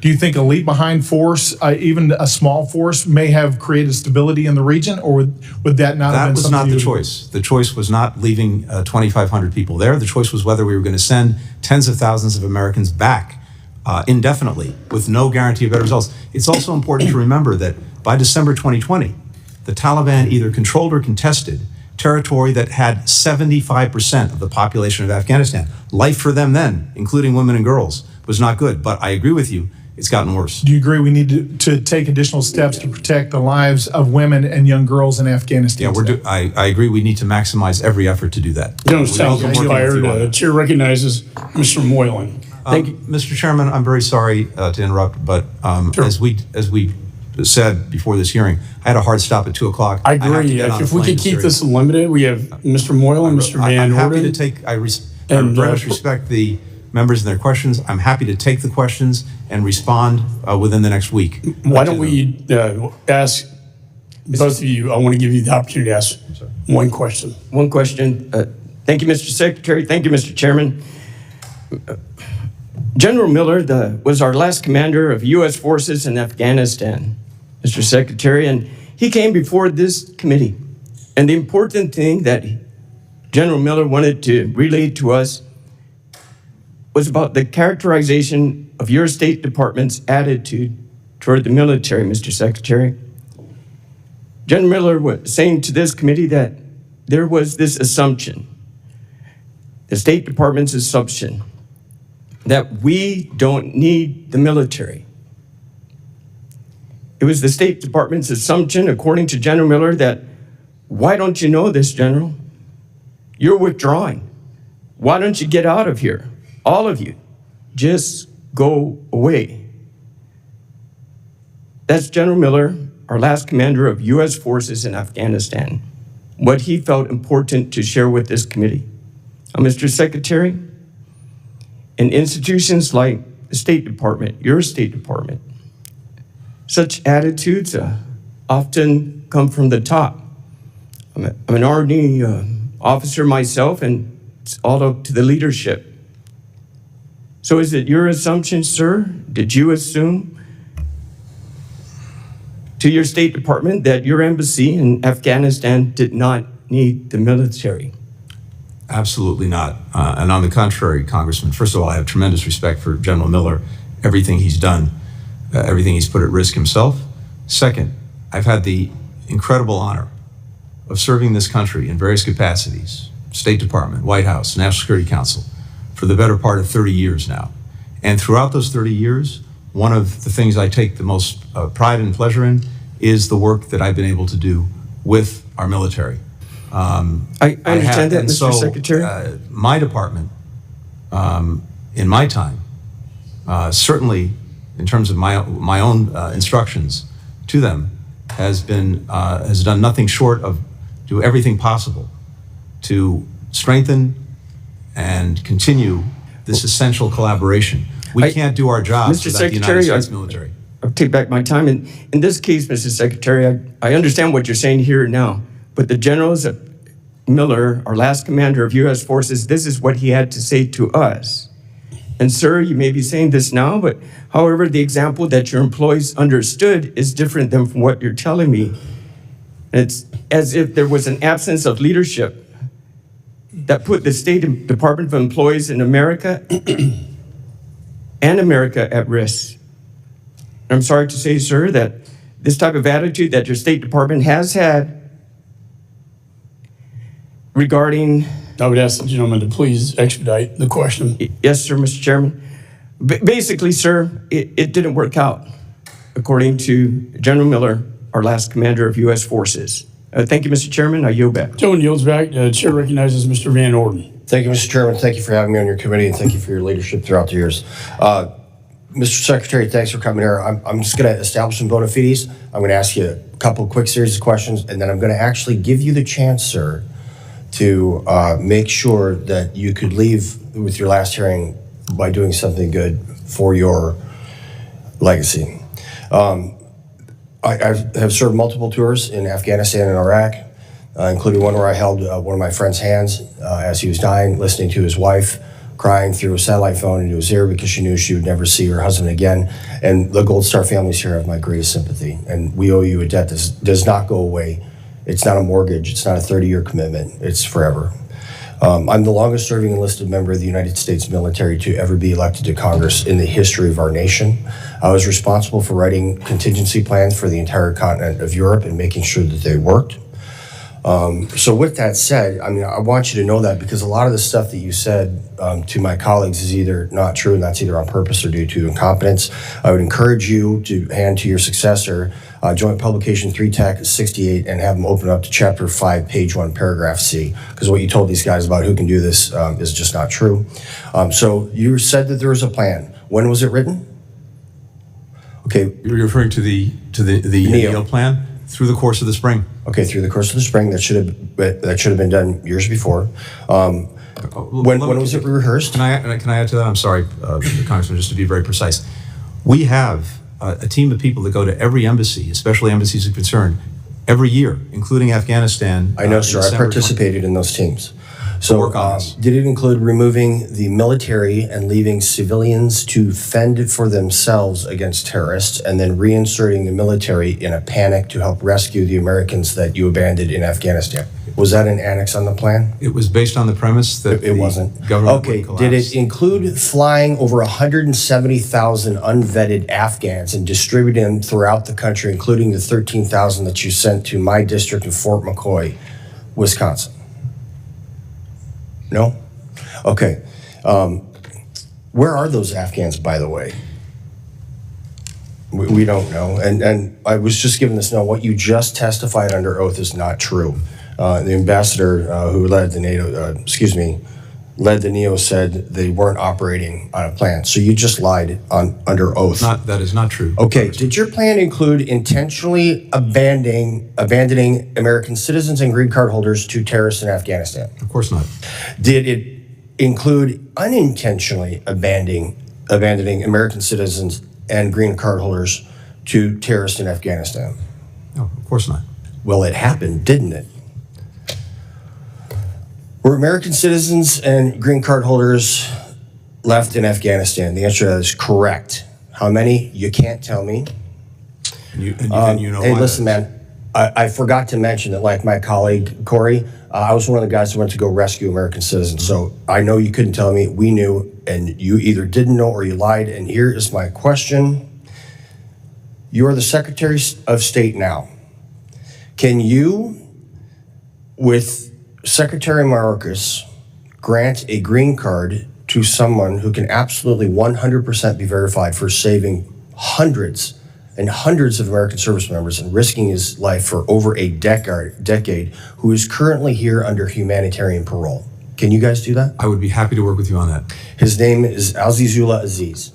Happy to pursue that with you, Congressman. Thank you very much, sir. And I'll tell you right now, you get this done, it is going to go, it's going to be one of the best things you could possibly do to redeem your reputation and your legacy as Secretary of State. And with that, I yield back. Joan yields. Let me just say thank you, Mr. Secretary, for being here.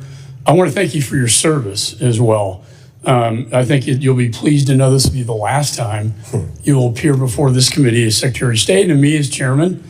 And there's been a lot of talk about legacy. I know we've been working on legislation together called the Overseas Crises Response Implementation System and Immediate Strategy Act, or Overseas Crises. I hope that could be part of your legacy and mine as we close the chapter on Afghanistan, sir. And I wish you Godspeed to the Middle East.